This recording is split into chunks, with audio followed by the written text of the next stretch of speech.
How's it going, everyone? Today we have a story of a crazy furry who tries to eat this kid in class. I know, no. You heard that right. No. Don't double check your hearing. You heard that 100% correctly. So sit back, relax, subscribe to the channel if you're new. We're going to call the subscriber who submitted the story Sammy. Real quick, I do want to say that if you are a furry or like to dress up as animals, look, I don't personally get it, but I have no hate for you. All love, trust me. As long as you don't do what the people in this video do, you're totally cool in my book. Same thing when I made the video on like the crazy dream stand. I don't hate dream stands. I have all the love for you guys, but as long as you don't act like the crazy people in these stories, I like you. So anyways, this all started when one day Sammy was innocently walking down the school hallway. He didn't really think anything of it. I mean, bro was just walking to his hallway in school. Like, it doesn't matter, man. But at the end of the day, Sammy made a huge mistake, apparently. Because Sammy was walking, he wasn't really paying attention, and he bumped into this kid. And this kid, after he bumped into him, turns around. And Sammy was kind of expecting, like, by the aggression on this kid's face and by the way he whipped around, that this kid was going to be like, "Watch where you're going, bro." Or he's going to be like, "You want to fight, bro?" Or I don't know, something like that. But instead, the kid growls at him. Like, freaking growls like an animal. And all of a sudden, like, Sammy's just so taken aback. He's like, "What?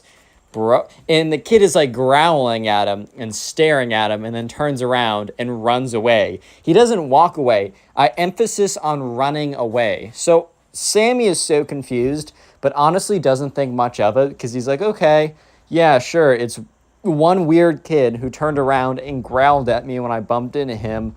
Who cares? It's really not a big deal.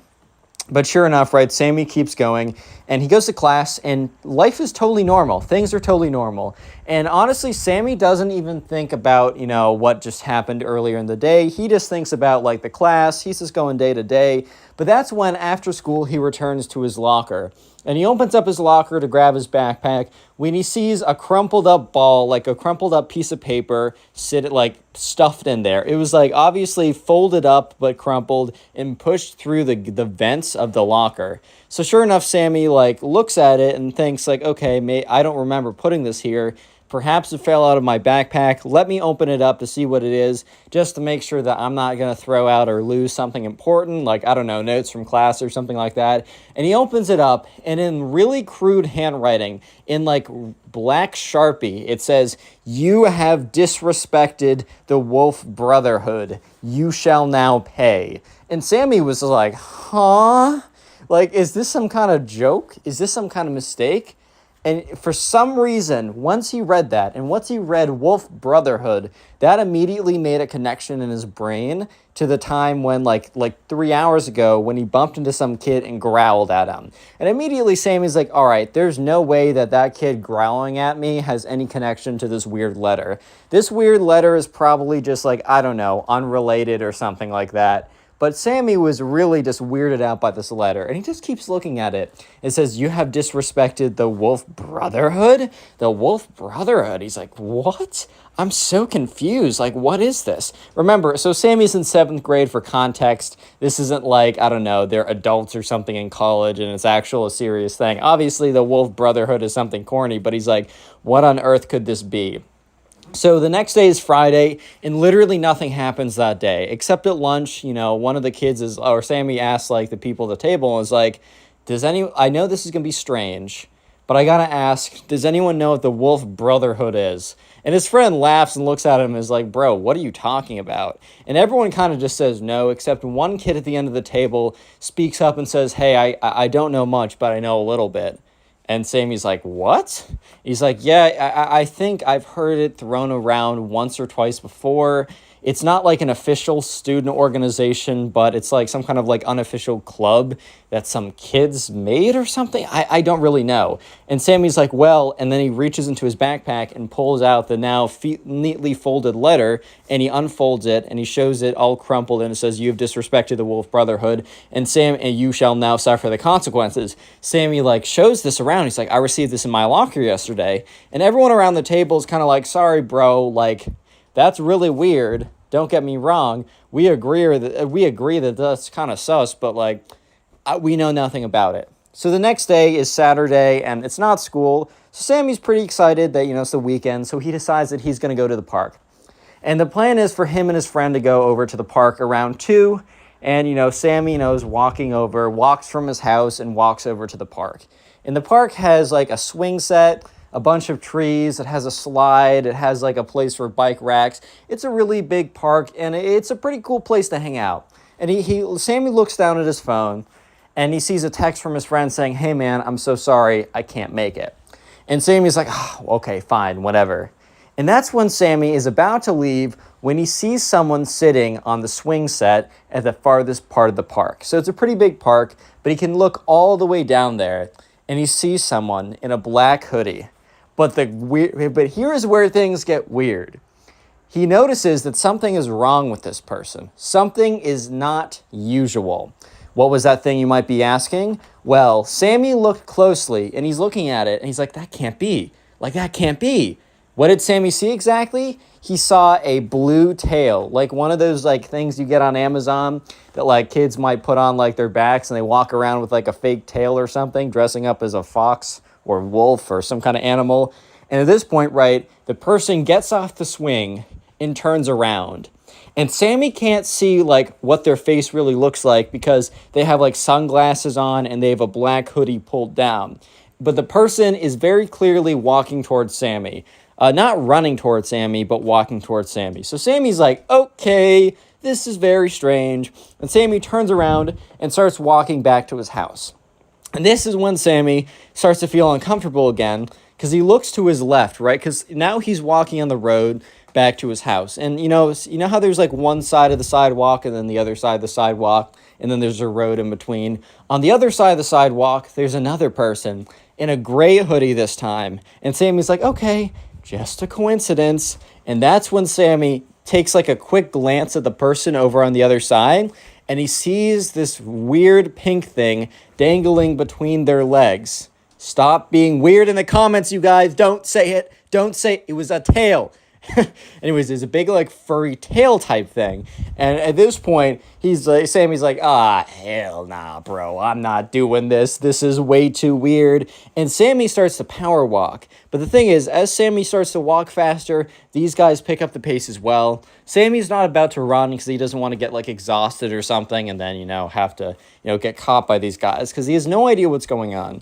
These also don't look like adult men. They look like kids about his age. And I mean, they have fur tails on, so they're probably not going to be like, I don't know, CEO of Apple and Microsoft secretly have furry tails on or something. But sure enough, right, Sammy's looking.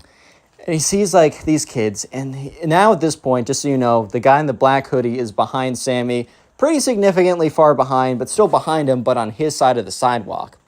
And sure enough, right, Sammy's just like, oh, my God, like what, who, why? Like, who is this? What could this be? And that's when Sammy remembers. That's when Sammy remembers the letter he got and couldn't figure out. He said, yeah, what was it? Wolf Brotherhood. And he looks over and he's like, I'm pretty sure wolves have tails? Maybe? He's like, you know what? This is way too much of a coincidence. These guys are obviously after me. And then Sammy's like, you know what? I don't actually know if these guys are after me. I'm going to like make a sharp turn and then hide. So this was kind of a risky move by Sammy, but he decided that he was going to do it anyways. So Sammy quickly makes a left-hand turn around the corner. So for a brief, 30 seconds, both the gray hoodie and the black hoodie wouldn't be able to see him. Instead of continuing to walk, Sammy jumps into someone's yard, jumps into one of their bushes, and hides. But as Sammy's looking out, the gray hoodie and the black hoodie. The gray hoodie crosses the street, and the gray hoodie and the black hoodie both turn the same corner that Sammy was turning. They stop walking, they start looking around, and then they start talking with each other. And Sammy's close enough to hear little fragments of what they're saying. They're saying, blah, blah, blah, blah, Sammy, blah, blah, blah, blah, can't find him, blah, blah, blah, blah, Wolf Brotherhood. So at this point, right, Sammy knows the two things. That one, these kids were following him, and they were after him. And second of all, that they have some relation if they are not, the Wolf Brotherhood themselves, right? So Sammy is just like, this is so freaking weird, I don't know what to do. And he waits there, and he's just waiting there until, the guys, eventually they get up and they leave because they can't find Sammy anymore. So Sammy eventually gets out and just walks home as quickly as possible, completely freaked out at this point. completely freaked out. So he walks on home, he gets back home, and he calls up his friend. His friend's like, yo, dude, like, sorry I couldn't make it out of the park. And Sammy's like, probably a good thing. You're not going to believe what I just witnessed. So Sammy tells the story to this kid. And yeah, sure enough, this, Sammy's friend's like, oh my God, like, dude, that's insane. Like, that's not normal. And Sammy's like, bro, I don't know what to do about this. And Sammy's friend's like, man, like, I don't know what to tell you, like, advice-wise, but just be careful, man. Like, just be careful is all I'm trying to say. And he's like, you know what, man, I'm going to start asking around for my friends and see if any of them happen to know anything about, like, I don't know, this fox or wolf cult thing you were telling me about. Like, I don't totally, like, I don't think it's something, but, like, I don't know. I'll ask around. So sure enough, Sammy's friend's now in the case, and he's going to ask around. And Sammy's like, you know what? I'm just going to get my mind off of this. Tomorrow, I'm going to go to the mall and just hang out there. And Sammy felt a little bit safer at the mall than, like, at a random park with no one there, just because, like, other people were there. So the next day, Sammy walks over to the mall, and he's very paranoid walking over. And he's, like, looking over his shoulder. He's kind of looking around, but he plans to meet up with someone at the mall. So Sammy walks over about 5 minutes, and he gets to the mall. He sees his friend out there. They link up, and they start walking around. They walk to different stores or whatever, and they do what you do in the mall. And after a while, Sammy's friend's like, all right, man, I got to go. My mom's here. She's coming to pick me up. And Sammy's like, okay, well, I think I'm going to stay here a little bit longer. So Sammy's friend leaves, gets picked up by his mom, and Sammy walks into a clothing store. In this clothing store, it's really big, it's really wide, and there's a lot of, like, shelves. There's a lot of, like, racks and racks and racks of clothing, and it goes really far back. So Sammy is just, like, kind of, like, sifting through the clothes. He's kind of just looking around. And he's going through, and that's when, all of a sudden, he sees someone. He sees someone next to him who's kind of just standing there, not necessarily doing anything, but someone who's looking at their clothes, looking through clothes or whatever. And that's when he looks. And he looks at this person. And something just feels off, right? They're not, like, approaching him, but they're standing like in the corner of the store looking through clothes. And, he's just like, I gotta look. So sure enough, Sammy takes a peek, and yes, they have a red tail dangling between their legs. Sammy is so freaked out, he immediately turns and power walks out of the store. And he looks behind him, and the person, now in a blue hoodie with the red tail, has turned around and is starting to walk towards him. Sammy is completely freaking out. This is much bigger than he ever expected. And things are only about to get worse from here. Real quick, if you made it this far into the video, comment furry down below. That'll be the secret word of the day. And if you want to continue supporting the channel or just support the channel in general, just keep watching videos after this one, or at some point, just watch a bunch of videos in a row. Basically, the more videos on my channel that you watch, it gives me more minutes watched. Like, the more minutes you watch, the more it helps me out. And I'm actually genuinely curious what you guys are doing while watching these videos. And a lot of people recently have been telling me that, it helps them go to sleep. And if that's the case, let me just direct you to the playlist section on my channel. It'll help you guys watch videos, like, in a bunch in a row. And just so you know, if you want to submit stories of your own, go to my Instagram. It's in the description. It's Connor Pugs, and there you can submit stories. Make sure you're following me. And also, all these videos, every single video I post will be up on Spotify within 2 to 3 hours after it's posted on here. So if you want to listen to these things on Spotify, if you're, like, working out or you're doing something where you can't have a YouTube video playing, I highly suggest you go to my Spotify linked in the description. Make sure you're subscribed, leave a like, and let's just get back into the story as it's about to get crazy. So Sammy is power walking out of the store, and he's walking as quickly as he can to the mall exit. And that's when, he passes by a store, and he catches a glimpse of someone standing, and sure enough, they have a blue thing dangling. And sure enough, it is a blue tail. So as Sammy passes by someone, he immediately sees, like, someone walk out of a store and starts following him too. And that happens with another and another and another. Now there are 5 whole people that have come out, and they're stalking Sammy at this point. 5 people are walking after Sammy with, these blue or red or whatever tails, in between their legs, and they're walking faster and faster, and they're gaining ground. And and it's not looking good for Sammy. Sammy starts dodging around, and he goes into a store, which kind of sounds like a death trap. You're like, why would you go into one exit? But the thing is, he knew that the store was big and complicated, but also there was an exit that didn't turn on the fire alarm.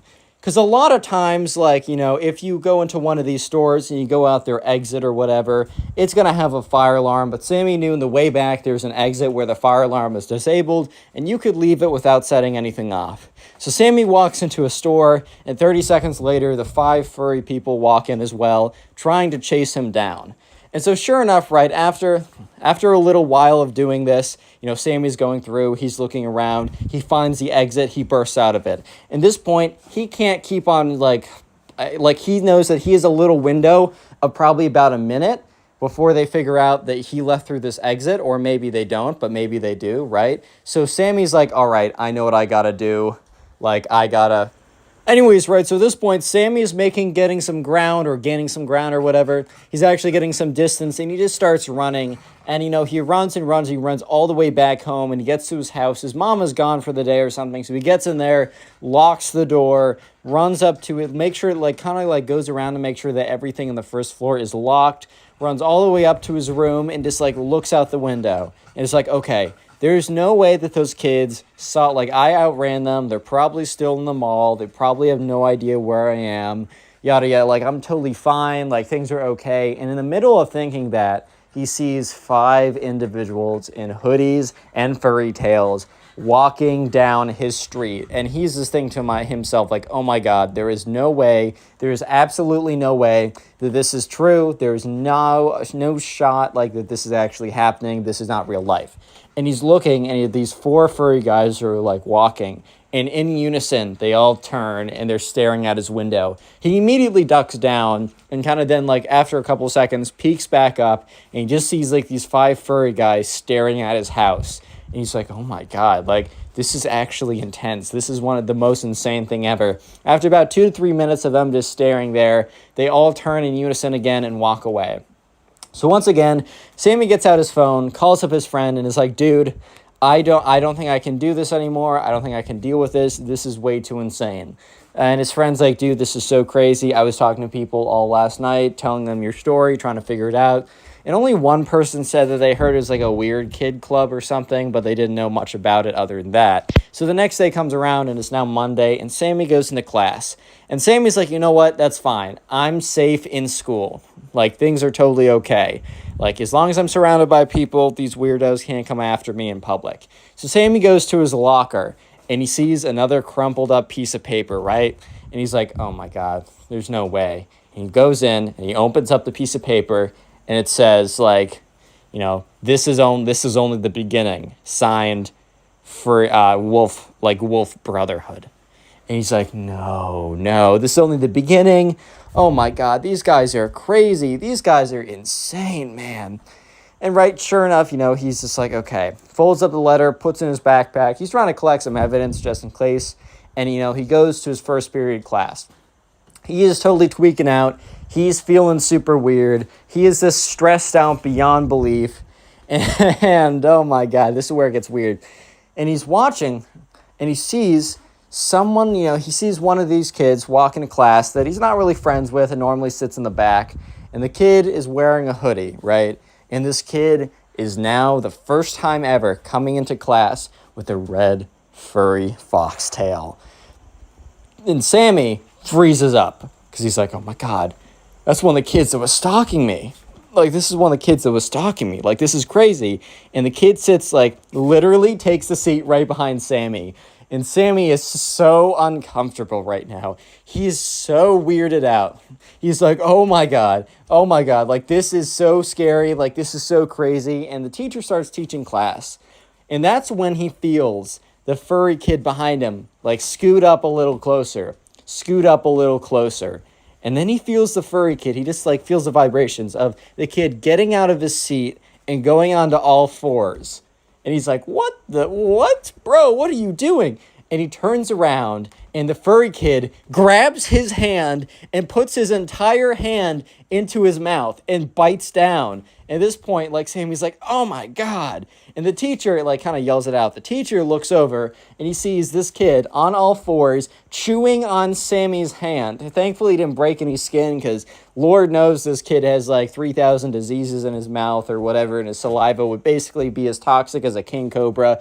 But sure enough, right, the teacher's like, Xavier, stop that right now. Let's just call the kid Xavier. And the teacher goes over and basically pulls Xavier off of Sammy. And he's like, what's going on? And Sammy's like, I don't know. This kid just bit me. And, she's like, Sammy, go to the school nurse. And Xavier, like, go to the principal's office. I will be sending up a note to make sure that you make it there and to tell him what you did. And sure enough, right, Sammy goes over to the nurse's office. And they look at his hand and they're like, wow, what happened here? Did, like what's going on? And Sammy had to explain that a crazy furry in class tried to devour him. And the nurse was like, you know what? I'm not going to ask any more clarifying questions. I'm good with just that, like, no offense, but we're going to keep it at that. So the nurse is making sure he doesn't have any wounds, kind of just, like, sanitizes the area anywhere. It's like, do you want any bandages? He's like, no, that's fine. And so anyways, when Sammy's done, he doesn't go back to class. He goes to a room. He goes to, like, some kind of printer, grabs a piece of printer paper, goes in his backpack, takes out a pen, and writes down a note saying, Dear, like, Wolf Brotherhood, I propose a truce. If, like, meet me at the basketball park or net, or the basketball court after school, 5 minutes after school. He takes his letter and he puts it on his locker. And he folds it up a little bit, but he puts it on his locker because he assumes that they're going to go by again. And sure enough, by the time, the bell rings and Sammy goes to his locker, he sees the note is gone. And inside his locker, there's a piece of paper, and he opens it up, and it reads, we will be there at that time. See you then, Wolf Brotherhood, right? So he was like, all right, finally, I'm going to meet these guys. So anyways, right, Sammy is a little nervous, and he walks out to the basketball court, and he sees 5 people in hoodies and tails standing there. And he's like, oh my God, this is actually low-key kind of scary, bro. I'm low-key kind of scared. And sure enough, right, he's like kind of like freaking out. He's kind of sweating a little bit, and he walks over, and he hears, hello there, Sammy. Welcome to the Wolf Brotherhood. Immediately by the sound of this guy's voice, he was no longer scared. And they all take off their hoodies. And, like, some of them have fox ears on. Other of them have, like, super long emo black hair. Like, they're definitely not, like, it's not like Mike Tyson on his prime in the ring. Like, you're okay. Like, I'm definitely not too scared by their appearances. Don't judge a book by its cover, but in this case, yes, do it. So sure enough, the kids are like, it seems that the Wolf Brotherhood has scared you quite well enough, Sammy. And Sammy's like, yeah, you guys are weird, really weird. Like, one of your kids, like, tried to bite me. And they're like, yes, that was a Wolf Brotherhood performing a wolf bite attack. Sammy's like, yeah, it was really weird. You guys are strange. And they're like, so, you want a truce because you lost to the Wolf Brotherhood. And Sammy in his head is like, okay, these are a bunch of geeks, but, like, they also have literally no life. So if I say no, then they're going to keep stalking me and being weird.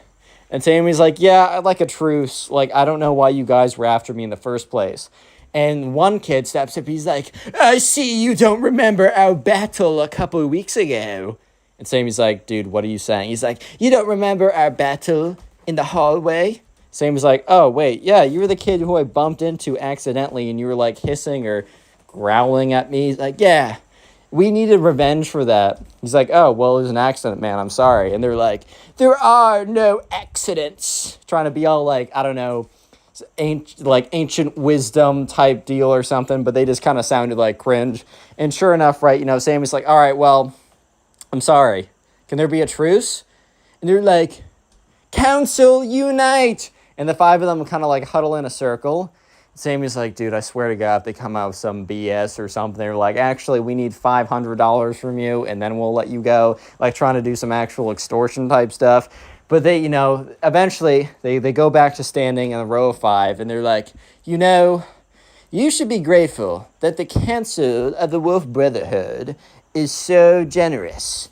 We have granted you immunity in our land. And Sammy's like, wait, your land? And they say, yes, the park, the playground, and the local mall are Wolf Brotherhood territory. You were enemy number 1 for a while, but now you are on the safe travelers list. Have a good day, Sammy. The next day, Sammy's sitting at lunch with his friends, and his friends are dying to know what was happening, because his friend told everybody about what happened. Sammy's like, dude, do I have a story for you? Leave a like for nothing. I mean, dude, I'm honest, so leave a like. Hey, what's up, guys? Welcome back to a brand new story. And just for a second, imagine you're just chilling in class. You're having a pretty good old time, right? And then all of a sudden, right, this Roblox kid goes to the front of the classroom and just confesses his love via a Roblox video of him doing certain things. Yeah, I can't even really get into it. I know this sounds very vague, but it's really bad. So sit back, relax, subscribe if you're new, and let's just jump right into it. So anyways, we're going to call a subscriber who submitted this story Bryce. So anyways, there's this kid in Bryce's class who was always playing Roblox. Like, he always sat in the back of the class, and he always had his computer out. He was playing Roblox. I think the teacher kind of knew that this was the case, but there are so many kids in the class, and the teacher was kind of with the mindset, like, if they want to learn, they'll learn, and if not, like, I'm not going to interfere. Which I don't know if that's a good mindset or a bad mindset, but either way, it just was how it was. So anyways, he was kind of known as the Roblox kid because every single day, without fail, he would be playing Roblox. Like, if you ever saw him, he would be playing Roblox, and sometimes he'd even have the sound on, which is kind of funny, but whatever, right? And occasionally he would wear like a Roblox hoodie or something, but the reason is, every single day, without fail, this kid was playing Roblox. Like, literally no matter what, he was always playing Roblox. So we're literally skipping right towards the juicy part. I mean, the whole thing's the juicy part, but we're getting to it right away.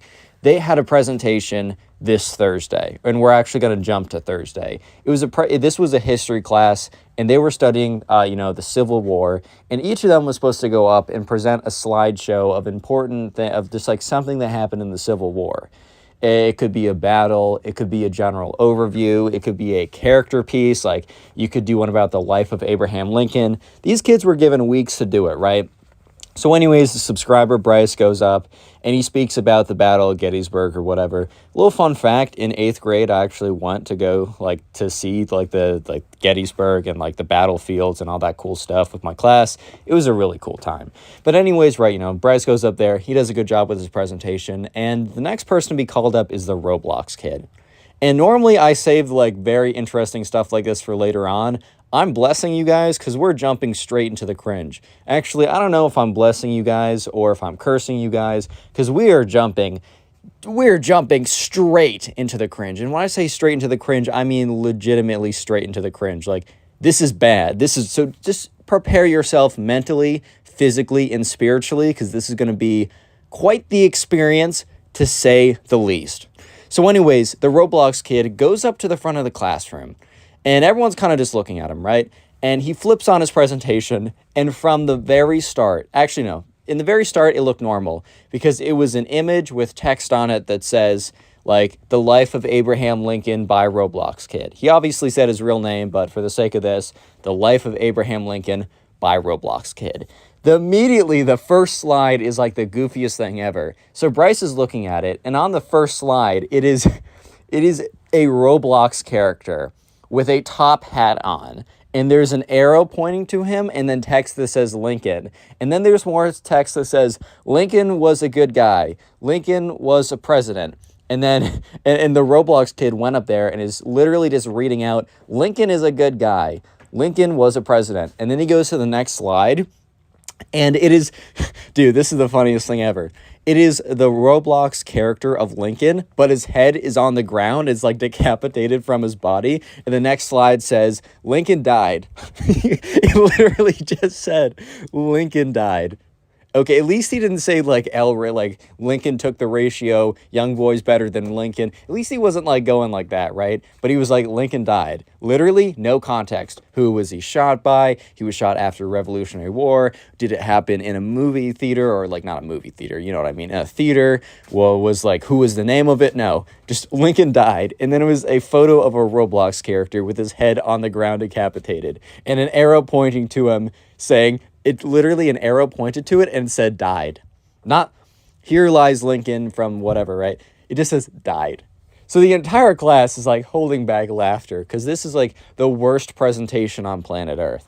Because like, oh look, these kids are like in 6th or 7th grade or something, so it's not like they're coming out with college PhD thesis type things. These are not dissertations that are being dissected by other professors, right? Sure, whatever. It's a little slideshow presentation. However, most people had pictures and a lot of text, and the pictures were not Roblox characters with arrows pointing to them saying Lincoln or not Lincoln. But here's the thing. It gets so much worse. So much worse that you guys probably won't even be able to comprehend how bad it is, right? So the next slide, I don't even know if I comprehend how bad this is. The next slide is just text. So just a little recap. We've had 3 slides so far. The first one saying the life of Abraham Lincoln. The second one being a Roblox character with a top hat saying this is Lincoln. He was cool. He was chill. He was a chiller, right? The next slide was the Roblox character with his head on the floor saying he died, lol. And then the next slide says, okay, let's talk about something much more important. So at this point, Bryce was sitting in the classroom. He's like, bro, much more important. This is your presentation, dude. Like, what are you talking about? Like, are you trying to sabotage yourself here? Because it definitely feels like it. And, everyone in the class was kind of confused. And for some reason, the teacher wasn't stopping the Roblox kid. I think the teacher was kind of hoping that the Roblox kid, like the first couple of slides were like a joke. And while the teacher didn't find it very funny, the teacher was hoping that the Roblox kid was going to make a bit of a recovery. So I bet the teacher at this point thought, oh, okay, well, the Roblox kid was obviously kidding. Like he's saying, let's talk about something more important. He's probably going to like go over to talking about like the life of Abraham Lincoln. No, the teacher and everyone else was unfortunately wrong because the Roblox kid goes on to just do the most insane thing I've ever seen. And you guys, look, I told you before to buckle in for the cringe. You guys got to strap in for the cringe. Like this is an atomic blast of the cringe. So you have to lay straight down on the floor. Make sure it doesn't destroy your lungs and eyes and everything. All your internal organs don't turn inside out with this. So just prepare yourselves. So anyways, the Roblox kid clicks on to the next slide. And it is a video. So you know how in like Google Slides you can click onto a video? It is an unlisted YouTube link. So he clicks into it and it goes over to YouTube. And all of a sudden, oh my God, I don't know if I can do it. Guys, I think I'm going to pass away from the cringe, guys. Leave a like and subscribe to the channel to help me survive. Anyways, so all of a sudden, you know the song like What Makes You Beautiful by One Direction? Yeah, that starts playing. And everyone is super confused because Bryce knows for a fact that this was definitely not music to fit the timepiece. Yeah, I don't think this is like Civil War Abraham Lincoln music. I don't know, man. This just doesn't really seem like it. And all of a sudden, while that song, What Makes You Beautiful by One Direction is playing, a video appears on screen of the Roblox kid Roblox character. And it's like a screen recording of him running around this map with like text appearing on the screen. You know how it's like you can have like your Roblox character have like a text bubble? I don't know if that's actually true. I don't really play it myself, but I've seen like meme images or whatever. So at first, the Roblox character is just like saying the words of the lyrics. So he's like, you're insecure, not sure what's for. Dude, I'm not looking at the lyrics right now. Like turning heads when you walk through the door or something like that. Okay, you know the song I'm talking about. I butchered the lyrics, but in all fairness, I'm trying to get them from the top of my head, and I haven't heard that song in like a year or last night, either one. But yeah, so everyone is super confused. Bryce kind of turns to his friends. The teacher is just like, okay, like I'm going to let this play because like I don't know where this is going. But everyone is realizing that this is going downhill extremely quickly. And no one realizes like why this, like where this is actually going. Until like after like a little bit of the Roblox characters like dancing on screen and like singing the lyrics to the One Direction song, eventually, right? eventually, like, the Roblox character, like, it zooms in on him, and the music's still playing in the background, but the text is no longer, like, the text of the song. It is, so there's a girl who we're gonna call Eve in this class, and she's sitting in the front row. Rest in peace, Eve, bro, because she's about to get slammed by the Roblox kid, completely embarrassed in front of everyone. So, the text on screen of the Roblox Kids presentation turns from saying the One Direction lyrics to saying, like, I have a super important question for you, and then Eve, her name appears on screen, and everyone, dude, I feel bad for this girl, because, like, as soon as her name appeared on screen in this dumpster fire of a presentation, literally everyone, including the teacher, turned their heads to look directly at her, which is just such a tough situation, because, like, bro was just existing, bro was just chilling, trying to, like, live life or whatever, and then all of a sudden, she just gets completely destroyed, gets a left hook to the face. Like, you just simply hate to see it, right? And all of a sudden, like, the text on screen turns to, like, Eve, will you go out with me? And it says this for, like, 5 seconds. And Bryce, even though it was only on screen for, like, 5 seconds, Bryce says that this is probably the longest 5 seconds of his life. He's never seen a 5-second duration go by any slower. And all of a sudden, right, the Roblox character on screen starts doing, like, a break dance. Like, it is the worst thing I've ever seen. I will say that there are worse ways to ask out girls, and if this video gets 1,000 likes, I clear 1,000 likes all the time, but if this gets 1,000 likes in the first 24 hours, I will tell you the worst story of how to ask out a girl, and it's from me. It is a personal story, so you better smash like right now, and I will do it. I'm a man of my word. It is embarrassing, it is terrible, it is awful, but it is funny, and if it gets more engagement on the video, then I'll sell my soul for anything anyways.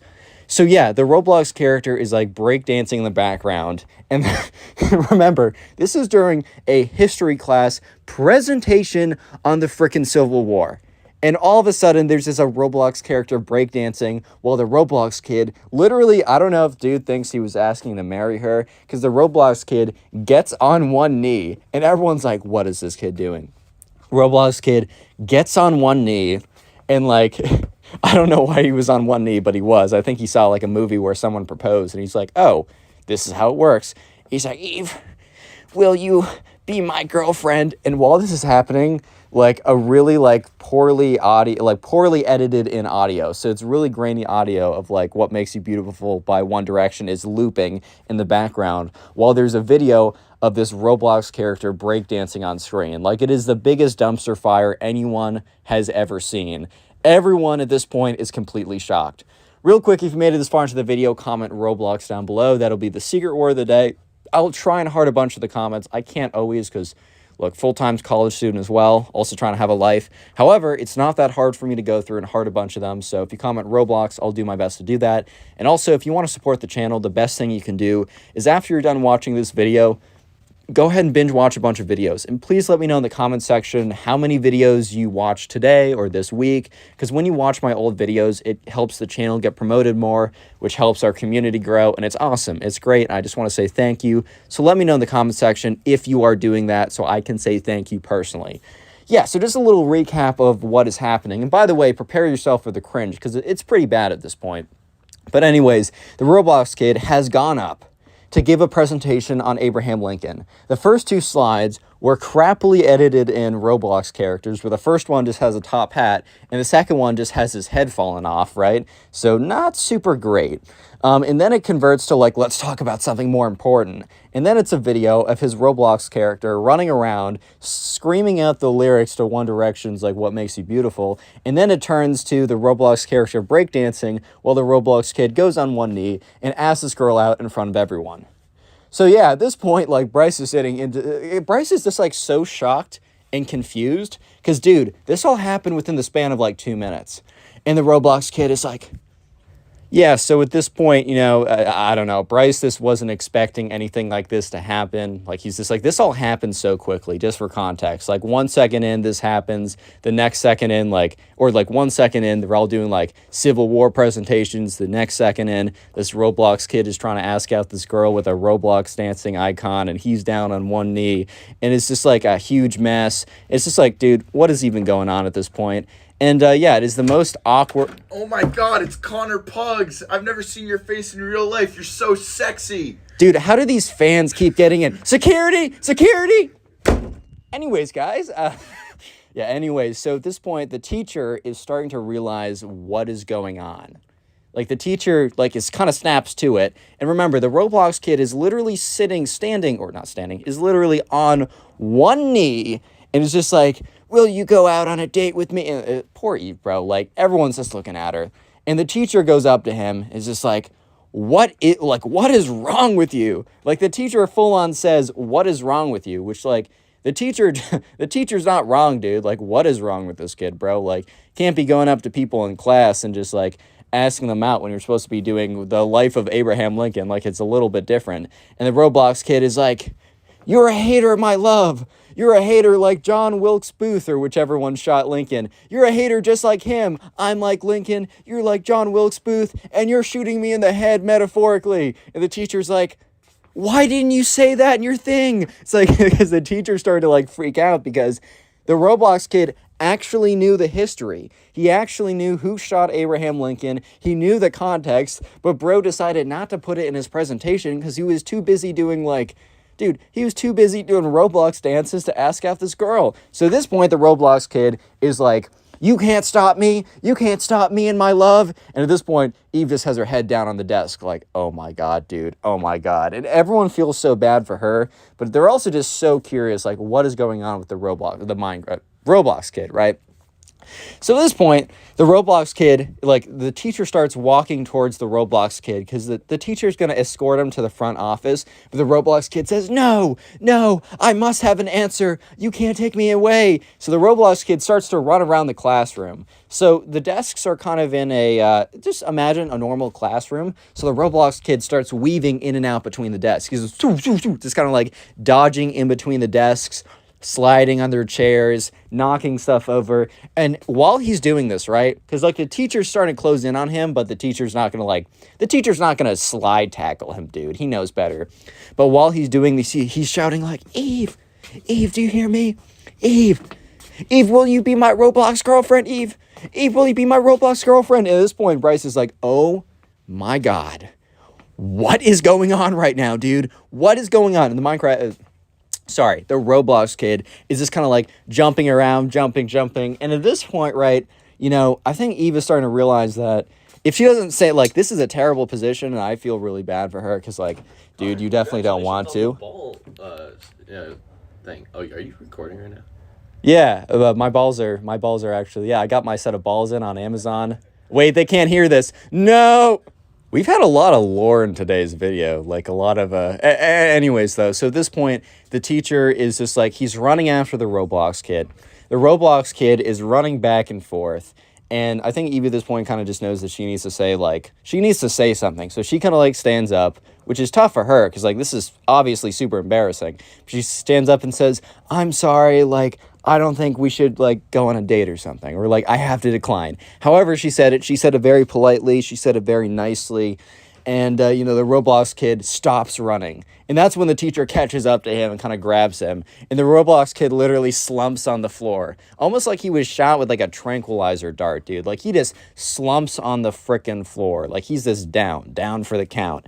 And, everyone is kind of looking around because it's like, what do we do about this? And the teacher is like, come on, get up. And the Roblox kid's like, no, when my heart is broken, my legs are broken too. Like, kid is being super melodramatic. Apparently, he's never even talked to this girl, the one that he asked out in front of the whole class. He's never spoken to her once. He just saw her once and like, oh, this girl's pretty. Let me ask her out during my Abraham Lincoln presentation, because that makes a lot of sense, right? And the kid's literally slumped on the floor. He's like, no, my broken heart has paralyzed my entire body. Yeah. And the teacher's like, dude, get up. He's like, no, I will get up when she says yes. And at this point, the teacher's like, hell no. Because, like, the teacher, she's already in a terrible situation. You got some weirdo in front of everyone being like, go on a date with me now or else. And then all of a sudden, this kid decides that he is also going to pull if she doesn't go on a date with me, I'm just gonna be collapsed on the floor forever. Feel bad for me, guys. Like, no, that's definitely, like, he's drawing the line there. We're not letting this one slide. Yeah, basically, right? So the teacher pulls him up, because the teacher, he can't be too physical with this kid, because he can get in trouble and lawsuits and whatever. But he grabs the kid by the scruff of his collar and, like, yanks him up and is like, you've been distracting enough today. Like, you caused enough drama. You caused enough trouble. You're going to the front office with me. So he drags him out to the front office. And afterwards, the classroom is just dead silent. Until one guy who's sitting next to Eve kind of speaks up and says, I'm so sorry. And literally after that kid says, I'm so sorry, the whole classroom, dude, including Bryce, chimes in to say, yeah, that's so that's so tough.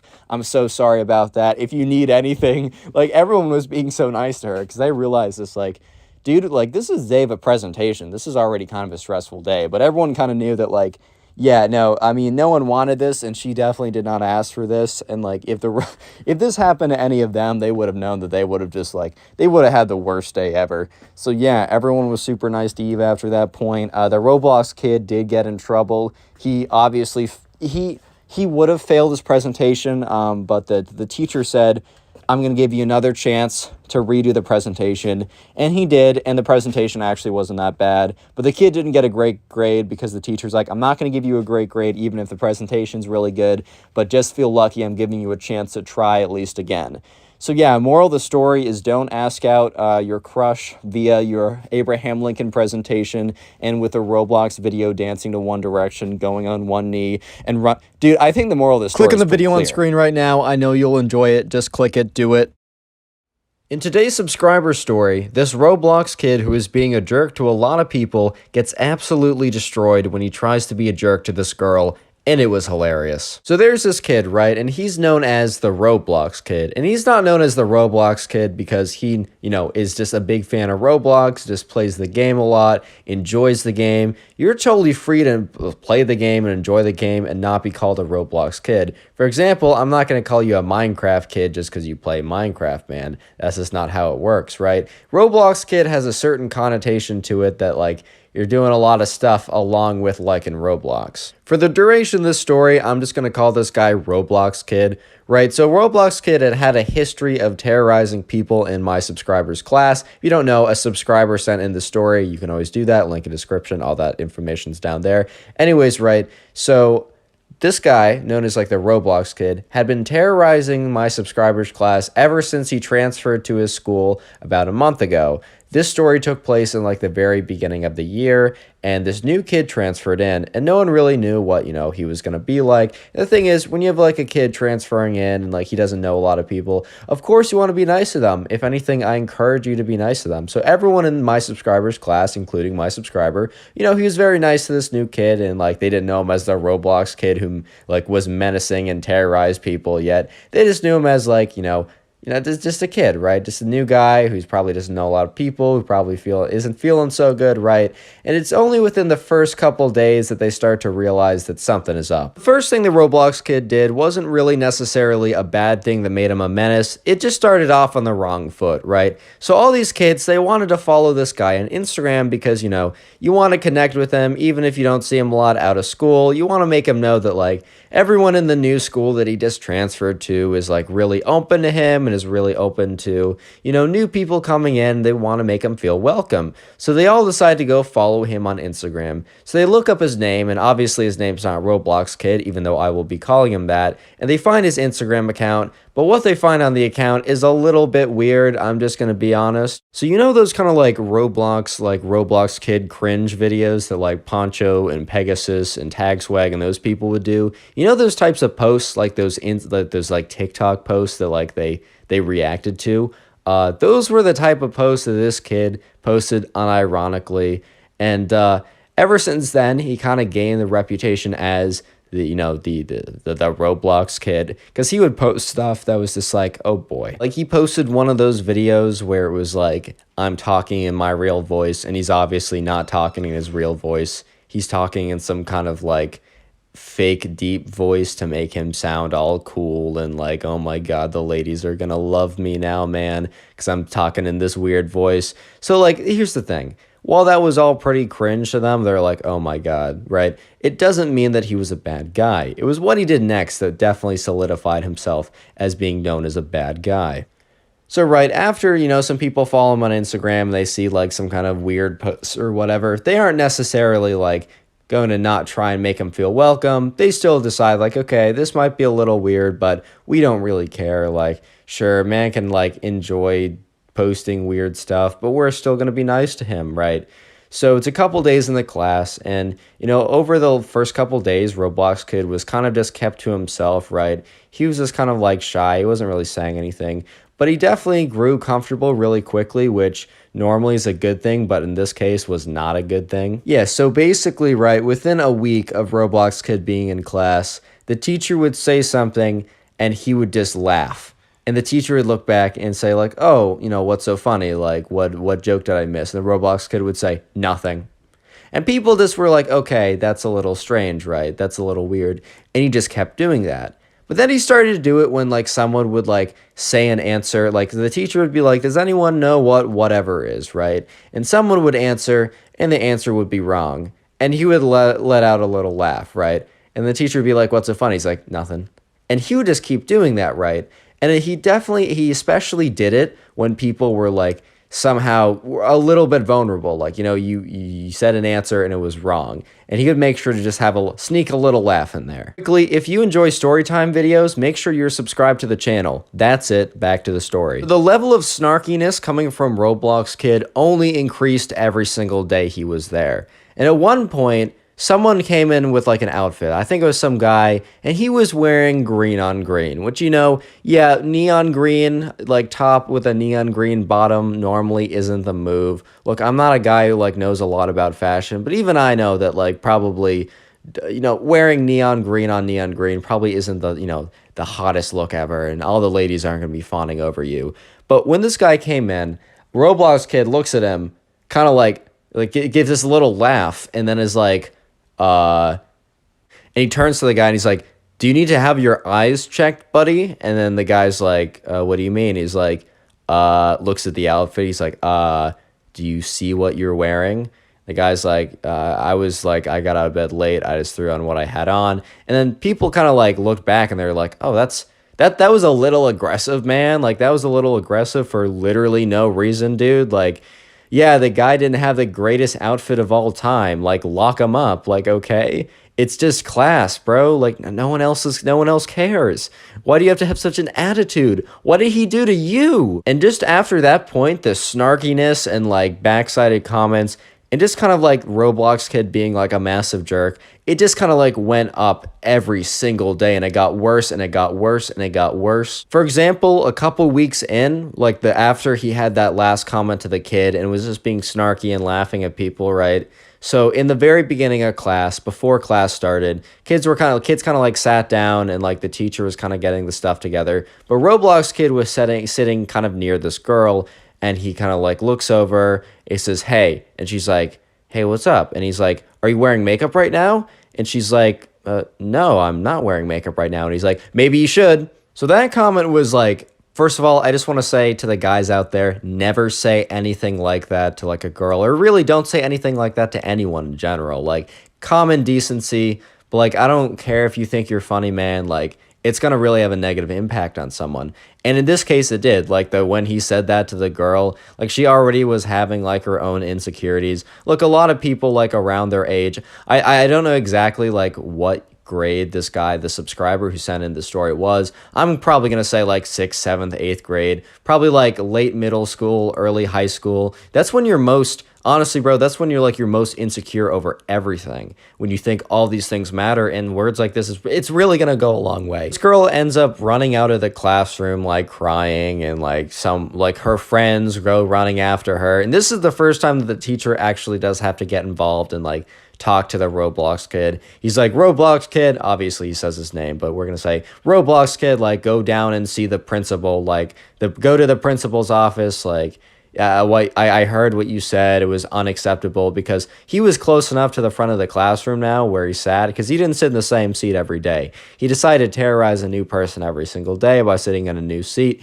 and also disrupting the unassigned assigned seats. If you know what that is, then you know that that's criminal behavior. But anyways, he was close enough to the front of the classroom that the teacher's like, I heard what you said, go to the principal's. So when Roblox Kid went to the principal, apparently the principal said, since this is your first offense, like, we're not going to give you a punishment, but basically, no, you're on very, very thin ice. And next time we hear of something like this, you're going to be suspended. And so the Roblox Kid's like, okay, like, I'm so sorry. It was just a little mistake. Like, I'm having a bad day. Trying to, like, weasel out of it and also pretending like he has not been doing this for months on end to basically everyone. But anyways, right, from this point on, you might be thinking, okay, did Roblox Kid actually improve? Did he become a better person? No. He was just more careful when he was being a jerk to people, right? He didn't do it in front of the teacher. And he was also a little bit more careful who he did it to. But this didn't mean that he wasn't, like, continuing on his tirades of terrorizing people, as being a jerk, right? He started sitting more in the back of the class, and he started making his comments then. He also started making comments in the hallway with people. For example, someone would walk out of, like, a class, like his class with him, and they would have gotten, like, a pretty bad grade on the test. And as they were walking out, the Roblox Kid would be like, to all the people around him, like, he'd say really loudly, he's like, I can't believe you got a whatever score on that test. Maybe study next time. Roblox Kid probably failed the test, dude. Like, we're gonna be honest. He was too busy making those hey there baby girl Roblox edits to get like 3 likes on TikTok, but like, he needed to make sure that it was everyone else's business that the guy next to him failed the test. Right, so you might be thinking, like, Connor, this story is kind of depressing. Like, this guy just is, like, a terrible person to everyone, and he just keeps on getting away with it. And let me just say that, like, if there was no good ending to the story, if there was not, like, a satisfying conclusion, I would not be telling the story, right? Just hold out a little bit longer. Trust me. The ending is good, and karma, baby. Karma is sweet. But before we get to the sweet, sweet ending, I'm going to interrupt this video to tell you that the secret phrase of the day is tree. So if you made it this far into the video, comment tree down below. I want to see how many people actually made it this far, and I appreciate you if you do. So there was this girl in the subscribers class. Let's call her Ashley, right? So Ashley was known as, like, being, like, very nice, very, like, kind and respectful. At least when you were being kind and respectful to her.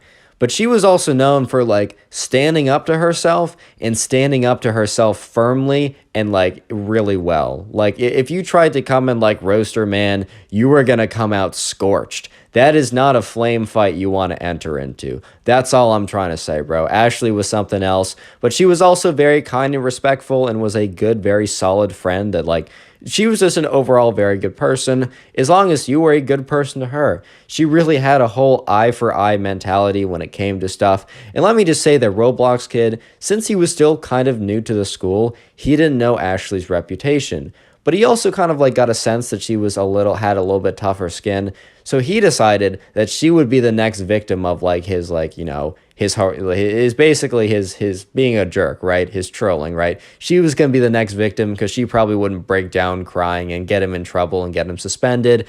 But she would also be like, she would be a perfect target. Little did he know this was a huge mistake. So one day, the Roblox Kid went up to Ashley when they're leaving class, and he just, like, kind of looked at her, and he's like, hey, ugly. And she didn't respond, and he's like, oh, I'm talking to you. Oh, it's just, like, something really stupid and lame, but, like, just, like, really just trying to come for her. And she kind of looked at him, and she kind of, like, smirked and said, you're going to regret that, buddy. And he kind of, like, was, like, taken aback a little bit because, like, people had either been like go away, or, like, they'd start crying, or they'd just be like, bro. They never, like, smirked and said, you're gonna regret that. He didn't think much of it after that, at least for a while. But let me just say that, like, that was the beginning of his downfall. He should not have messed with Ashley, bro. So coincidentally, wink, wink, nod, nod, right? The Roblox Kid starts talking about his new girlfriend, right, that he meets on Roblox. And he's talking about how, like, oh man, I met someone who's perfect for me. Like, you guys suck. You're all single. L plus ratio plus young boy better. Like, saying that in real life, like something you would actually do, right? Like, was this every single day, was telling everyone he possibly could about the girlfriend he met on Roblox and how he's so much better now than them because he's in a relationship and they're not. So one day, right, he comes into class and just like, he's just going off on someone. He's calling someone ugly. He's calling someone stupid, right? And then he's also bragging about not being single. And then Ashley comes up to him, right? Out of nowhere, after about 3 weeks since their last encounter. So Roblox Kid has not thought for a second about about Ashley. And he's like, oh, what's up, ugly? Because he remembered his joke. And she said, what's up? And then said something very specific, and his face just went super cold. And the subscriber doesn't remember exactly what she said, but apparently, right, what she had said was word for word what his Roblox girlfriend said to him like the night before. And he's like, oh, what? And then before he could say anything, Ashley kind of turned to people, like turned to the class before the teacher was there, because they got there a little bit earlier before the teacher some days, and this was one of those days.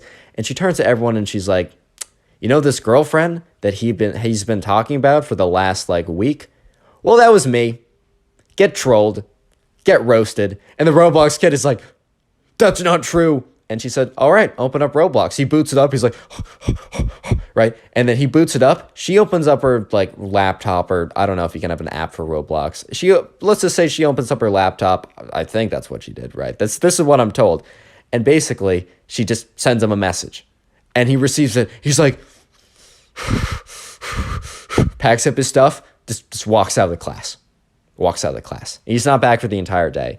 And apparently the next day he came back and he was just silent. And for the rest of that week, he was silent. And for the rest of that year, he wasn't silent. Like, he spoke in class and tried to speak to people a little bit, tried to make friends. But basically, he was done being a jerk to people, because he got absolutely decimated. If you enjoyed today's story video, consider watching another one. Watching old story videos after watching this video really helps the channel. And if you want an easy place to find all the story videos I've made, top link in the description is a link to my Storytime playlist, which will have all the stories. With that being said, thank you guys so much for watching, and I'll see you in the next one. Peace. Today we have a story about an arrogant kid who got absolutely humbled incredibly quickly by his crush. Enjoy. Subscribers said in this story, we're going to call him Mason, right? So Mason was in class, and there's this kid in his class. We're just going to call him Roblox Kid. And by the way, disclaimer, right? I know there's already people typing in the comment section right now, Connor, I play Roblox. Does that mean I'm a Roblox kid? I hate you. I'm going to unsubscribe. Once again, similar to when I call people Minecraft kids, look, I love Minecraft, and if you love Minecraft, cool, me too. You're not a Minecraft kid. If you like Roblox, you're not a Roblox kid. If you want to know who a Roblox kid is, look up the videos that like Poncho or Pegasus made. Those are Roblox kids. And this kid was a Roblox kid. Anyways, right, he wasn't just a Roblox kid. He was super arrogant. He was super full of himself. And he just loved telling the entire class about how many women he got, how he was just the king of women. And here's the thing, guys. Sit down on my lap. Actually, don't. That could be weird. Sit down on my metaphorical lap, or chair next to me. That's a lot less weird. Sit next to the metaphorical chair next to me, right? And learn a little lesson, right? If someone keeps bragging about their game, if someone can't stop talking about how many women they get, but you've never seen them actually, even talk to someone, even talk to like another guy, not even a woman, like it has never even spoken to another human being before, right? If there's literally not a single moment of evidence besides what they say, I'm going to give you a little spoiler. I'm going to cut to the chase for all of you guys. Yeah, they probably are just full of it, like 100% full of it. Anyways, right, so Mason is in class, right, one day, and he happens to sit down, and the Roblox kid, he sits down next to Mason, and Mason is, like, friendly enough with the Roblox kid. Mason's a good kid. He's not going to be a jerk for no reason. So anyways, right, Mason's like, yo, what's up, like, whatever, and the Roblox kid's like, hey, just done bagging some 10s, bagging some hotties. Complete cringe. Don't say that, okay? Don't unironically say that. Even ironically saying it is like kind of skirting the line of like complete cringe. I don't know. He's like, yeah, I was just like, typical day, man. Just got another 10. Like, they can't stop hitting me up. By the way, these kids were in like 7th grade or whatever when this happened, which is pretty funny. I'm not saying, I know I got a lot of people that are probably in 7th grade watching. I'm not like coming for you. I was in 7th grade, actually a wonderful period of my life. Actually, you know what? I don't care if you're in 7th grade. I don't care if you're in 12th grade. I don't care if you're in college. I don't care if you're the CEO of JP Morgan Chase. I don't care if you're like a grandfather. Please do not say, I've been bagging hotties. I've been getting 10s. Just don't say that for me. If you're not going to say it for you, don't say it for me, dude. Anyways, right, so the Roblox kid is like completely mouthing off to Mason about how he's so many women are just flooding his DMs, man. He just can't hold them back. Like the female species is just, they're just lustful to him. They're just always on top of him. They can't let him go. At this point, Mason's like, hey, bro, like for real, like that definitely isn't real. he's like, nah. The Roblox kid looks Mason square in the eyes, and he like leans in a little bit, and he looks around the classroom, and he's like, Mason, look around you. Mason looks around him, sees like all of his classmates, and he's like, hey, Mason, these lustful women, Mason, they won't leave me alone. They want me, Mason. At this point, Mason's like, hey, yo, bro, like, stop. Class, there was also this girl, we're just gonna call him Roblox Kid's crush. I don't really feel like giving her a name. I just want to juggle too many names. I mix them up, and you guys always remind me in the comment section, so I just don't feel like it. We got one name. We got Mason. We got Roblox Kid. We got Roblox Kid's crush. So we're just gonna call her the Crush. Anyways, right, so the Roblox kid starts talking about this girl specifically, the Crush. And, Mason is actually, like, he's not friends with the Roblox kid necessarily. I would say he's acquaintances. He's not buddies. He's, like, he's working friends. Like, he's work friends. Or school friends, because they're not at work, right? But sometimes school friends implies that you're closer than you actually are. I feel like work friends adequately implies that, like, you just get along with each other because you're in the same place doing the same thing you don't really want to be doing. But anyways, right, he's kind of known about the Roblox kid's crush for a while, and, he doesn't know her that well, but he definitely knows that, like, no offense to Roblox kid, but she is definitely out of his league. Unfortunately, right, a Roblox kid starts to go on this tangent to Mason, poor Mason, right? Roblox kid starts talking about how his crush, right, how we could totally pull her, dude. Like, no questions asked, no problems, no issues at all, actually. 100% guaranteed, 1,000%, 100% guaranteed win for a Roblox kid. Like, I'm not even kidding, dude. 100% win. And he keeps going off about how he can totally get his crush, and how his crush, he actually starts, like, changing it. He doesn't just talk about how he, his crushie will totally love him, right? Will totally fall for him if he, like, says anything or even starts talking to her. Because, right, at this point, Roblox Kid had not even spoken to this woman, right? But he changes the conversation a little bit. You know what he starts doing, guys? You know what he starts saying? He starts talking about how she is actually secretly in love with him. Yeah, no, I'm not even, I wish I was joking. I wish I was kidding. I wish this wasn't real life. I wish the Illuminati had reprogrammed my mind to just interpret reality backwards, but no, this is real life. He actually started going off about how his crush, someone who's completely out of his league, who he's never spoken to, etc., right, is actually in love with him. At this point, right, Mason isn't about to correct this kid, right? Mason's not about to correct this kid because, he needs to be humbled, man. And Mason kind of believes at this point that reality will catch up with him and will humble him. Mason doesn't need to have any blood on his hands. He doesn't need to do any of the dirty work. He doesn't need Roblox Kid plotting against him because he hurt his feelings. Reality will take all of that. We'll take care of all of that for him. Anyways, right, so the Roblox Kid starts to explain to Mason about his master plan, about not the Technoblade master plan, not one that's actually going to work, right? But the master plan to get this girl to fall in love with him, which, like, why does he need a master plan when she's already in love with him? Don't ask me, dude. Anyways, right, so what you need to know is in this class, they had a very, not a very large, but they had a project due the next day.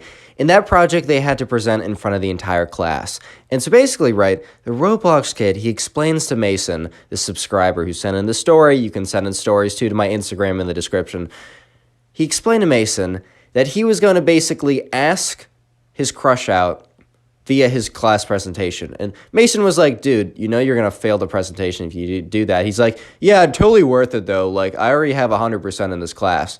Also a lie, but whatever. So the Roblox kid explains to Mason the details of what he plans to do. And I'm not going to explain to you the details because I just want to tell you what actually happens without spoiling it. But let me just say that, you know, Mason was sitting there and was like, no shot this kid actually does this. Like, that's insane. But he also thinks to himself, if this kid actually, the Roblox kid, if he actually does this, right? If he actually does this, this is the instant humble. This is the instant karma. This is the thing that will bring him back to earth. This is what he needs, man. Just a little public humiliation is good for the soul. So Mason does something that maybe you guys might not be the biggest fan of. Maybe Mason wasn't the greatest guy on planet Earth for doing this, but I honestly don't blame him, and it does make it for a better story.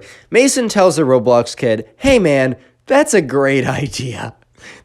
Do it, dude. Like, I'm 100% behind you. Yeah, you could argue that, you know, maybe kind of like set him up for failure, but look, I think this kid was going to do it either way. I don't blame Mason, and it makes it a better story, so even better content. You love to see it. Anyways, right, so the next day rolls around, and it's the project. And Mason is like one of the first people to present. He goes up and he gives his presentation, and he feels like he does a pretty good job. So anyways, he goes back to his seat, and since he's sitting next to the Roblox kid, he's like, hey, dude, are you actually like going through with it?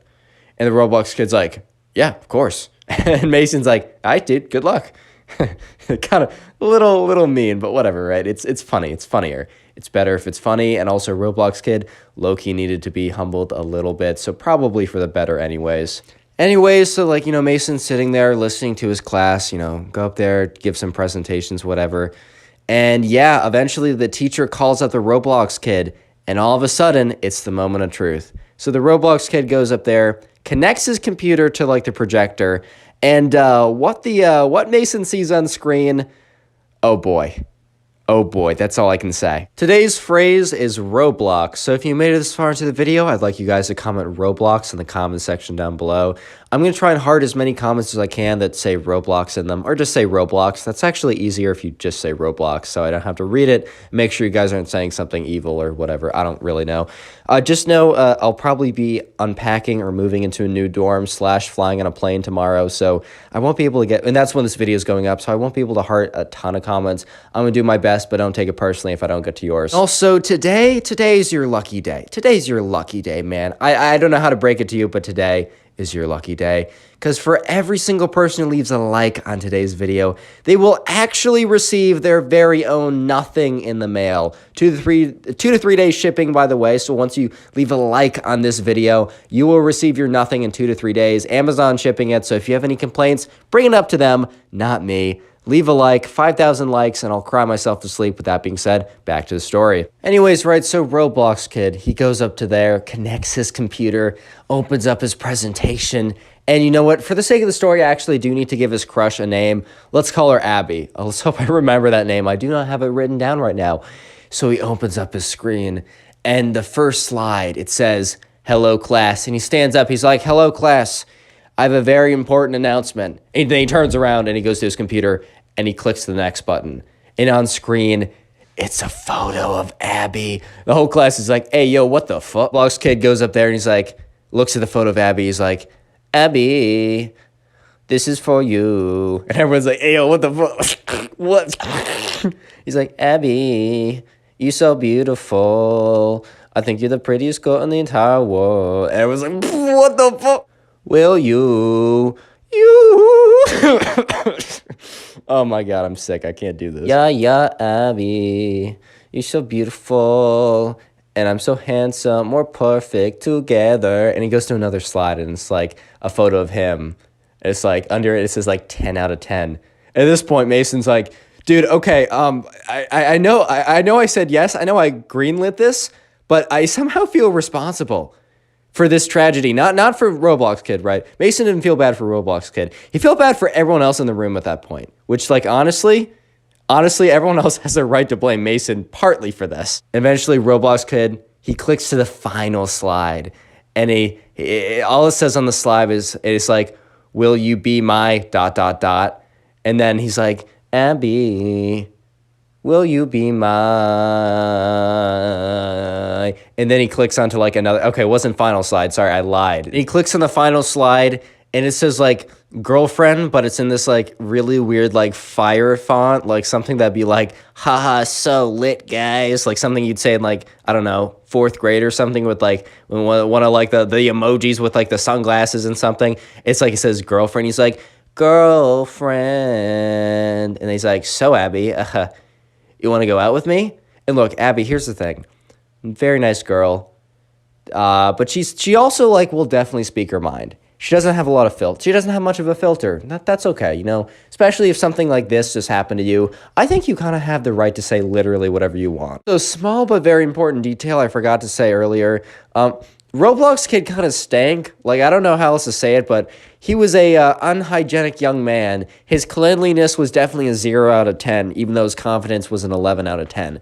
And Abby kind of just ripped into him. Abby stands up in front of the whole class and goes, I will never, ever go on a date with your stinky, unwashed little self. And Roblox kid was like, Abby, no, I'm just kidding.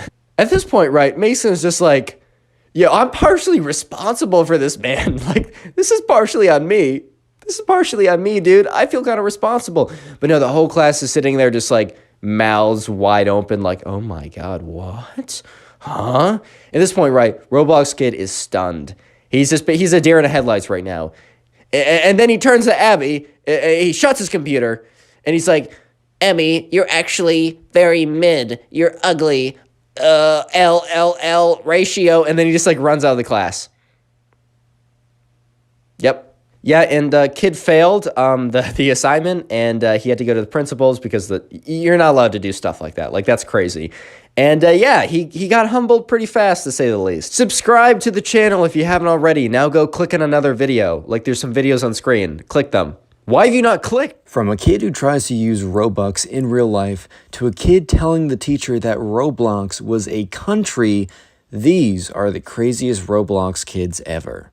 So in this first story, right, there is a Roblox kid who tells all of his friends that he is taking them out to the mall for a treat. This adventure to the mall will be on him, and it's going to be a big surprise, and it's going to be really cool for all of them.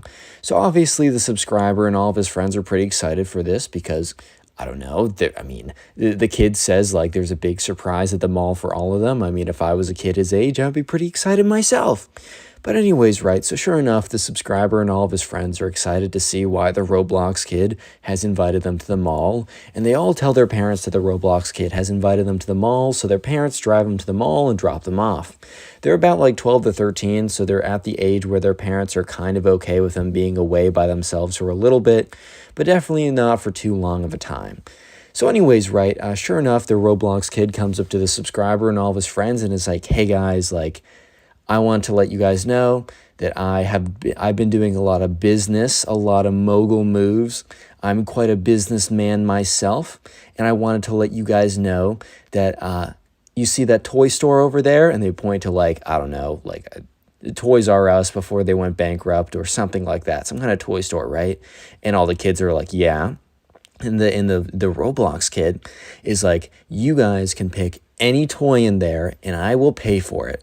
So first of all, right, the subscriber and all of his friends are immediately super excited. They're immediately super happy because, I mean, they're now able to get whatever toy that they want. This is a pretty good deal. This is pretty cool. But then immediately the subscriber afterwards kind of thinks to himself, this is really cool, but is this like too good to be true cool? Like, this is great and all, but this just feels a little bit too good to be true. But at the end of the day, if someone's offering you a free toy and you're a kid, what are you going to do? Say no? So yeah, sure enough, the subscriber and all of his friends, they all rush into the toy store. They're going around, the subscriber finds something he likes, and they all make it to the front desk. So sure enough, they're all like walking up to the front of the toy store. They all find the Roblox kid, and the Roblox kid is looking so smug. He's looking so full of himself because, he's the generous one today. He's the one who's buying all of them a gift because out of his generosity, he feels like it's time for him to give back, guys. It's time for him to give back. When in reality, he is, you'll see. So sure enough, they all get to the register and they start ringing it up. And the subscriber watches as like 15 kids ring up toys. And they're not ringing up like a pack of Pokemon cards, which is like $5, which is still $5 is a lot for a pack of cards. They're ringing up like legit $20, $30, $40, $50, $100 toys. Like they find the craziest toys that their parents would never buy them. And if I don't know, man, if the Roblox kid says, hey man, I'm going to buy them, then they're like, okay, dude, then here we go. So sure enough, they all go to the front and they ring up all these toys. The total is like legitimately $1,500. I don't think there's ever been a case at this store that a single person has rung up this much money, this many items. So sure enough, like the guy behind the cash register is kind of looking at them very suspiciously. Because I don't know about you, but I would definitely be suspicious if a bunch of like 12-year-olds came up to the front of a toy shop and rung up $1,500 worth of items. Like, I don't know about you, but I would be at least a little bit suspicious. So yeah, sure enough, right? The cash register, the cashier is like, okay, that's going to be $1,500. And he says it with kind of a confused look because it is $1,500. And he looks at the kids and he's like, okay, so are your parents here to pay for it? And all the kids, including the subscriber, they all turn over and they look at the kid, the Roblox kid, who promised that, he would be paying for all of this. And sure enough, the Roblox kid is like, no, that will be no problem. I will be paying for this. And the cashier kind of looks at the Roblox kid, looking at him like, bro, are you really going to be paying like $1,500? Are you sure? Are you positive that you will be paying $1,500 for these toys? Like, are you 100% certain that you will be paying $1,500? And the kid looks at him. He's like, yep, this will be me. And he goes in and he pulls out an iPad. And on the iPad, he brought his like backpack to the store. On his iPad, he has Roblox. And he opens up Roblox. And everyone is so confused right now because they're like, okay, this kid literally just told us that we can have whatever item we wanted. And when he goes to pay, instead of paying, he pulls out his Roblox game. Like, bro, this might not be the time to be playing video games. This might be the time to, I don't know, pay for the thing you said you'd pay for. But sure enough, right, the Roblox kid, what he ends up doing is he pulls up his Roblox account and it says that he has 2,000 Robux. And he goes and shows the cashier and he's like, hey man, so I have 2,000 Robux. Well, this should be more than enough to cover it. And everyone is looking, all the kids are looking at the Roblox kid and they're just assuming, oh, this is a joke, right? Like he doesn't actually expect the cashier to accept Robux as a legal tendency, as legal tender. He doesn't actually expect the cashier to accept his Robux to pay for the $1,600 worth of toys, right? And that's when it all made sense to the subscriber. This kid didn't have $1,500. He had 1,500 Robux. And I think the kid must have assumed that there was a one-to-one conversion between this fake virtual currency that you can buy stuff on Roblox on and the actual US dollar. So sure enough, the cashier looks at this kid and kind of just gives him a long look of like, I know you don't know any better, but still, seriously? Like, seriously? So the cashier has to inform this kid that no, he cannot pay with Robux. Sorry to break it to you. Robux is not legal tender and he cannot pay with it. So the kid starts to realize that he cannot pay with his Robux. So he has to turn around and tell everyone that, hey guys, sorry to break it to you, but you got to turn around and put all the stuff you just got back. Yeah, all that stuff you just got out, you got to turn around and put it back. I'm sorry to say, it's almost like that episode of Scott's Tots from The Office. It's that one episode you watch once and you can never watch again. Yeah, so sure enough, he had to tell every kid to walk back and put back the toys.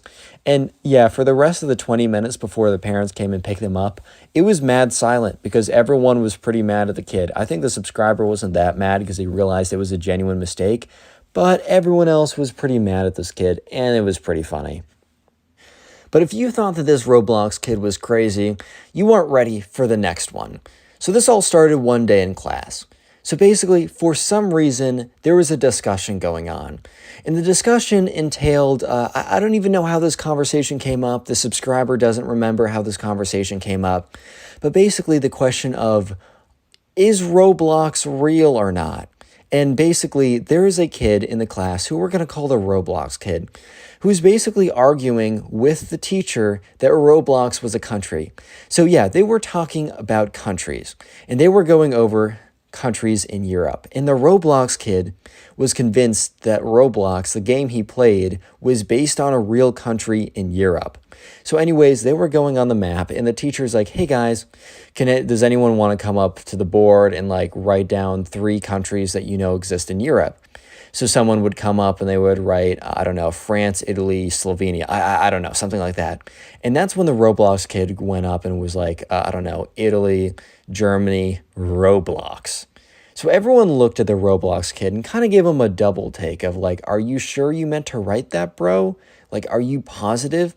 When the kid wrote down that Roblox was one of his answers. Because I don't know if you guys know this, but Roblox is not a country. It is, in fact, a name of a video game. But sure enough, the kid was very confident with his answer and kind of like walked back down like nothing happened. Half the class looked at the board confused. The other half kind of burst out a little bit into laughter. And the teacher must have had a son who played Roblox. He's like, hey, don't write down like funny jokes on the board. This is serious. Like write down 3 countries, like erase this and write down a 3rd country if you can. And the Roblox kid legitimately looks at the teacher with this look of confusion, saying, I wrote down 3 countries. And the class laughs again, or at least the part of the class that laughed before.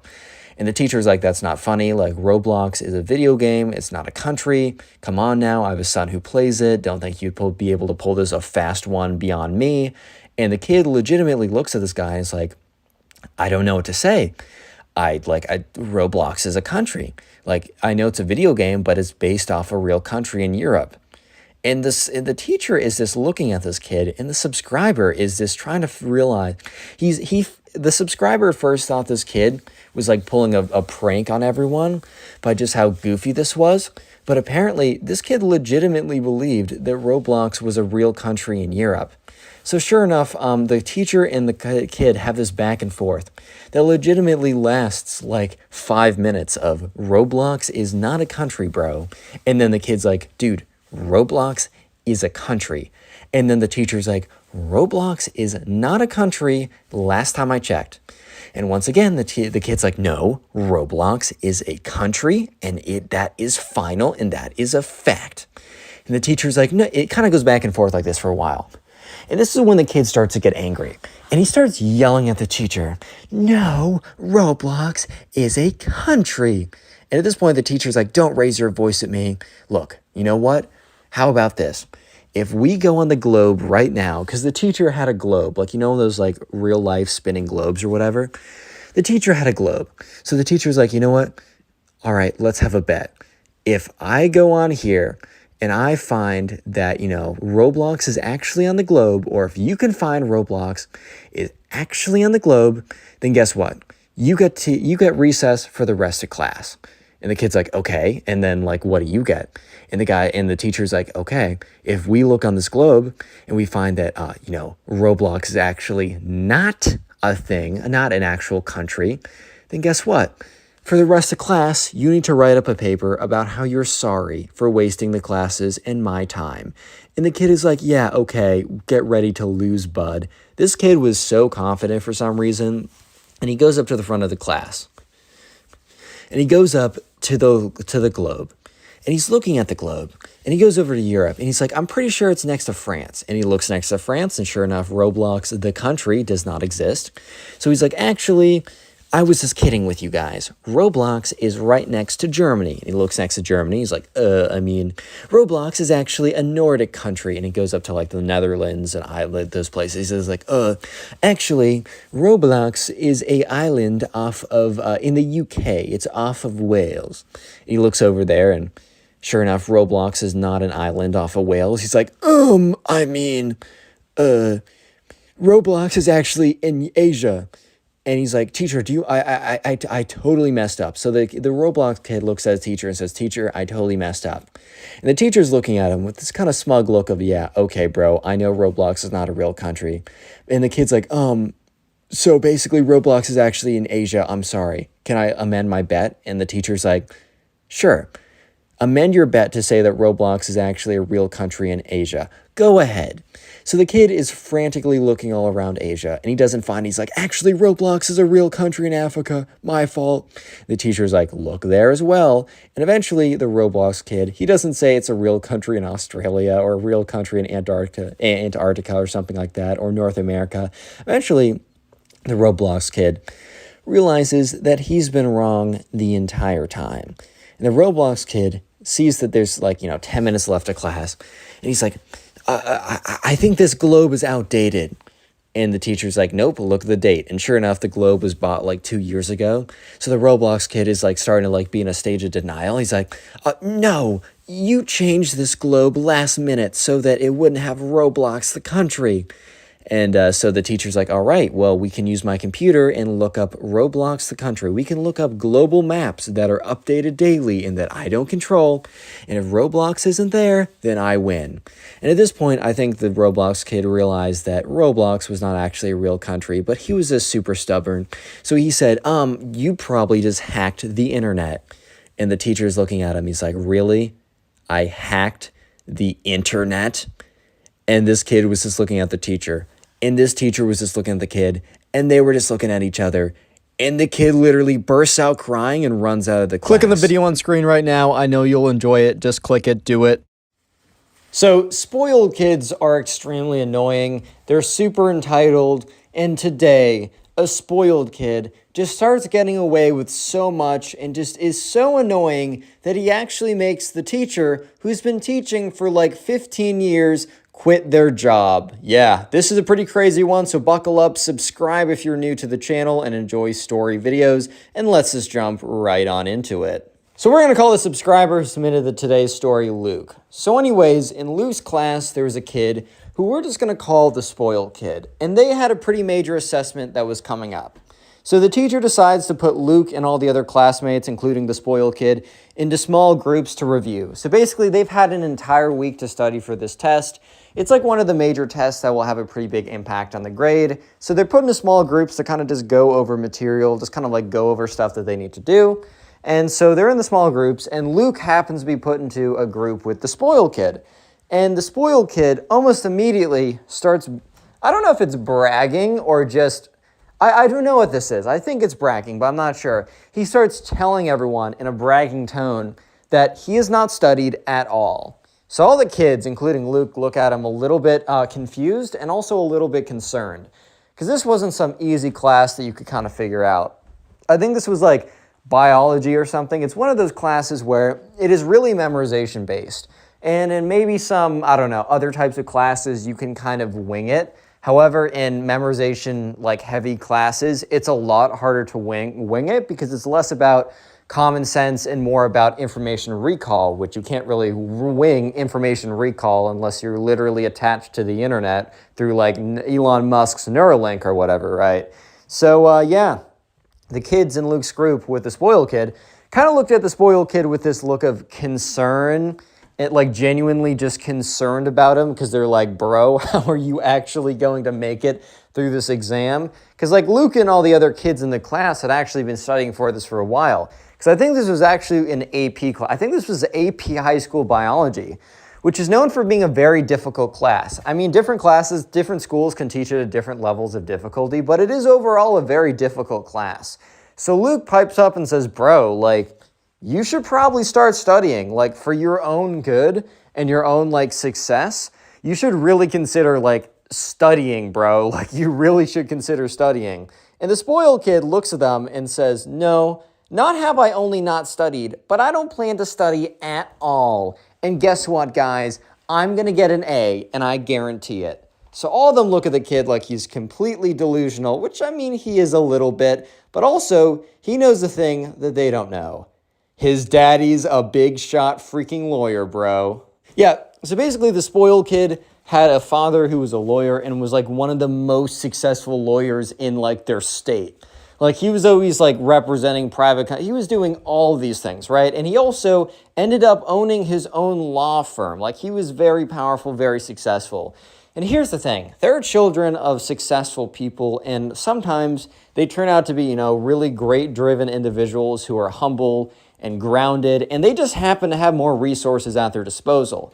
So sometimes they use that just to, to elevate themselves and to be able to do even more. However, other kids sometimes will let the kind of like the resources and power that, their parents and family have go to their heads as if they were the ones who rightfully earned it, right? As if they didn't just luckily spawn into existence into the right family, dude.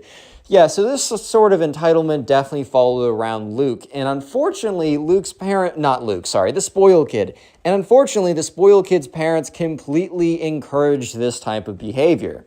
They would, whenever the spoiled kid would have a tantrum, they would basically back him up. So because of that, he was super inflated, like inflated ego, inflated confidence, inflated just like everything like that. So the spoiled kid was basically bragging about how the fact that he hasn't studied and he doesn't need to study. The thing is though, Luke and everyone else in the group with the spoiled kid, they don't realize that the spoiled kid is going to pull the daddy is a lawyer card. They just think that this kid's going to frickin' fail. So they keep trying to tell him, dude, like this is really hard. Like we've been studying for even more than a week. Like we've been preparing for this even before we knew that we had a test. Because they were told about that they were going to have a test in a week, but it was kind of clear what the material was going to be on, or what the test was going to have on it, because it followed this very sequential order of everything, right?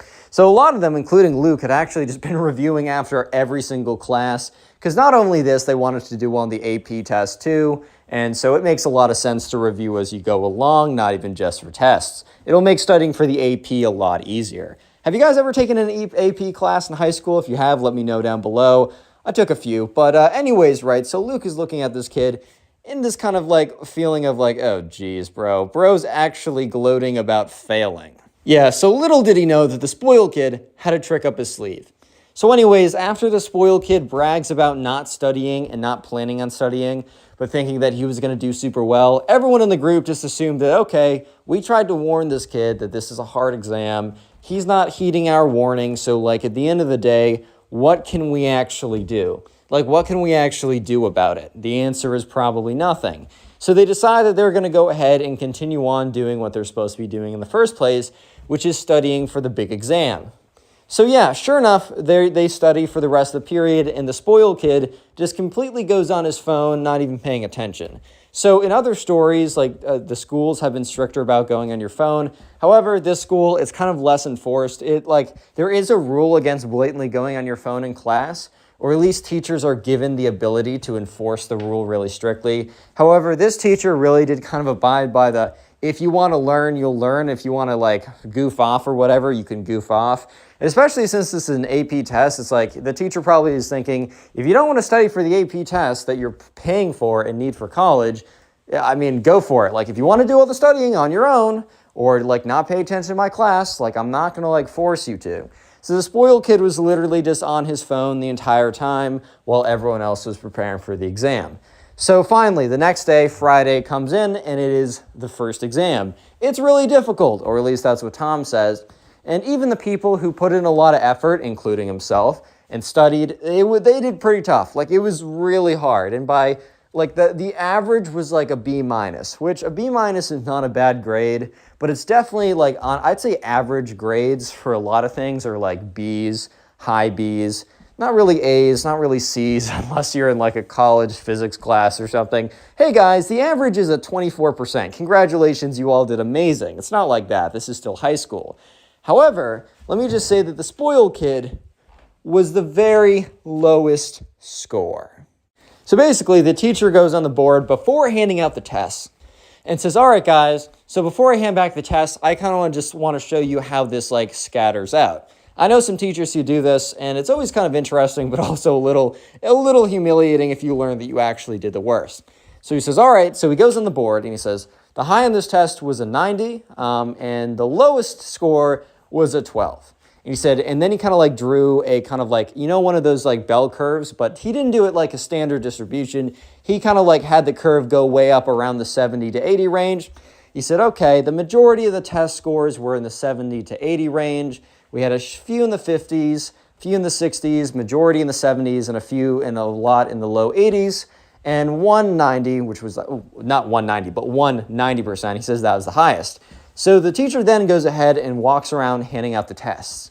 And as soon as the spoiled kid gets his test, he looks at it, but he doesn't have a look of like shock. Like sometimes when spoiled kids are really arrogant and think that they'll just be a genius and be able to pass their test because of their sheer genius ability and epic mind because they were always told by their parents that they were geniuses. No. So not in this case. The spoiled kid in this case knew that he wasn't going to do well. So instead of having a shocked reaction, he looks at it and simply very calmly raises his hand. So the teacher, expecting like a little bit of commenting from the kid who got an 11%, right? But didn't really expect the commentary to come as a class question. The teacher kind of expected the spoiled kid to ask to meet with him after class or during a free period, and they'd go over the test together and how the spoiled kid can salvage his grade in this class. However, it looks like the spoiled kid wanted to get attention for this in front of the entire class, so, the teacher's like, however, whatever, right? So the teacher looks up and says, yes, spoiled kid, what is it? So the spoiled kid looks at him and says, we're going to call it Mr. Davenport. Some of you guys have been asking, why is every teacher name Mr. or Mrs. Davenport? I used the name once, and then similar to me using Ben as the secondary character, I'm just not creative, and I like routine, so I've just been using it every time. So we're going to call the teacher Mr. Davenport. And Mr. Davenport looks at the spoiled kid and is like, yes. And the spoiled kid, stands up and looks at Mr. Davenport and says this in a forceful yet calm manner. This spoiled kid is a lot more, I don't want to say competent, but a lot more confident and a lot more tactical when he goes about being a spoiled brat. He looks at this teacher and says, if you do not change my grade to an A, I will sue you and the school. So the entire class was not quiet, not speaking super loud.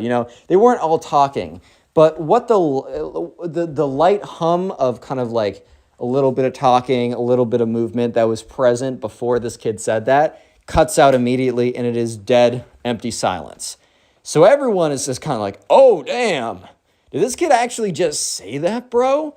So yeah, the teacher Mr. Davenport has a very stunned look on his face because, I don't know about you, but if I was a teacher and some kid very calmly stood up and said, hey, if you don't change my grade from a fail to an A, I'm going to, sue you and the entire school. Yeah.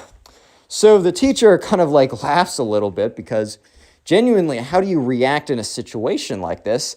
And is just come again?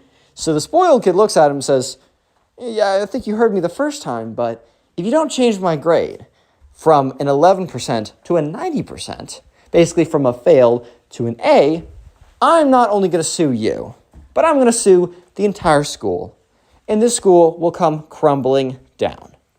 So at this point, this is when the subscriber, Luke, realized that the spoiled kid did have no intention of studying, but he didn't have any intention on doing well in the test from the first time around.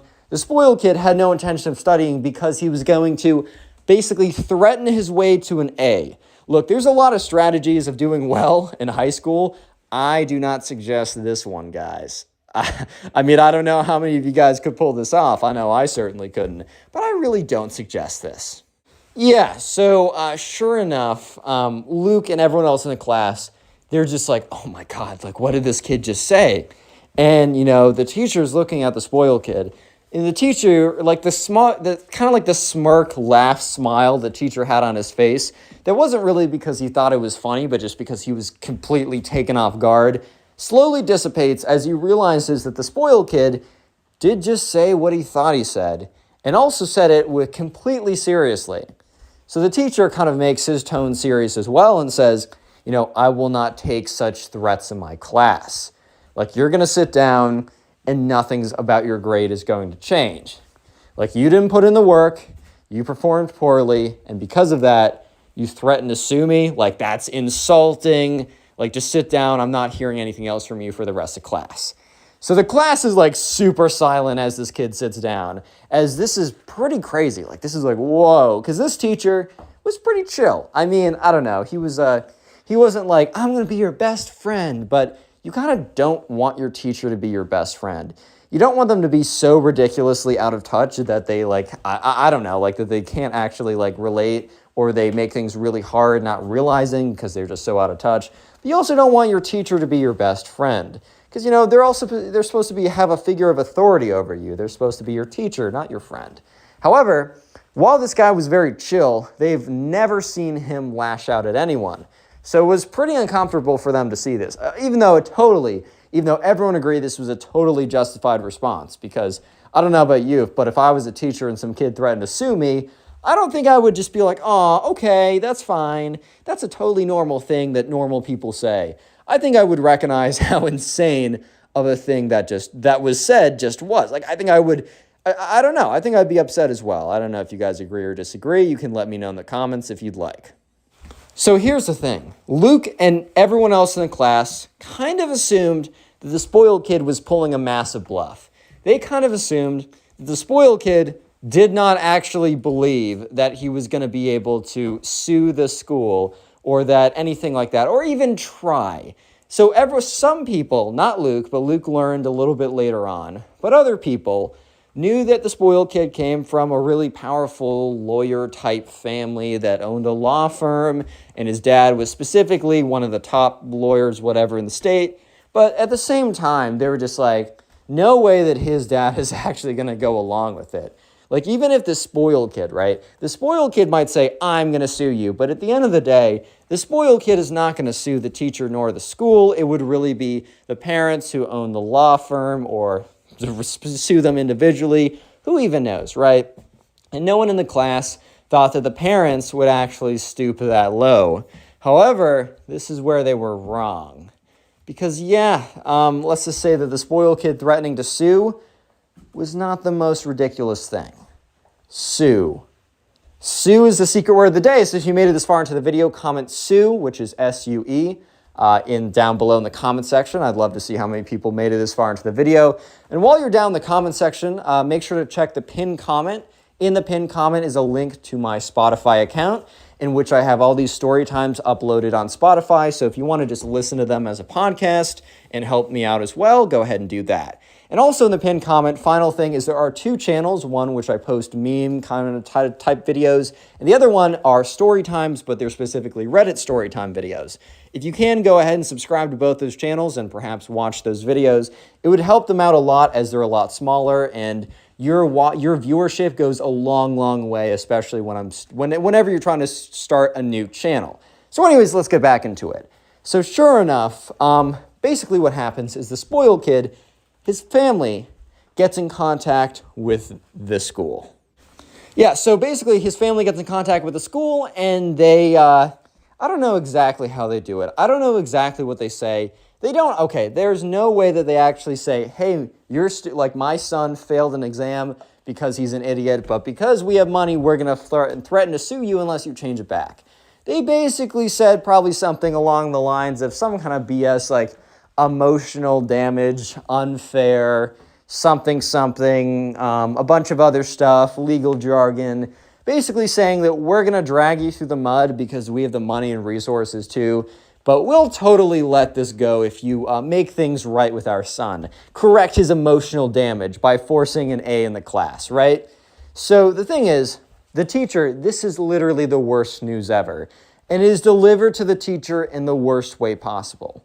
So the next day in class, everyone's sitting there, Spoiled kid is sitting there, Spoiled kid's pretty confident, even though at this point, I don't think he even knows that he is going to win this.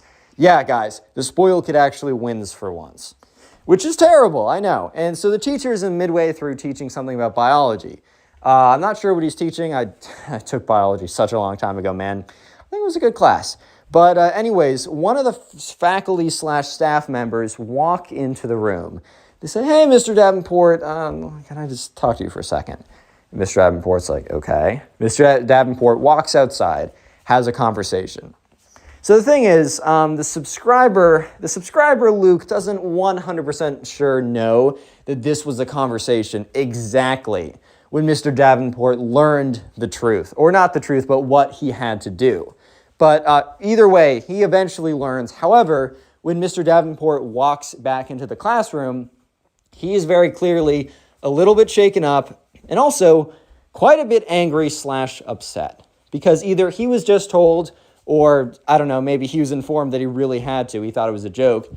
That basically, he had to change the spoiled kid's grade from an 11% to a 100%. From a fail to an A plus or an A, however you want to go about it. Simply because the school genuinely just saw that this family would drag them through the mud and burn them through all their resources for a case that wouldn't even amount to anything. And the only thing they had to do was basically change this kid's grade back. Yeah, it's pretty messed up, I'm not going to lie. And the teacher, Mr. Davenport, also thought it was pretty messed up. Yeah, so Mr. Davenport was just super weird for the rest of the day. Probably because he learned that he needed to basically give someone a fake grade, something that they didn't earn, after threatening, which is after doing something insane, basically awarding their worst behavior ever, and also giving someone a grade that they didn't deserve, all because the school was scared of this family, right? So the next day in class, the spoiled kid walked in 15 minutes late. And Mr. Davenport, while being pretty chill, was not a fan of, not showing up on time. He didn't care if you were a minute late. I mean, maybe if you're 3 minutes late every single day, no matter what, he'd be like, dude, just leave, walk a little faster, maybe don't take the same. I don't know. He would figure it out, or if there's a genuine reason, I don't think he would care. But he didn't like kids when they were late, right? He'd always give them a hard time. So the spoiled kid shows up 15 minutes late. And the reason why the spoiled kid showed up so late was not because, I don't know, he got out of class late, or even because a genuine reason. The reason was because the spoiled kid learned from his parents that the school had instructed Mr. Davenport to change his 11% to 100% and that he was going to have to go through with it. So at this point, the spoiled kid basically learns that he won and that Mr. Davenport will be forced to do whatever he says, practically.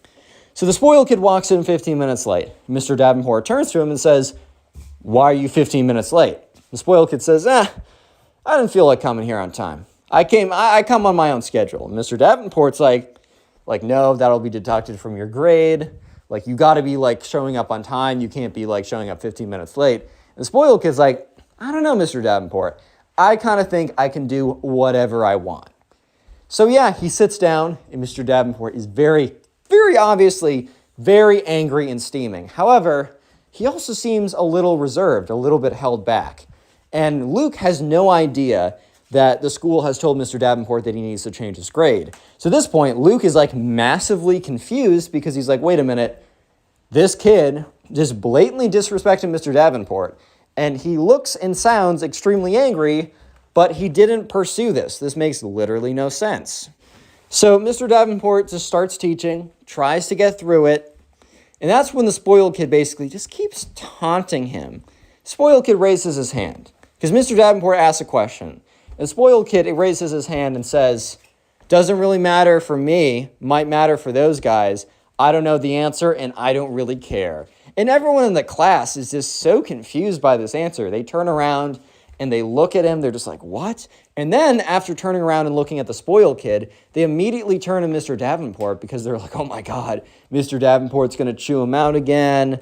Some of them are rooting on for Mr. Davenport to just rip him a new one because they're like, this kid is literally the worst. He sucks. And I really like seeing a spoiled kid getting owned by their teacher, right? However, Mr. Davenport looked at him And Mr. Davenport gave a long, cold stare, but he didn't say anything.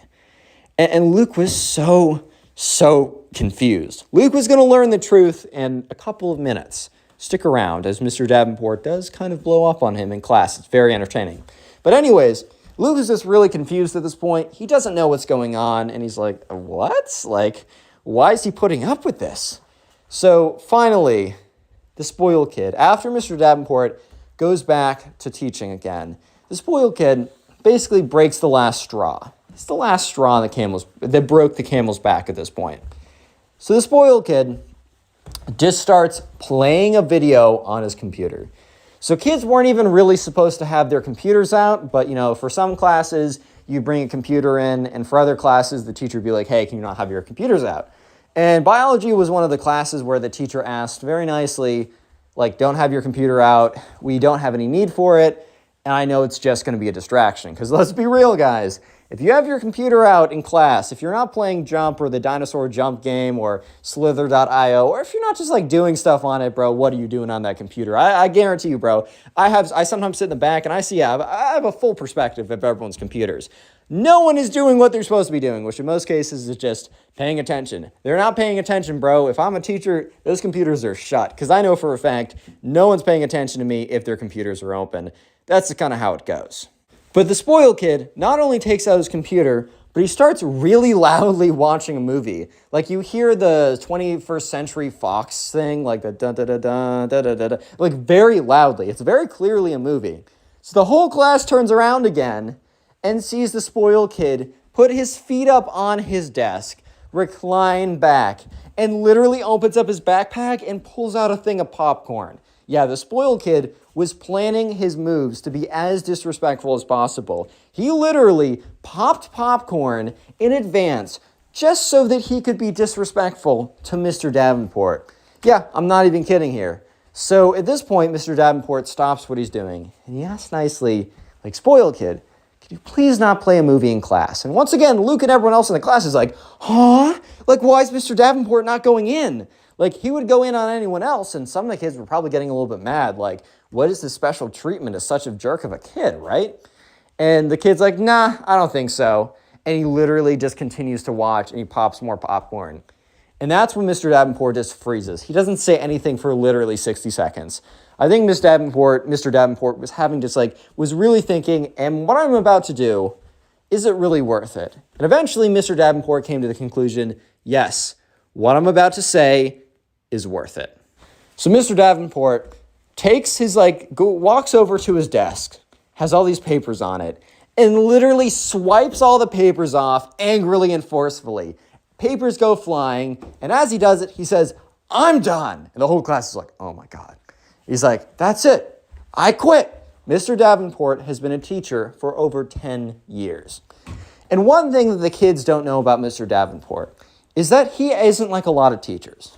A lot of teachers, they need their jobs, or not they need their jobs, but they don't get paid a lot as teachers, right? Unfortunately, one of the most important professions gets paid somewhat near the least, especially when you compare it to how important it is, right? So the thing is, Mr. Davenport was not like most teachers. Mr. Davenport wasn't originally a teacher. He actually made a lot of money being like a stock guy before. He was in hedge funds and stuff like that. However, he made enough money and then wanted to pursue something that he felt was more meaningful and where it didn't really matter how much he got paid.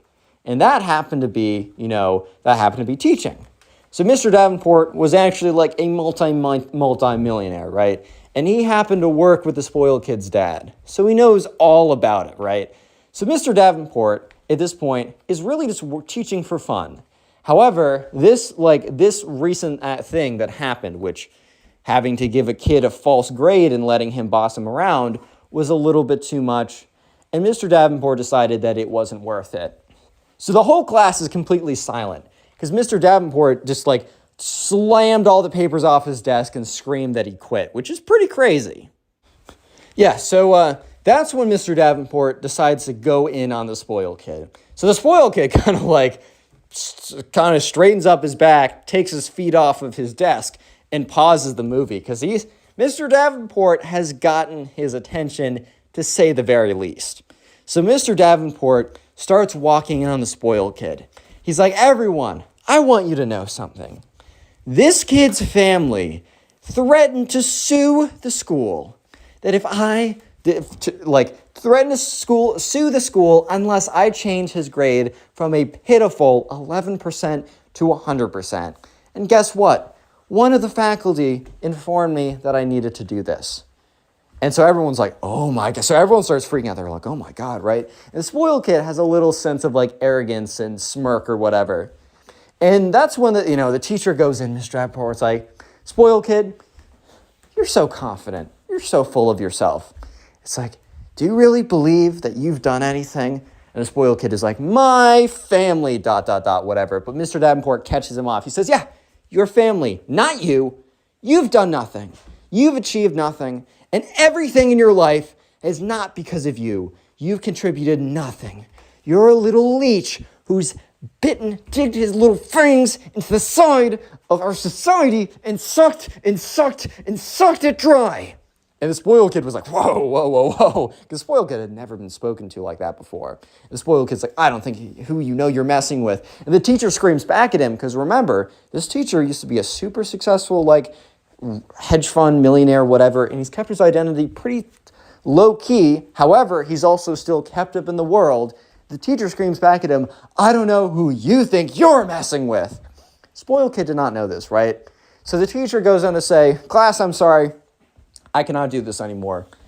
As much as, I love teaching, the school is corrupt if they'd let something like this happen. The school is corrupt, the system is corrupt, and from this day on, I quit. And the teacher begins to pack up his stuff. And the spoiled kid has a little bit of a smile on his face because the spoiled kid believes that he's won. And that's when the teacher says, oh, spoiled kid, I got to let you know something. Just so you know, you didn't get away with this. You didn't get away with this. And the spoiled kid kind of speaks up like, spoiled kid's a little shaken up at this point because this is like a crazy turn of events, right? But the spoiled kid speaks up a little shakenly, but a little bit more confidently than he would have been a minute ago.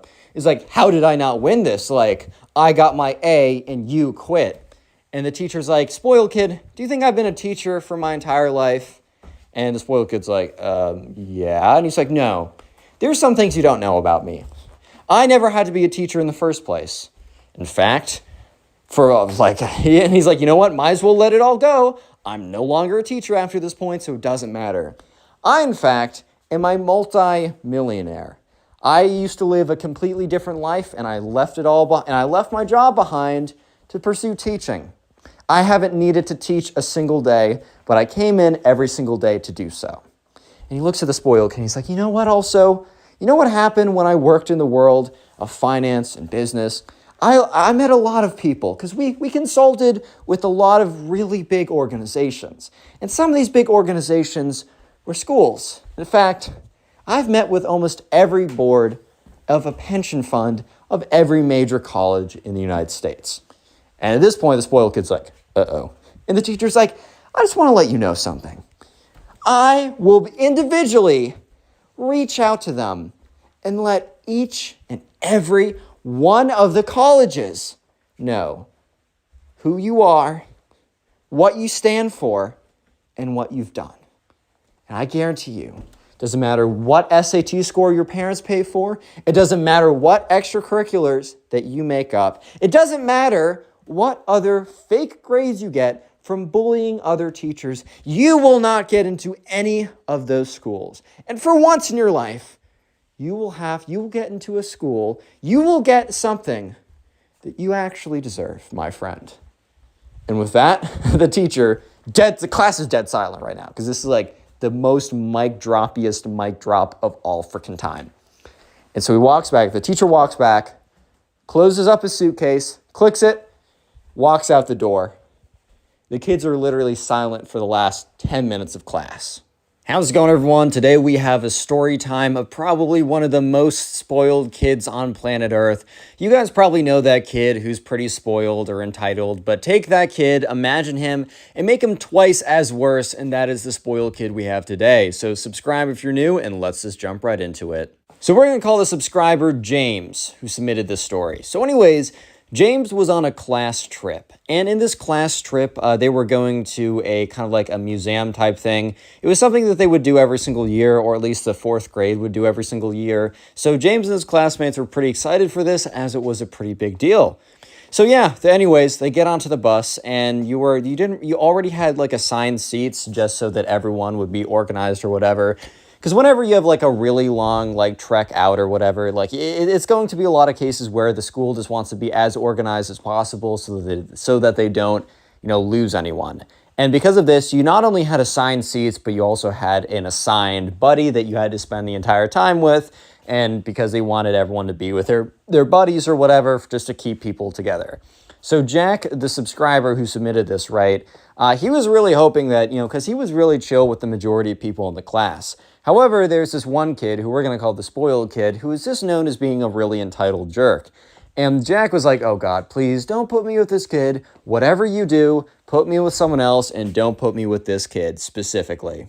So yeah, Jack was waiting outside the bus as well with everyone else, waiting for the teachers to read out the names. And Jack is like, please don't be spoiled, kid. Please don't be spoiled, kid. Please don't be spoiled, kid. And the teacher was like, all right, Sam and Ben, Aiden and Steve, whatever, Jack, and it almost felt like there was an intentional pause. There probably wasn't, but I think it was just because Jack was so like in the mode of anticipation, really hoping that it wasn't the spoiled kid, that, it almost felt like there was a pause where there wasn't. And the teacher's like, and spoiled kid. And Jack is like, how? Like, what are the odds that that's actually how it went? Like, genuinely, like, what are the odds that out of everyone possible, that is actually the freaking spoiled kid I get partnered with? Like, that is 100% my luck. Like, how is this even possible? There was like 100 kids in his class, and somehow he got partnered with the one kid that he didn't want to be partnered with. But I'm pretty sure that's like Murphy's Law, where it's like something like that will always happen. And it's the one thing you don't expect to happen will always happen, so be prepared for it. But anyways, eventually they, Jack is told, and everyone else is told to go find your buddy. So Jack finds the spoiled kid, and, the spoiled kid's like, what's up? And Jack's like, yo. And so they go on the bus, and they sit down. And immediately, once they get to their seats, the first of many problems arises. Because the spoiled kid is like, I want window seat.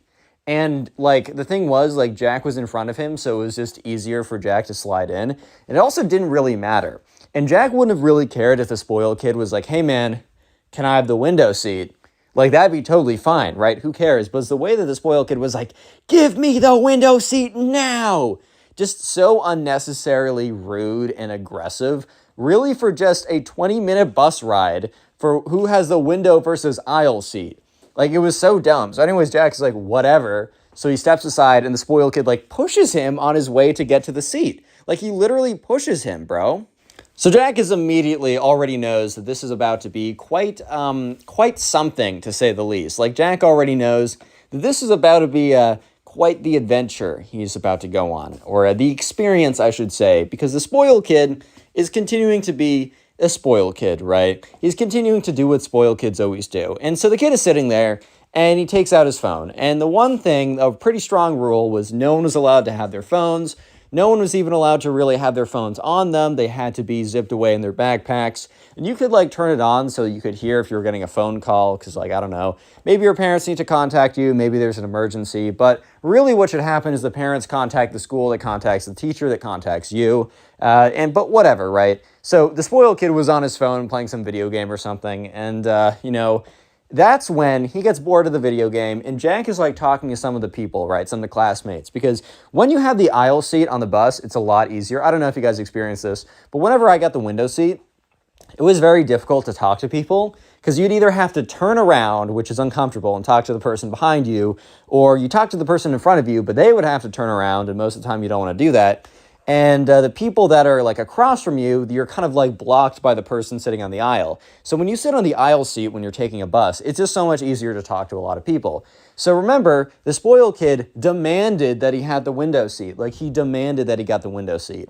And so Jack was like, whatever, and he sat down the aisle seat. And Jack was having a good time talking with people. And the spoiled kid punches him in the arm. Doesn't full-blown smack him in the arm, but kind of punches him in the arm to get his attention, which just like hurt a little bit and seemed super unnecessary. Like, could you literally not tap me, bro? Like, were you not like physically capable of just tapping my arm instead? So sure enough, Jack like turns around, he's like, yes. And the spoiled kid's like, give me the aisle seat right now. Stop hogging all the attention. And Jack is like, bro, what? Like, what do you mean I'm hogging all the... Because Jack is so confused because he remembers how intense the spoiled kid was acting and how like intent he was on getting the window seat that he was like super rude earlier, and it still left a bad taste in Jack's mouth. And now 10 minutes later, when the spoiled kid gets bored of his video games that he wasn't even supposed to be playing, he now demands to have like the seat where he can talk to other people. So at this point, you know, Jack kind of just doesn't want to like switch seats. He's like, bro, it would be such a hassle to switch seats, and I'm not trying to stand up. They don't want us to stand up on the bus. And the spoiled kid starts punching Jack in the arm. He's like, give it to me, give it to me, give it to me, give it to me. And, you know, he's like, stop, Jack's like, stop, stop. What are you doing right now? And the spoiled kid's like, I'm going to make your life a living hell unless you switch seats right now. So at this point, Jack is like, oh, okay, whatever, bro. Like, I really don't care. Like, fine, dude. Sure, whatever. So Jack stands up and immediately hears Jack sit back down. So Jack sits back down because one of the teachers in the front, because you can't be standing up while the bus is moving just in case it has to stop abruptly. You would go like, you'd fall over, maybe you'd hurt yourself, just for reliability's sake. So he sits back down, and the spoiled kid starts punching him in the arm. He's like, bro, why'd you sit down? Like, I'm trying to sit in that seat. And Jack's like, dude, I was just told by the teachers that I need to sit down right now. Like, I'm sorry. Like, you're going to have to climb over me. So the spoiled kid is like, fine. So Jack starts sliding in towards the window, and the spoiled kid starts climbing over Jack. And the spoiled kid legitimately, like, falls. Like, he's trying to climb over, and he loses his balance, and then just falls on top of Jack. And Jack's like, dude, get off of me. And the spoiled kid's like, you get off of me, bro. Which is like, did you really just say you get off of me, bro, when you're literally sprawled on top of Jack? Like, you are on top of Jack right now. You are sprawled on top of this guy. How is he supposed to get off of you when you have him pinned down? So eventually the spoiled kid gets the aisle seat. And here's the thing. I think the spoiled kid just imagined that anybody, literally anybody, if you sit in the aisle seat, you will have people to talk to. But the thing was, most people didn't like the spoiled kid because, I don't know, he's pretty clearly a big, massive jerk, right? And it feels pretty obvious right now. So the spoiled kid, when he actually got the aisle seat, people like weren't talking with him. So the spoiled kid starts to get mad and turns over to Jack, because Jack is now just looking out the window. Jack is not talking with anyone because he's not in the aisle seat. He's looking out the window and he hears bump, bump, bump, or he doesn't hear. He feels up like a punching against his arm. He's like, I swear to God, this kid is going to get KO'd from me if he doesn't stop it. So he turns around. He's like, what? And the spoiled kid's like, you tricked me into giving you your like window seat. Like, I want it back now. And Jack looks at him and is like, dude, can you please just choose? It's literally, we have 5 minutes left in our drive. Like, can you not chill out for 1 frickin' second, dude? And the spoiled kid's like, you tricked me. Like, you were making it seem so fun in the aisle seat so that you could have my window seat. Like, I want it back. And Jack's like, dude, okay, if I give this back to you, we're not going to switch again. Like, I'm not going to switch with you again. If we switch, we're never going to switch again, okay? And the spoiled kid's like, yeah, fine, whatever.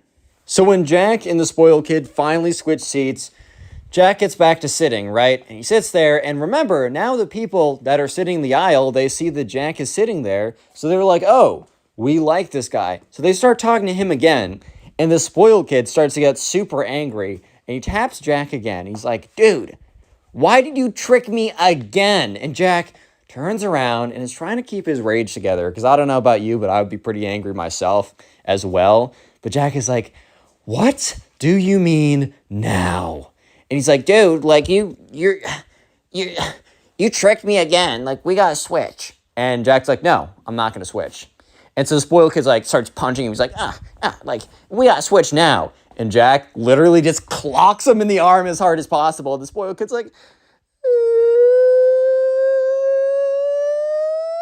and Jack's like, oh my God. So sure enough, the bus stops, and as the teacher gets up to take attendance, the teacher sees the spoiled kid just having a complete fit or whatever. So yeah, eventually the teacher comes over. Jack is asked like what happened, and the spoiled kid's like, Jack hit me in the arm. And the teacher's like, Jack? And so Jack was like he was beating me in the arm again and again and again. I just did it back to make him stop. And the teacher's like, well, obviously he wasn't doing it super hard to you and you played way too hard back. No roughhousing. Apologize to the spoiled kid. And Jack is like, oh my God, I need to apologize to this kid? Dude, like, I don't think I can stomach apologizing to this kid. I just hate him so much, bro. Like, I just hate this so much, bro. Like, I can't take this anymore, dude. And so, yeah, the spoiled kid, Jack is like, sorry. The spoiled kid's like, it's okay. That's fine. I'll recover eventually. Maybe I'll have to amputate this arm, but I don't know. We'll see. And Jack is like, oh my God, I just want to beat this kid. Oh my God. Oh my God. And the teacher's like, all right, well, everyone get with your buddies and go off to the museum or whatever. So they get up, and Jack notices the spoiled kid stops crying immediately. Like, he doesn't kind of like, sometimes a kid will cry and they'll mean it. They'll actually be truly upset, but they'll slowly like stop crying. They'll cry less and less and less until they basically stop, right? This was not that. The spoiled kid was putting on an act, and Jack realized it because he literally shut off his tears and any emotion the second they got up.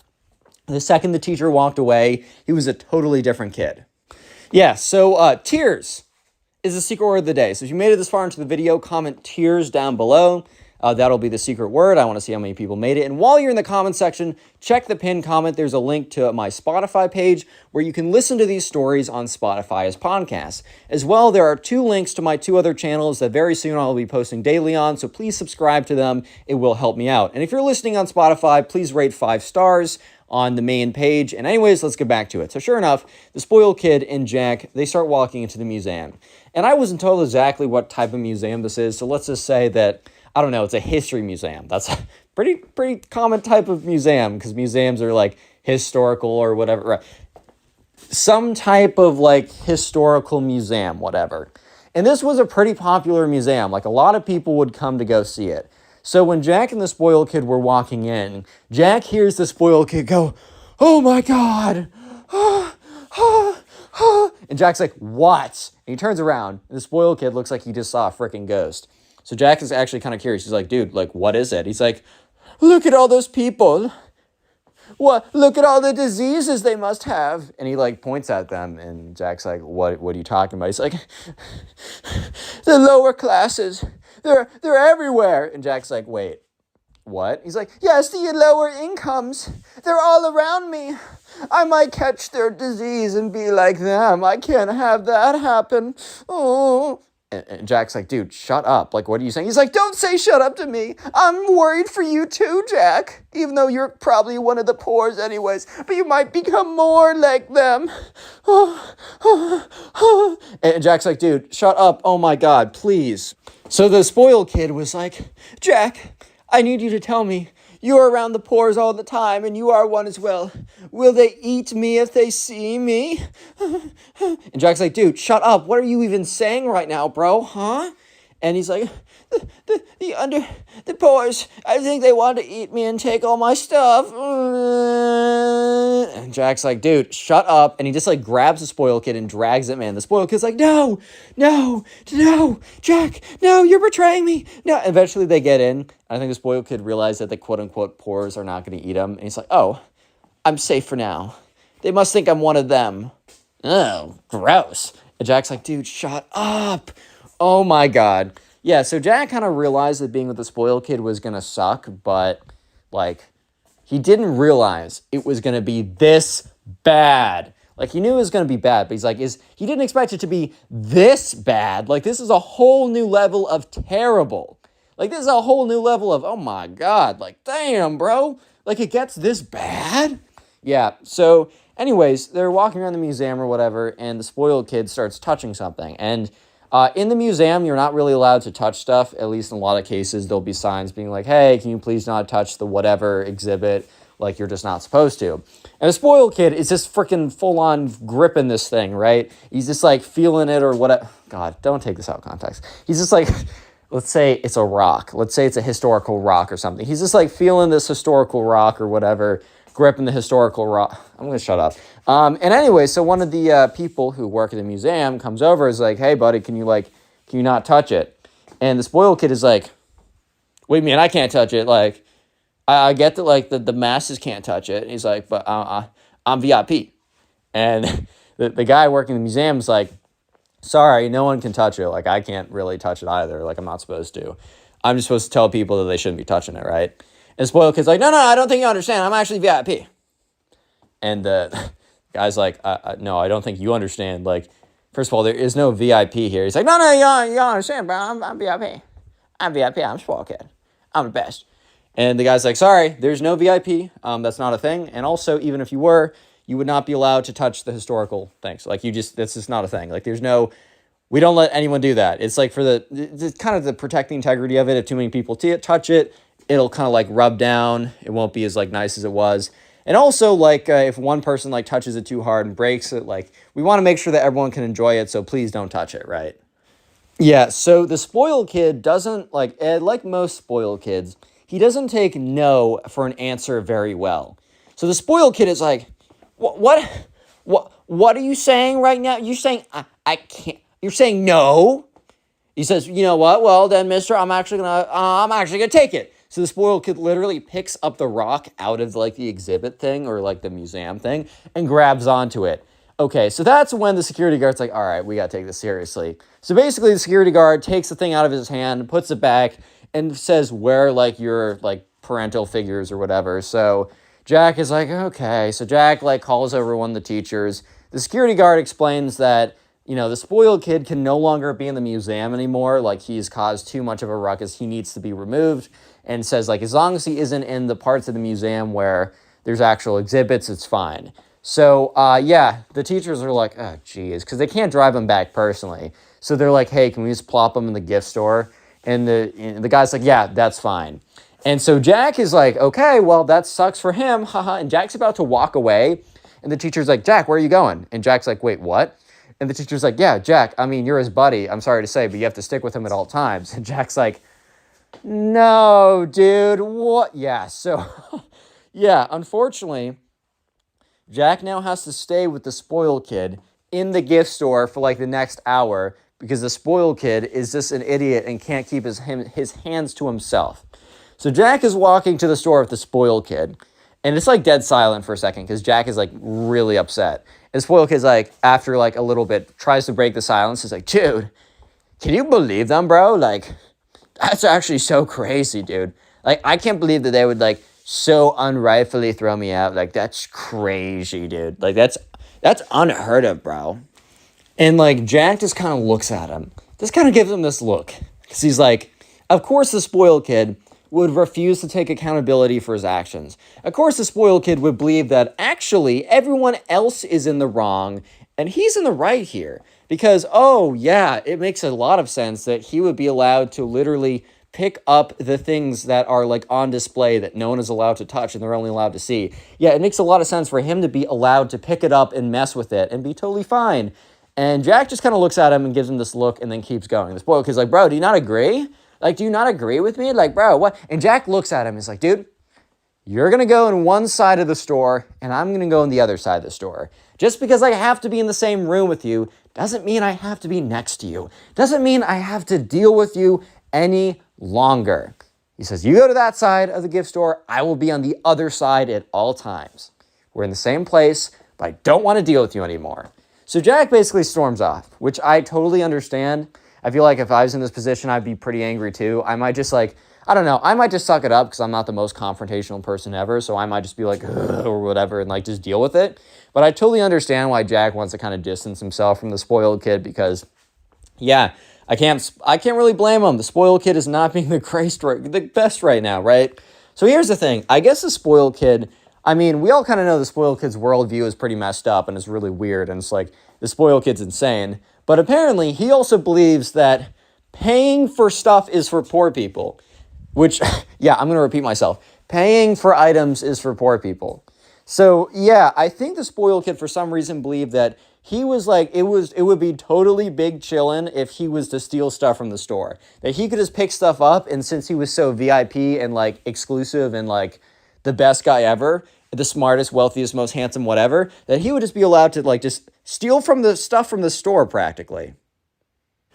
Yeah, because basically Jack is trying to stay on the other side of the gift shop as the spoiled kid. But occasionally he'll look over to see where the spoiled kid is, just to see like where he is so he can keep the most distance. And he watches as the spoiled kid picks up something and puts it in his pocket. Like, you know, when you see someone, I don't know if you've seen this, but like someone, if they want to like steal something from like a, I don't know, a thrift store or a convenience store or just like a store with a lot of like little things or whatever at the mall, they'll find something small and they'll normally just put it into their pocket, put it into their purse, whatever, right? And yeah, so the spoiled kid is doing this, but he's not, okay, so some people are kind of like, will be sneaky about it. They'll take one thing, they'll take the tag off, it won't get caught, whatever, right? I mean, still, that's not a thing you should do. The repercussions could be really bad, and it's not worth it, guys. Don't do that. But the spoiled kid was literally just filling all of his pockets with all the toys and random stuff he could see. His pockets were literally bulging with merchandise and apparel. It was like it was like top 10 dumbest criminals ever. He would be number one at this point. He basically was just filling his pockets to the brim. Like they were probably toys and merchandise flying out of his pockets, just falling out of his pockets, right? And like, bro was not being nonchalant at all about it. So yeah, I guess maybe someone in the store would have assumed that he was just filling his pockets to come to the front and then pay for it, and he just didn't want to hold on to it all. But eventually, like 30 minutes later, the teachers come by and be like, all right, like we're going, like Jack, where's the spoiled kid? And Jack's like, oh, I don't know. And he's like, I thought he was in the store. And so sure enough, they look around and they watch as the spoiled kid is walking out of the store, pockets full of stuff, and you hear beep, beep, beep, beep, beep, beep, beep. Yeah, he sets off the detector, and these two security guards walk over, and they're like, son, do you have any unpaid merchandise? And the spoiled kid's like, I don't. And then like all this crap falls out of his pants. Yeah, so basically the spoiled kid starts to get taken away by these security guards. So the teacher runs over there and is like, stop, stop, stop. And they're like, is this your son? And they're like, no, this is my student. I thought I'd just leave him in here because he was banned from somewhere else. Like, I'm sorry. Like, what can I do to, like, bring him home? And they're like, well, we don't really care. Like, we were just going to, like, hold him somewhere till we found his parents anyways. They're like, all right, like, can you empty your pockets? And the spoiled kid, and they, like, the teacher goes through and makes sure he empties his pockets correctly. But his pockets are emptied out or whatever. And that's when, like, the security guard's like, all right, well, he can't really come back here, at least on a school trip, on your supervision. Let his mom know about this. Like, that's really what we were just going to do. Like, this kid's obviously a kid. We're not going to, like, actually, like, I don't know, enforce the full extent of the law on him. We just want to make sure this isn't a pattern that consists into his teen or early adulthood when it can actually affect him. And so the teacher's like, yes, yes, of course. I'm so sorry. So they're walking out, and the teacher angrily is like yelling at the spoiled kid, like, what are you thinking? First you try and like destroy something in the museum, and then you try and rob the museum. The spoiled kid literally has a blank face. Like, the spoiled kid legit doesn't care, which is pretty crazy. But then the teacher says one of the most insane things ever, and I don't think Jack has been more mad in his life. The teacher turns to Jack and is like, how could you let this happen? And Jack's like, what? Today, we have a story time of a spoiled kid who literally gets so angry that he doesn't get what he wants, that he goes on an unhinged rampage and actually says that his dad could buy the subscriber. Yeah, that's a little sus, bro. So sit back, relax, subscribe if you're new, and let's jump right into it. So we're going to call the subscriber who submitted today's story Brett. So anyways, Brett and the spoiled kid. There's also a kid in his class who we're just going to call the spoiled kid. And the spoiled kid was a very standard, typical spoiled kid. He was the type of kid who literally got anything he ever wanted. If he wanted something, he would ask and he would receive. So while it's like a good thing to give your kids things that they want sometimes, this kid literally got everything and anything that he ever wanted.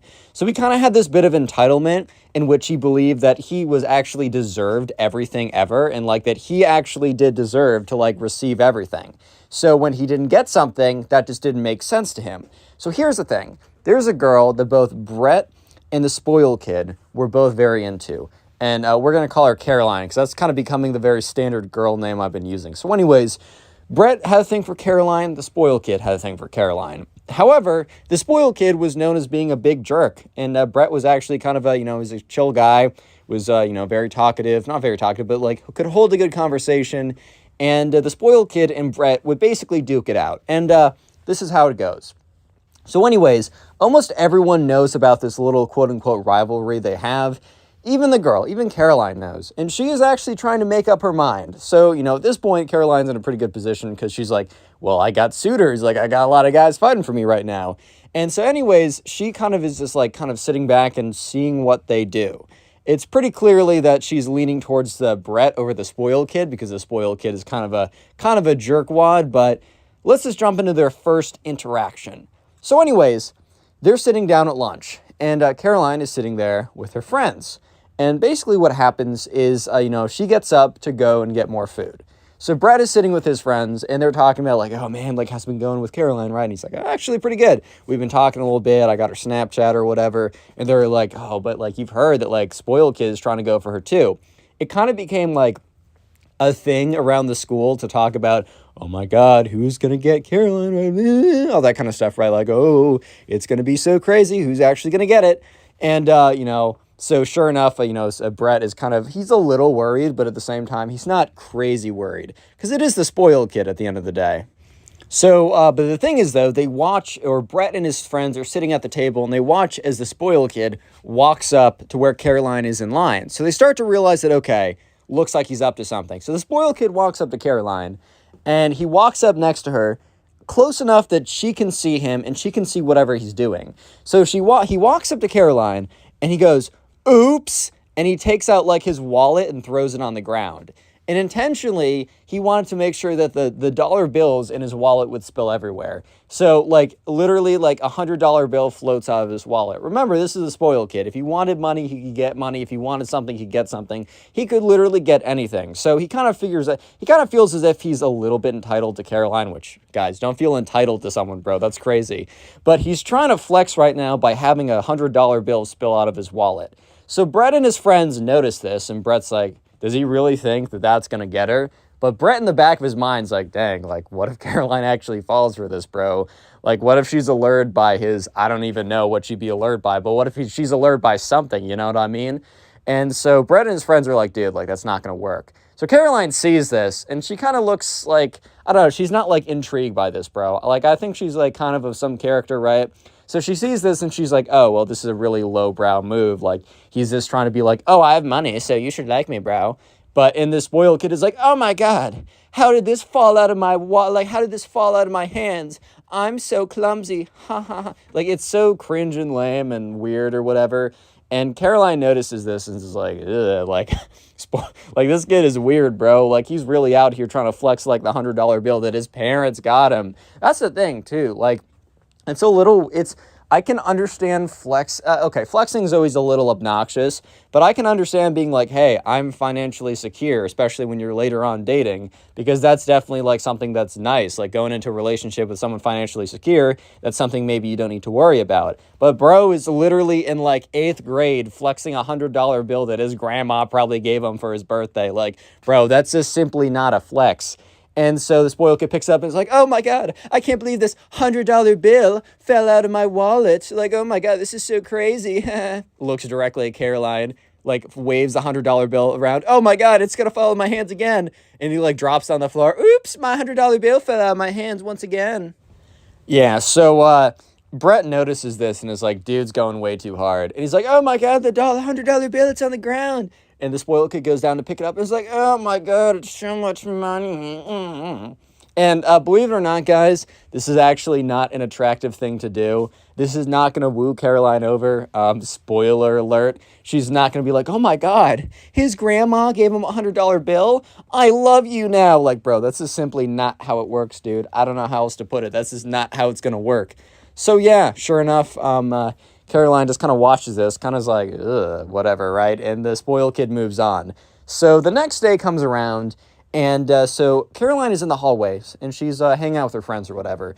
And Brett sees this as a decent opportunity, as her friends seem to be walking away, and it's like Caroline is like getting her stuff, about to go to another class. So Brett is like, all right, cool, like, I can, because he's already been talking to her. This isn't some cold approach stuff, right? He's already been talking to her. He's like, okay, cool. Like, I can go up to her. We can chat it out a little bit. Word, right? Whatever. So Brett goes up to her and is like, hey, like, what's up, Caroline? And she looks at him and kind of gives him this, like, nice little smile because she knows what's up, guys. Like, she knows what's good. She knows what's going on right now. So, yeah, she's, like, kind of gives him a little smile, like, hey, like, what's up? Like, how's it going, man? Like, how's it going? And, yeah, so they start walking and, Brett's kind of like, chatting her up a little bit, asking how her day's been, asking how this class they have together is going for her, all this kind of good stuff, right? And that's when the spoiled kid sees this. And the spoiled kid is like, hell nah, bro. Like, I'm not letting this happen. So the spoiled kid, he has a water bottle on him, right? The spoiled kid has a water bottle. And he grabs his water bottle. And he's walking down the hallway. So Caroline and Brett are walking down the hallway in one direction. And the spoiled kid is walking down the hallway as well. And that's when the spoiled kid is like, oops. And he accidentally, doesn't actually do it accidentally, but he tries to make it look like he trips. And when he trips, with huge quotation marks, I'm doing air quotations in the air right now, actually, because there are huge air quotation marks around this. When he trips, right, he spills all this water all over Brett. And it's funny because, like, it's very obvious that he did it on purpose. Like, he falls to the ground, but after he falls, he literally dumps the rest of the water bottle on top of Brett anyways. So it's like, why did he even pretend to fall, bro? It's so obvious. Yeah, so it was super obvious that the spoiled kid was trying to sabotage this on purpose. And I don't know why the spoiled kid really thought that just getting him, like, Brett wet is going to, like, somehow mess up his charisma or something. Or I don't know why the spoiled kid thought that was going to improve his chances. Because if anything, dude, it literally just made it more obvious that the spoiled kid was, like, desperate at this point. And the spoiled kid literally just made it look like he was trying to sabotage Brett, and it just failed. So Caroline, the thing is, she notices this. She notices that because she knows they have a little bit of a rivalry going on anyways over her, lol. But she knows that they have, like, a little bit of a rivalry going on. But also, right, she notices that, like, who's playing dirty here? The spoiled kid's playing dirty. You know what the spoiled kid has not done? Really tried to talk to her, bro. Like, all the spoiled kid has done is tried to, like, flex his, like, lifestyle or whatever, when in reality his lifestyle is literally just what his parents give him. So, yeah, he's been flexing his $100 bills that grandma gave him for his birthday, while Brett has actually been putting in the hard work and trying to have decent, good conversations with her. So, who do you think she's gonna pick, bro? I don't know about you, but it's a pretty clear situation in my mind. Like, it's pretty clear which one she's gonna pick, but anyways, I do digress because, Caroline is like, oh, Brett, like, all right, like, do you need me to, like, get a paper towels or something? And the spoiled kid starts to realize, oh my God, this is actually backfiring in my face. Because he notices that, like, Caroline is like, oh, Brett, let me help you out, whatever, right? And Brett's like, the spoiled kid's like, oh my God, Brett, you got water all over you. How embarrassing. And Brett's like, looks at him, is like, wait, how is it embarrassing that you tripped and spilled water on me? And that's when the spoiled kid realized, wait a minute, if anyone's going to be embarrassed here, it's going to be me, because it makes me look clumsy, because it makes me look like I just tripped and spilled water all over this guy. Like, if anyone here is going to be embarrassed by this situation, it's actually going to be me. And that's when the spoiled kid's like, no, dude, it's actually super embarrassing that you got water on you. Like, it's actually embarrassing for you. I feel so embarrassed for your behalf, bro. Like, that's actually so crazy, dude. Like, I'd be so embarrassed if I were you right now. Like, shoot. And that's when the spoiled kid realizes that he kind of messed up doing this whole thing. And Brett's like, oh man, don't worry. Like, it's okay if you're clumsy. Like, I don't really blame you for being super clumsy. And the spoiled kid's like, I'm not clumsy. You're clumsy for getting water all over you. And the spoiled kid, and Brett's like, dude, you tripped and spilled the water on me. And the spoiled kid's like, I didn't trip. I poured the water on you. And Brett's like, oh, so then you just intentionally poured water on me. And he's like, no, I just tripped. And then Brett's like, so you're clumsy then? He's like, no, I'm neither. I'm just awesome. Caroline, you hear that? I'm awesome. Yeah. Stop being so clumsy and getting water on you, Brett. So clumsy, dude. Goodbye. The spoiled kid literally gets up and leaves, trying to make it look like he won that whole altercation, where it's just so freaking obvious that he did not win that conversation at all. If anything, it just shows how embarrassingly desperate he is at this point. Because I think the spoiled kid is starting to realize that he is not winning this. He is definitely not the one who is going to be coming out in front. Also, by the way, if you made it this far into the video, comment shoe down below. Completely random word, but I try and make them as random as possible. I just like to see how many people made it this far into the video. So while you're down in the comment section commenting shoe, check out the pinned comment as there's a link to the Spotify in which all these stories are uploaded as podcasts. So make sure to go follow me on there and listen there. As well, there are 2 links in the description to my other 2 channels. I will be uploading daily on there from this day forward. Make sure to subscribe as it really does help out. Anyways, right. So Brett and the spoiled kid it's starting to become like people are like spreading the word that Brett is winning. Like it is becoming like a popular rumor that Brett is absolutely bodying the spoiled kid in the quest for Caroline. That sounds so stupid. In like basically in this little competition they had. And the spoiled kid is very tapped into what the press is saying. I can't believe I just said what the press is saying. He's very tapped into what everyone else is saying, as it is kind of like one of his best indications. I mean, Brett knows he's doing well because he knows for a fact that he's actually putting in the work and talking to Caroline, and he knows that the spoiled kid is literally just like flexing his grandma's $100 bills and also spilling water on him and looking like a fool. So the spoiled kid basically has one last hurrah. He has one last major kind of like attempt before he has a freaking mental breakdown and calls everyone poor and says that his dad can literally buy Brett, which is just a great thing to say, man. Wow, that is top notch. You sound like a great person if you say that your dad can literally purchase someone. Bro, what the freak? What? Yeah, but anyways, so his last real attempt, the spoiled kid in his mind was like, I need to do something big. I need to do something bold if I'm going to get Caroline's heart, which actually you should probably just start talking to her. Like that's the one thing that like he refused to do, bro. The one thing he refused to do was actually talk to this girl, which is pretty ridiculous in my opinion. He would always be like, oh, well, I just need to flex my Bugatti or whatever. It's like, bro, how about you talk to her, bro? Like, first of all, if you're a kid, everyone knows that like the stuff that you have is probably because of your parents.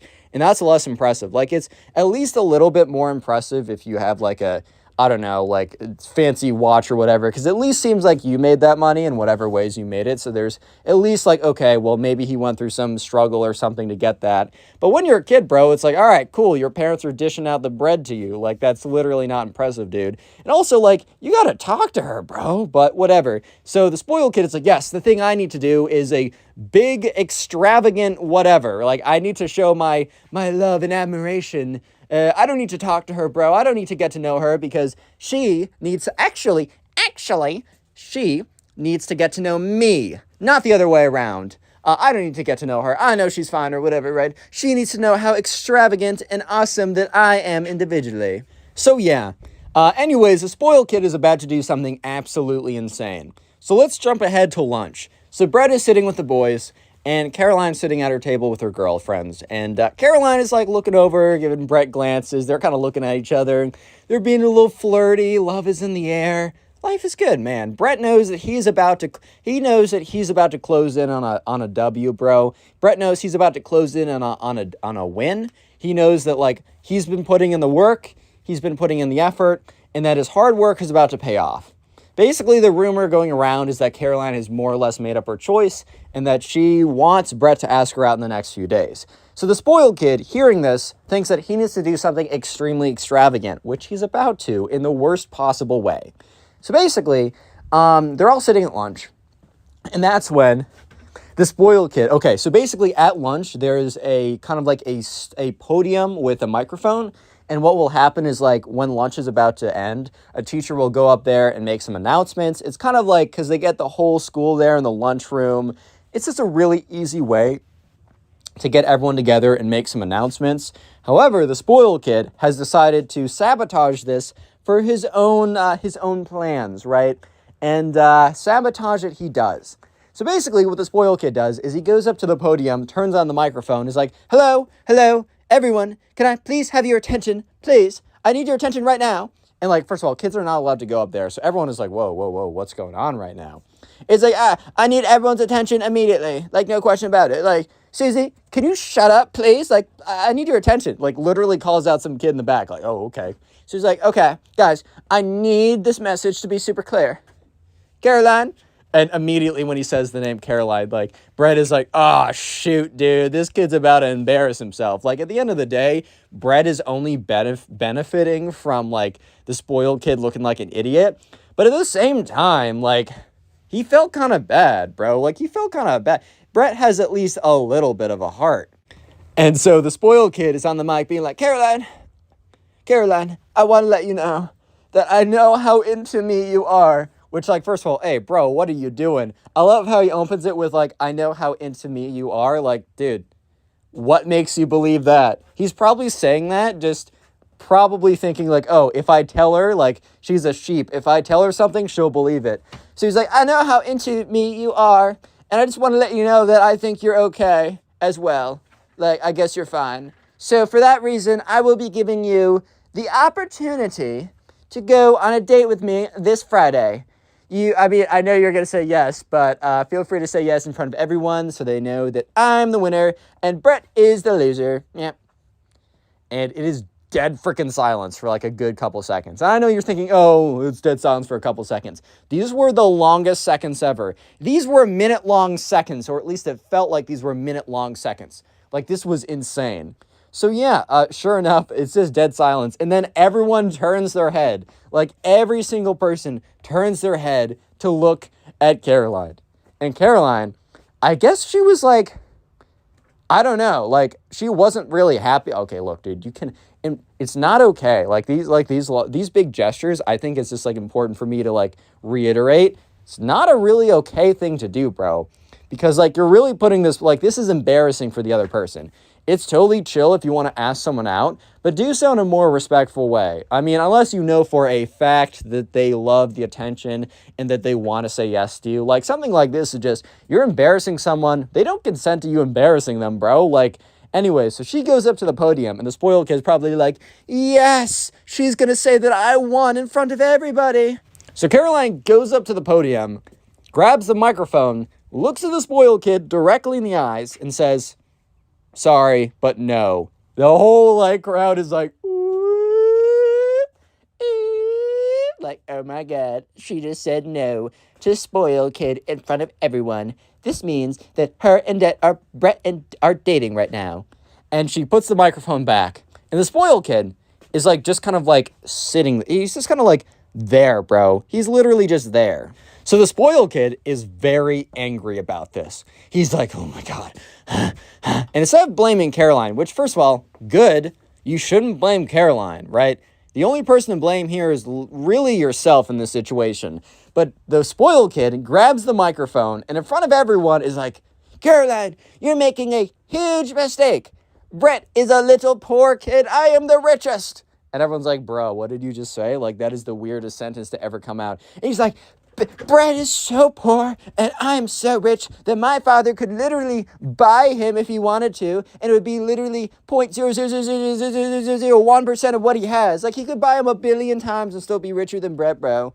And everyone's like, bro, hey, bro, what do you mean by buy him, bro? Like, what do you mean by that?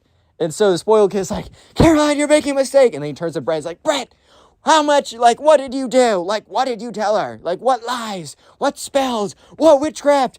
I am obviously the better one. Literally, I am the best. I have all the... And the spoiled kid literally is just having a meltdown, like an ego explosion. He's talking about how he's better than Brett, how he's, like, more attractive, richer, nicer, more humble. Like, the nicer and humble part is just pretty ironic for having a mental breakdown on stage about how epic you are. Like, you can't be like, I'm the most sexiest, richest, hottest, and most humble individual on planet Earth, and I need to let you know. So the spoiled kid is like, and I had enough of this. And he literally takes the microphone and chucks it on the ground, and it breaks into, like, a bunch of pieces. By this time, the staff have made it to the stage and, like, take this spoiled kid away. And they bring him to the principal's office, and bro gets suspended for 3 days and has to, like, literally make not a public apology, but he needs to write an apology letter to both Brett and Caroline. Bro got owned. Today we get a story time of a Gen Z kid who wants attention so badly that they literally fake being disabled and in a wheelchair. Eventually, the Gen Z kid does slip up and gets exposed, and karma is proven once again to actually be real. I know you guys will enjoy this story, so sit back, relax, subscribe if you're new, and let's jump right into it. So we're going to call the subscriber submitted today's story Ryan. So anyways, in Ryan's class, there's this one Gen Z kid who loved attention. The Gen Z kid would always, like, post stuff on TikTok being like, I had a bad day or whatever. And look, it's totally fine to like want attention. However, it's definitely both the quantity of times that you ask for it and the way that you go about it. Look, attention is necessary, especially for human beings. They need attention from their other human beings, right? It's good for your health, whatever. However, I think we all know that one person who just goes way too far to get the attention, and or they're just super annoying about it. The Gen Z kid was no different.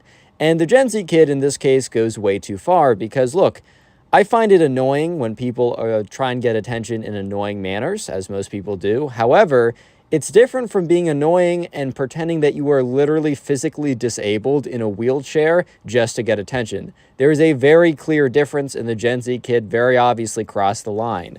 So the Gen Z kid was never in a wheelchair. They didn't even come into school with a boot. Like, they never had anything like that. But one day, Ryan was sitting in class and just thought it would be a normal day in class. He thought he'd start off the day, normal day, whatever. And that's when the Gen Z kid comes in a wheelchair, wheels into class. Obviously, this is a really big deal. I mean, you should treat everyone the same, but when someone that you've been going to school with for a very long time, this suddenly doesn't even walk in, wheels in a wheelchair, bro, you're definitely going to ask some questions, because it's not just like someone's like, you know what, I feel like being in a wheelchair today. I mean, the Gen Z kid actually was like that, but no one with a sound conscience would ever do that, right? So anyways, obviously the Gen Z kid gets a lot of attention, including the teacher. Kind of stops class because the Gen Z kid was a little late, but the teacher's not going to be like, should have wheeled her quicker, bro. Like, the teacher's going to be like, oh my God, like, what happened? So the teacher and everyone in class, they were just like, oh my God, like, what happened? Is everything okay? And the teacher's like, I didn't get a note from your parents about this. Not in an accusatory way, because in the very beginning, no one suspected, even for a second, that the Gen Z kid was faking it. Even though the Gen Z kid was notorious and had a history of faking things for attention, or not even like faking things, but just trying to get attention at all costs, nobody possibly thought that the Gen Z kid would fake being like physically crippled in a wheelchair. No one would ever believe that. And the teacher, when the teacher said, oh, your parents didn't even tell me about this, more of a kind of a statement of surprise than a statement of, I think you're faking this. Obviously, in retrospect, this was the first in a major red flag, but no one at the time, not even Ryan, ever thought anything about it. So the Gen Z kid basically goes on to say, make up this fabricated story. No one at the time realized it was fabricated, but the Gen Z kid basically went on to say something along the lines of, yeah, like, I was, I went to the doctor, I wasn't feeling good, and it turns out, like, my legs may never work again. And the thing is, that is a very serious thing that happens to some people. It's very uncommon, but it is very serious, and your life will never be the same. If you all of a sudden, like, cannot use your legs, then your life will never be the same, bro. I think that's pretty obvious. And yeah, using someone else's situation, a tragic situation that they have to go through the trials and tribulations of life, giving you the biggest curveball ever, to your advantage because you want attention, is pretty sickening. But anyways, and also, first of all, the Gen Z kid could have been like, oh, I broke my leg, I'm going to be in this for months. But the Gen Z kid makes up a story even more crazy. The Gen Z kid, like, literally says that they might be, like, disabled forever, bro.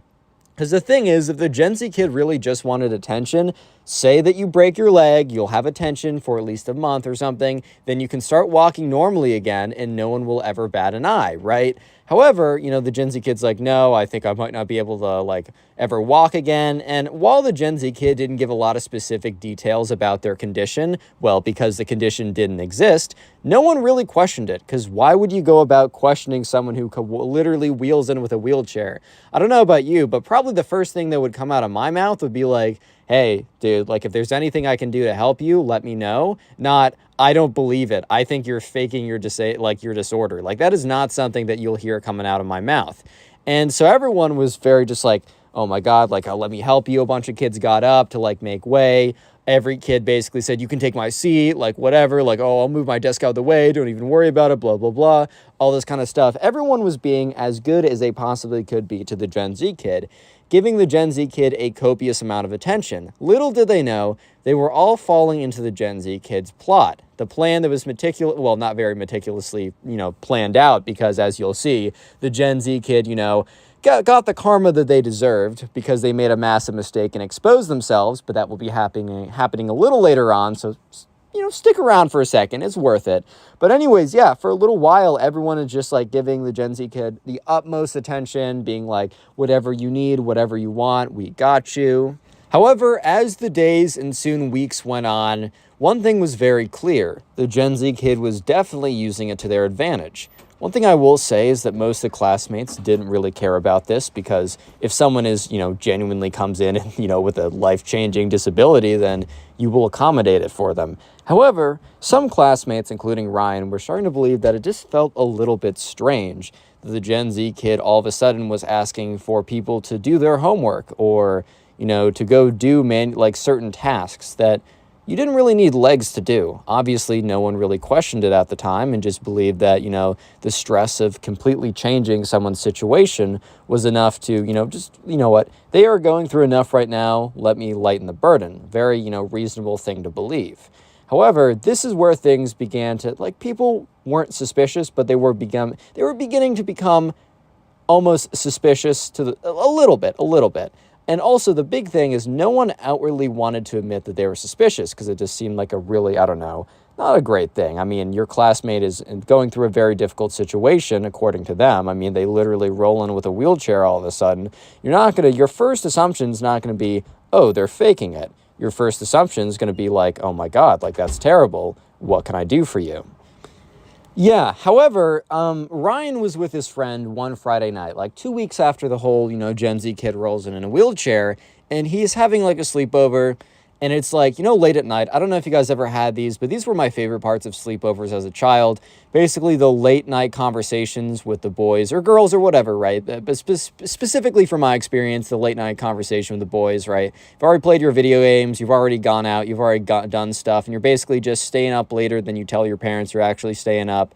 And you're just around by a flashlight or whatever. And then you just have really deep and meaningful conversations, or just the most interesting conversations that last way, way into the night. So Ryan was having one of those conversations, and he's like, I have a thought that's kind of bad, but I don't know how to go about it. Obviously, when someone says that, there's a lot of things that they could be saying. So Ryan's friend's like, oh, what do you mean by that? And Ryan's like, don't judge me by this, but can you hear me out? So Ryan's friend, we'll call him Ben, is like, sure, whatever. Just tell me. It's cool. I'll use the caveat of I'm not going to go crazy if you say something weird, right? And he's basically like, look, I know this might be bad of me to say, but I'm a little suspicious of the Gen Z kid. It just feels they might actually, I'm not saying that they're not disabled, but it just seems weird how they're going about it. It seems as if they're asking people to do their homework when that doesn't make sense that they're disabled. I understand asking people to go get their books or to move their books from class to class, but it just doesn't make a lot of sense. And also the fact that the teacher never got a note from the parent, that just doesn't make sense to me either. I'm not saying that they're faking it. And it's funny because Ben didn't have a shocked look on his face. Ben didn't have a disgusted look on his face. Ben kind of had a very blank look. A blank look of kind of keep going, and I'm going to agree with you. So by the time that Ryan was done telling Ben about his kind of his deep personal thoughts that you would only tell someone at the very late nights of the boys' sleepover, mid-deep conversation, right? Kind of very exposing himself, and where, he kind of, part of him was afraid that Ben was going to be like, how dare you say these things? Our classmate is going through such a difficult time, whatever, right? But Ben is just kind of silent. And there's a couple seconds of silence until Ben breaks the silence by telling Ryan, hey man, I've been kind of thinking the same thing, but there's no way I could possibly say anything. So then they're both kind of more free to speak, and they start going on about all the anomalies and all the inconsistencies with what's going on. So at this point, the Gen Z kid has not completely exposed themselves. The Gen Z kid has not done and later on in the story, the Gen Z kid exposes themselves so bad and exposes themselves in front of every single person. And it's so clear and so obvious that it almost proves karma's truth. So stick around for that. But up until this point, the Gen Z kid has been fairly good about their act. However, there are a few inconsistencies. The things that are becoming annoying is the fact that the Gen Z kid is asking for more and more for people to do, which, look, it's understandable. If you come in with some disability that makes life harder for you, then it is kind of expected for your community to kind of step up, especially if you ask. For example, I can only imagine, you know, maybe carrying a backpack from class to class or a bunch of heavy books when you're in a wheelchair would be difficult. So asking a classmate to help you out in that department is not unreasonable or ridiculous or anything like that. However, asking classmates to do homework or like, you know, people would bring in their own food and the Gen Z kid would like roll over to them, give them big puppy eyes and be like, man, it's been so hard ever since I've been in this wheelchair. Can I have your cookie?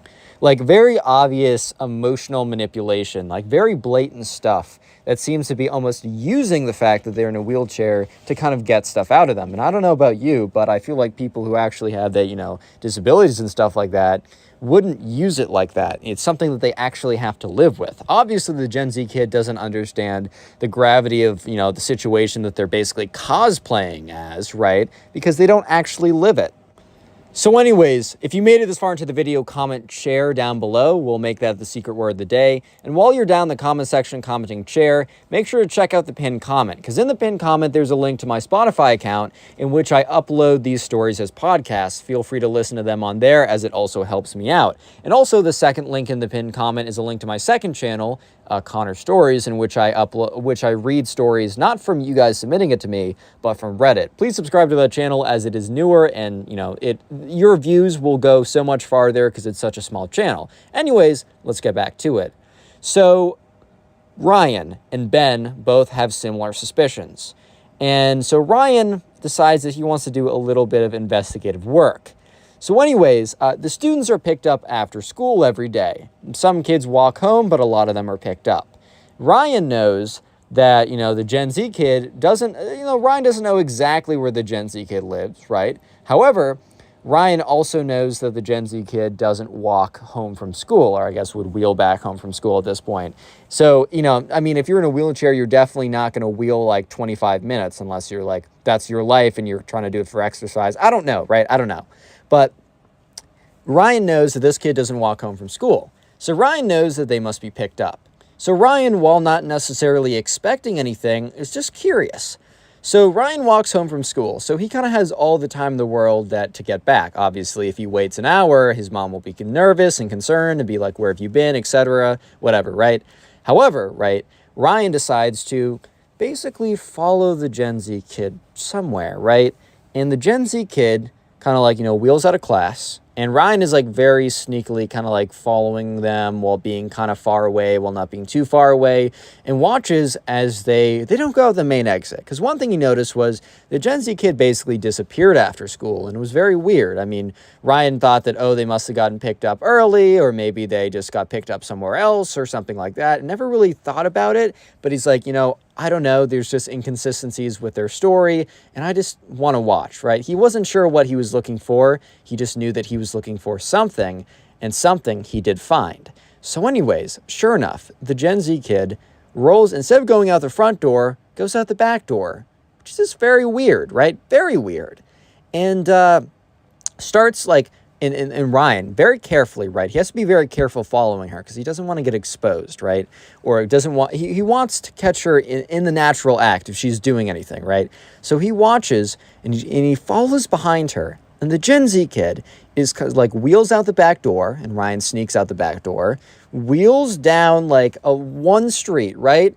And then there's this weird place. There's this like old garage, a big garage that would have all these has like bicycles and old rusted out equipment. It almost seemed to be abandoned, but sometimes people just store stuff in there.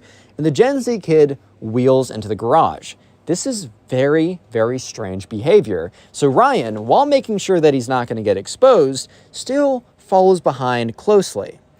That's when Ryan sees something completely shocking. I mean, it's not as if he didn't see this coming, but he also didn't see this specifically coming. The Gen Z kid walks out of the barn. Listen to me again. The Gen Z kid walks out of the barn. The Gen Z kid does not wheel out of the barn. The Gen Z kid walks out of the barn. Yes. The Gen Z kid wheels into this barn, a garage type thing, and then walks out of it without a wheelchair. Ryan watches as the Gen Z kid, right, once again, walks out and then kind of looks in both directions to make sure no one notices, and kind of runs down the street to where, their mom is idling in their car. I can't assume I don't actually know the details, and by I mean Ryan does not know the actual details, but Ryan would love to believe that the mom doesn't know any better. Ryan would love to believe that the mom is not implicit on, their, child's, games, right, to get attention using other people's suffering. What might have happened was that the child's like, I don't want to be picked up in front of everyone. It gives me anxiety or something. Like, please pick me up here. Please, mom, please. It's like, doctor says you have to do, I don't know. Maybe some kind of guilt trip or something like that. And the mom's like, okay, when I was a teenager, I was kind of weird too, so I'm just not going to question it. So Ryan immediately calls up his friend Ben once the Gen Z kid drives away. And is like, Ben. And Ben's like, what's up, dude? He's like, Ben, you're not going to believe what happened. And so Ryan explains everything, and Ben is dead silent the entire time. Someone's really interested in every detail of a story when they don't say a single thing. Like, when I like a story, I might pipe in a little bit and be like, dang, bro, like, that's crazy. But when I'm really, really locked in, I don't say a word. And Ben was the same. And by the end of it, Ben was like, someone's got to expose her, bro. And Ben was being serious. He was like, this is, like, unethical behavior, and someone's got to put an end to this. So Ben and Ryan meet up after school, and they meet up at Ryan's house. And they're just sitting in Ryan's room, and they're just kind of like trying to contemplate, like, okay, how do we go about this? How do we, like, how can we do this? Because, like, we can't just, like, go up to her in school and, like, push her out of the wheelchair. Because, like, I don't know, she might fake it and be like, oh, my God, and then we'd actually be expelled, right? We need to figure out a way to catch her in the act. We can't question her. And that's when Ryan's like, I got it. Assuming that she, does the same thing every single day, I was able to secretly follow her before, I should be able to secretly follow her again. And Ben's like, all right, that's genius. Just make sure to record it this time. So sure enough, right, the next day comes around. And once again, the Gen Z kid wheels out in the back hallway, right? So Ryan decides that he's going to record the entire thing. So he starts recording and follows her out. So Ryan does what he did the last day, following the Gen Z kid as they wheel out in the back of the school, go out like down the street, go down a couple streets to the abandoned kind of like garage warehouse type area, wheel into it, and then walk out of it. But unlike last time, this time he's recorded the whole thing. He makes sure that he's recording, he makes sure the audio is good, he makes sure that, he's sneaking around while recording, so it's not going to be the best video. But especially in the most damning moments, aka when they walk in or they wheel in and walk out, he's making sure that that is very, very clear, and that is very, very, that is like the video is not shaky at this point. So afterwards, the same thing happens again. They walk into the car and drive off. Ryan calls up his friend Ben. And Ben's like, well, how did it go? And Ryan sends him the video. And after watching it, Ben's like, all right, wow. Like, this is actually like bulletproof evidence right here. So they don't know exactly how to go about doing this. They think, okay, well, maybe we could send it to the teachers or whatever. Maybe whatever, we could keep this really quiet. Maybe we could send it to the Gen Z kid and be like, we know that you're faking it. Like, you need to like stop doing this, and give them the benefit, give them the courtesy to be like, oh guys, I'm actually okay now. Thank you so much, whatever. But no, Ryan and Ben decided that, you know what, the Gen Z kid did not give any courtesy or the Gen Z kid was not polite. The Gen Z kid did not give courtesy to the people who actually suffer with this stuff.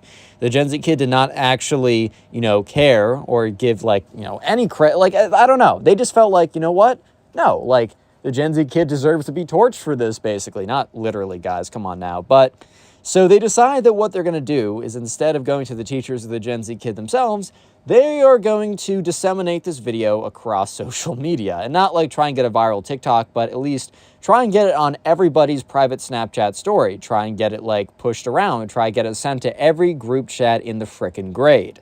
And they do so pretty easily. So they text up a bunch of guys and a bunch of girls that they know and be like, look, the Gen Z kid, here is proof that they're not actually like disabled and they're faking it the whole time.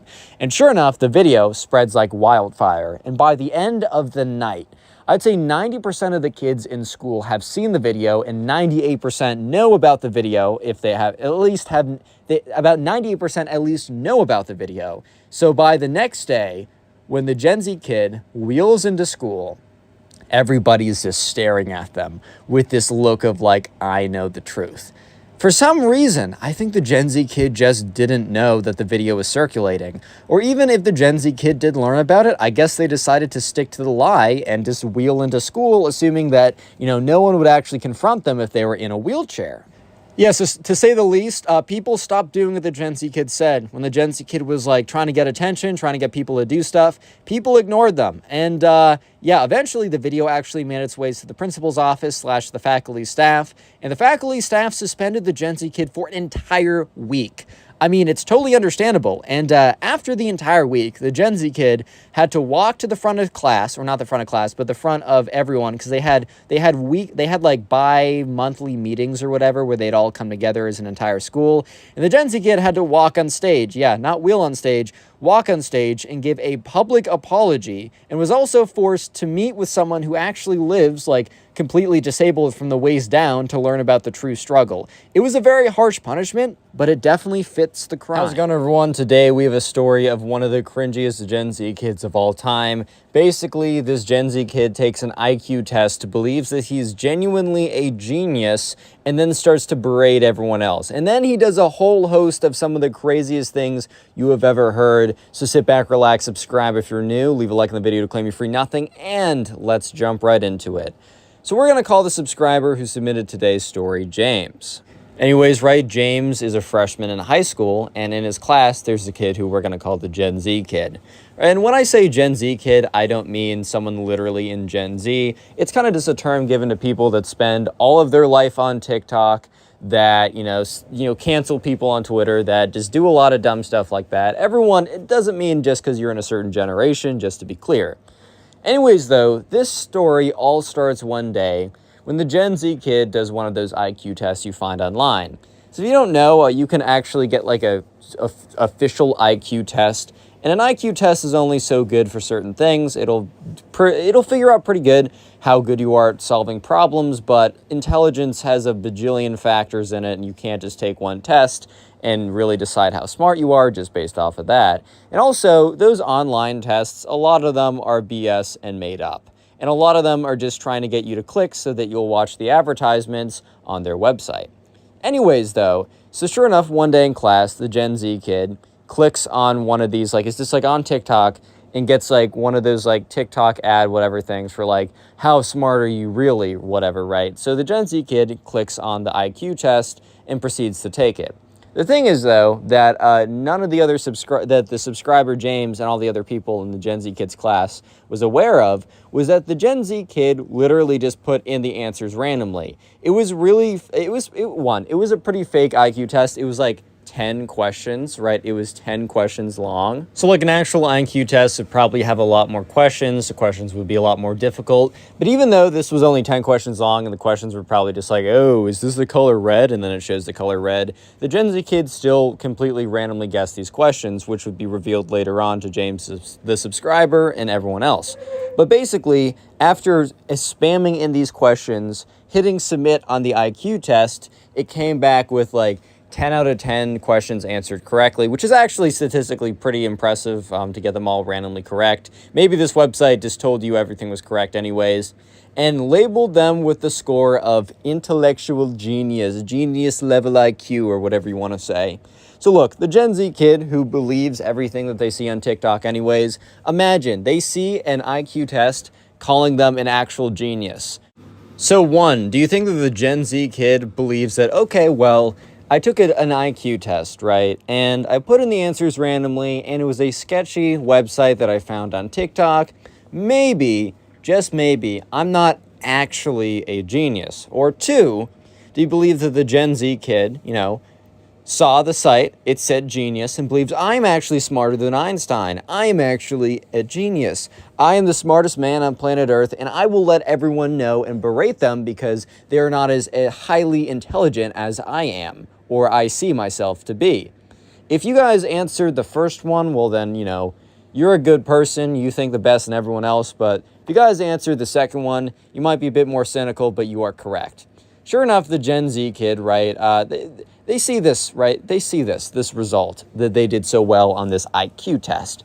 And they immediately light up, right? Because now they've always thought they're always a little narcissistic, right? You know, it's a lot of TikTok, a lot of Gen Z just tend to be a little bit narcissistic. I mean, it's kind of the environment that we put ourselves in. But now it's like it's all been justified in this kid's head. Like, oh my God, I actually am a genius. I actually am the smartest man on planet Earth. I need to let everyone else know. So this is where the subscriber, who we're calling James, really starts to play a role in the story. So a little later in class, James, they're put into groups. The very beginning was like 10 minutes of lecture or whatever, and that's when the Gen Z kid basically put their, did the IQ test, right? And then about 10 minutes after, they're like, the teacher's like, all right, we're going to put you in random groups. And James, the subscriber, was grouped up with the Gen Z kid. So basically, they go into a group.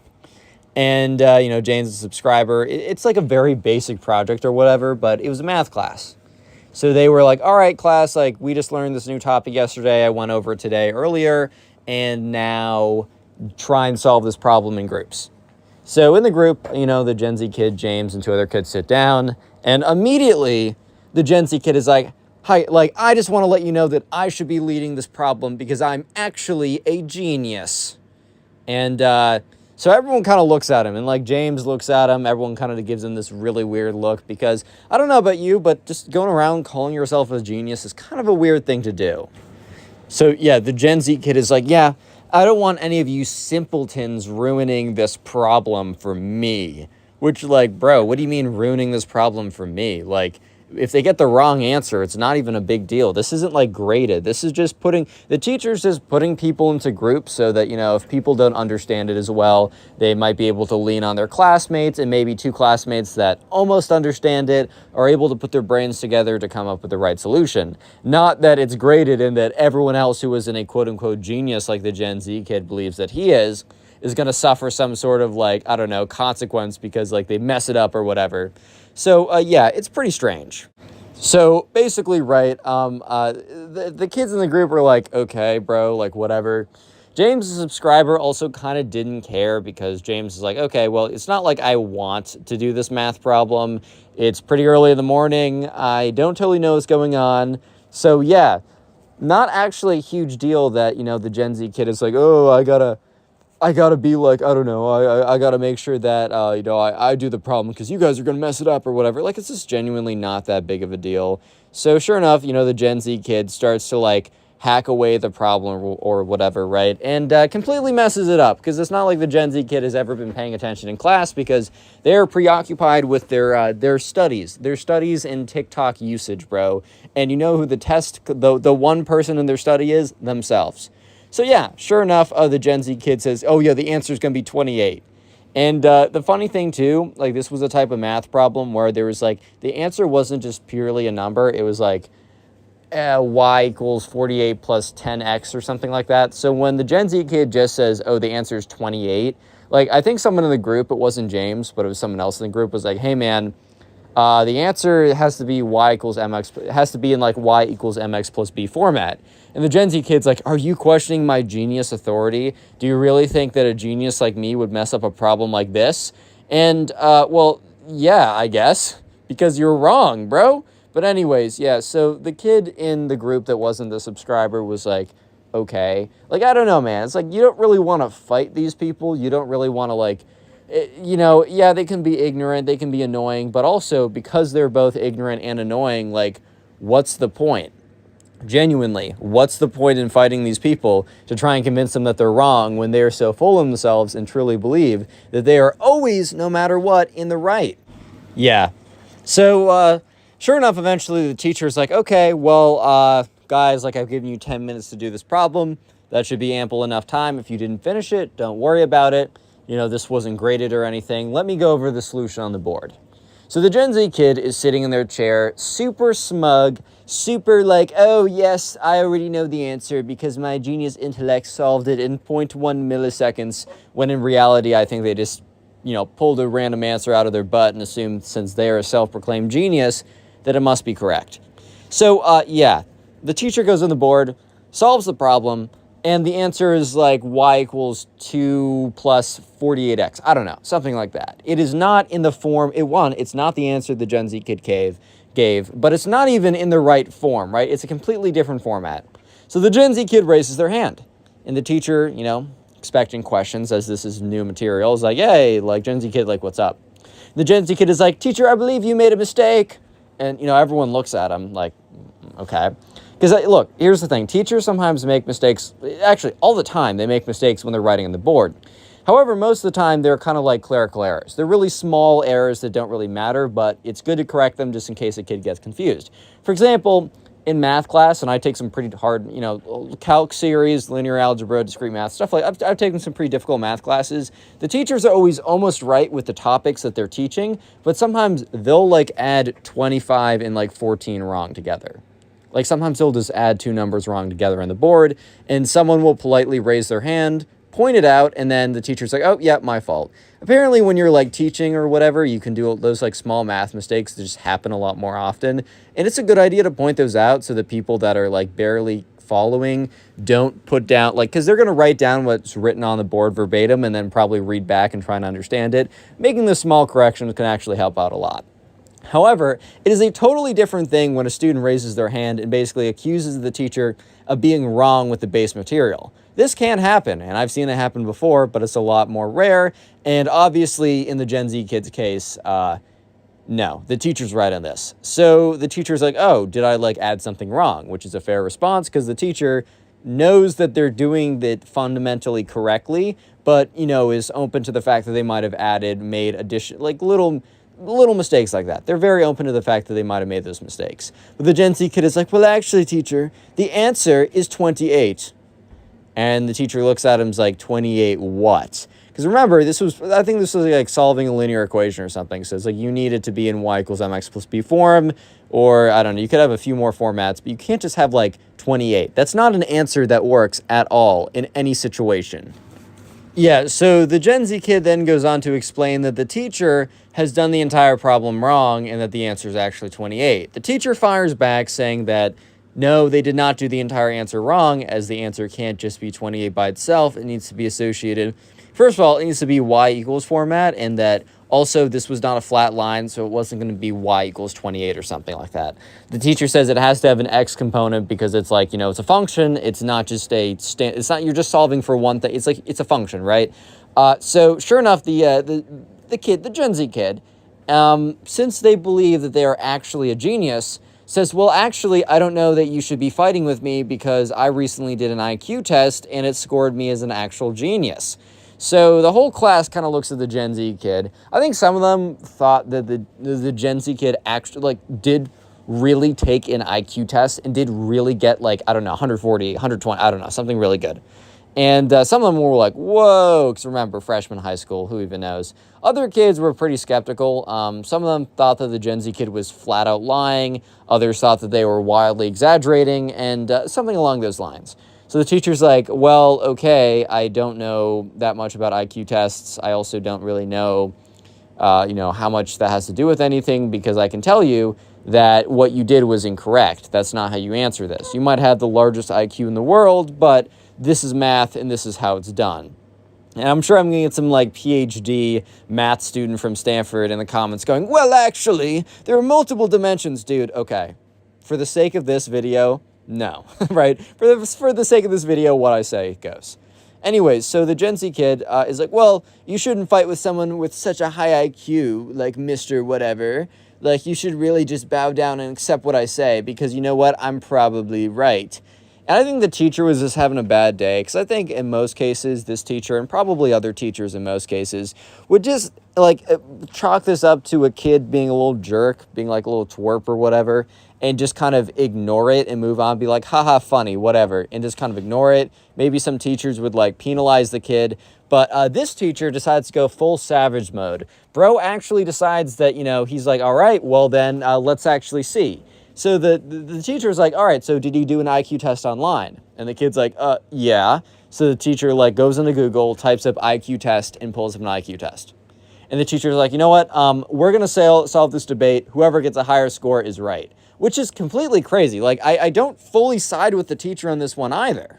Yeah, so, I don't know. I can't really get behind the teacher on this. I think it's pretty immature, but I think the teacher was just genuinely having a bad day. And also, the teacher was kind of risking something. Since these IQ tests, a lot of them are kind of like problem-based like puzzles or whatever, and there's a decent chance that the teacher is genuinely much better at mathematics, but just happens to score less on this IQ test. And then he really did put up like, oh, if you score higher than me, then you're actually correct. But the whole class is kind of like getting really interested because they would never expect their teacher to say something like this. So the Gen Z kid's like, fine, okay, let's do it. And yeah, basically what happens next is the teacher and the Gen Z kid both do the IQ tests, and then the results are shown live in front of the whole class. Completely ridiculous. But in the meantime, I'd like you to, 1 second, comment down below IQ test. In the comment section down below, that'll be the secret word of the day. And while you're in the comment section, make sure to check out the pinned comment, as there is a link to my Spotify page in which I upload these stories as podcasts on there, as well as a link to 2 other channels which I post on daily. Please subscribe to both of them to help me out. Anyways, let's get back to it. And of course, leave a like in the video to claim your free nothing. Of course, man. You already know. So yeah, sure enough, the teacher pulls it up, and I think the Gen Z kid was probably quaking a little bit in their boots. Like, they were probably a little bit nervous for this. But they were putting up a front. They were putting up this look of like, oh yeah, I totally know what's going on right now. Like, I'm not even worried since I'm actually a genius, right? So sure enough, the teacher pulls up an IQ test. Probably just one that they got from online. And once again, I do need to point out that there are probably some errors in this method of, approaching this problem, right? There's definitely better ways to go about this. And I don't think looking online and looking up IQ test and then after doing so, just like, I don't know, I don't think that's the best way to go about it. Not the best method to approach this. However, I will also say that who cares? This is pretty funny. So the teacher pulls up an IQ test and basically goes on the kid's laptop and says to one of the students, hey, make sure he doesn't cheat, like watch him. Because I don't know, I think the Gen Z kid probably would have like typed up every question into Google or whatever and just needed someone to monitor. So the teacher goes behind their desk and starts taking the test and instructs the Gen Z kid to take the test as well. There was like 30 questions, which is once again kind of ridiculous that the teacher decided to use class time to do their little, basically dunk it on this kid in front of everyone, which is kind of a waste of time, but a funny story nonetheless. So I'll continue with it. But sure enough, the Gen Z kid starts, typing up their answers. So, yeah, anyways, guess who the kid who's instructed to watch the Gen Z kid is? Yes, James, the subscriber. So James watches as the Gen Z kid opens up the IQ test, and it's timed, so they're supposed to take about 20 minutes to do it, and goes through the questions and clicks randomly. Once again, the Gen Z kid finishes within 3 minutes. That Gen Z kid is like, done. And the teacher's like, okay, if you really don't want to use that time, go ahead. I think for a second, maybe a split mere millisecond, the teacher was a little bit concerned, thinking, oh my God, wait, is this kid actually a genius? Like, maybe I am wrong. However, yeah, the kid was not a genius. The kid just put in random answers. And James kind of looks at his classmates with a look of like, what? To kind of signal that the Gen Z kid was doing something a little strange, which he was. He was just putting in random answers and, well, I mean, he did get the, I don't know, I guess he got what he wanted, so maybe it wasn't too strange. But, yeah, so sure enough, eventually the teacher's done too. And the teacher's like, okay, don't hit submit yet, like, give me your computer. And so the Gen Z kid hands over the computer to the teacher. The teacher, puts both computers, like, on the screen or whatever, and hits, like, submit on both of them. And the teacher has a little smirk on their face, kind of indicating that the teacher is somewhat happy with the result of this IQ test, which, however you see, that's however you see it. Anyways, right, so sure enough, the teacher continues to be like, all right, well, as I said, I will screen share the results to everyone, and we can finally come to a conclusion on who is correct. Which, once again, there's a lot of issues with the way that the teacher went about this, I'm not going to lie.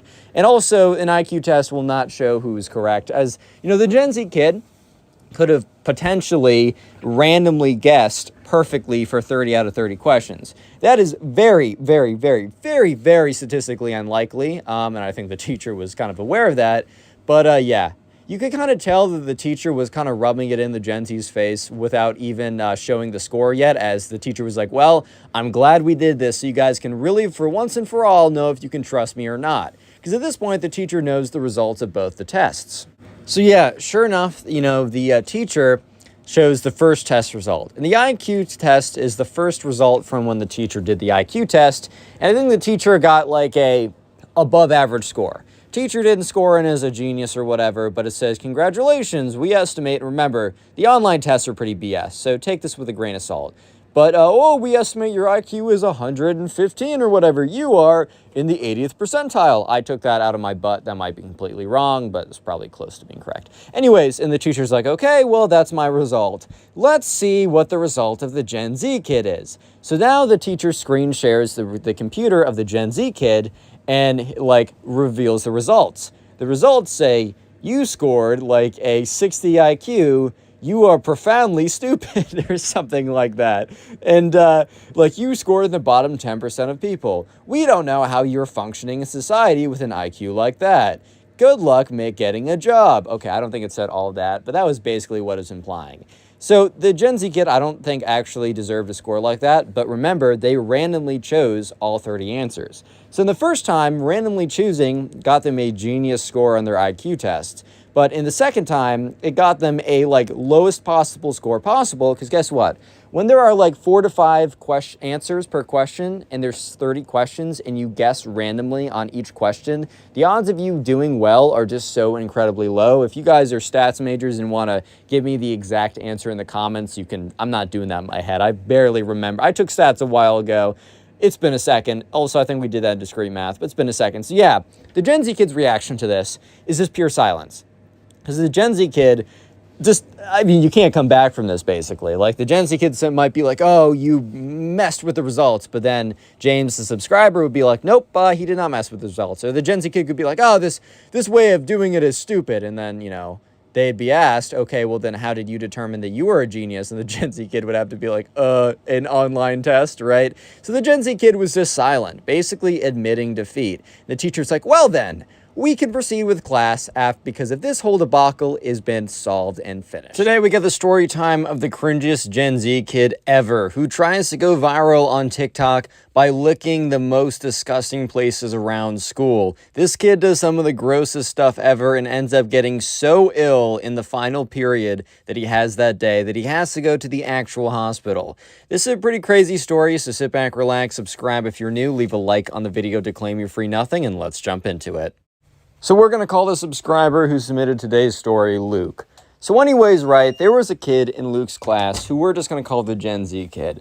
And sometimes people get mad at me being like, Connor, oh, maybe he's not actually in Gen Z. Oh, you're in Gen Z too. Dude, I know that.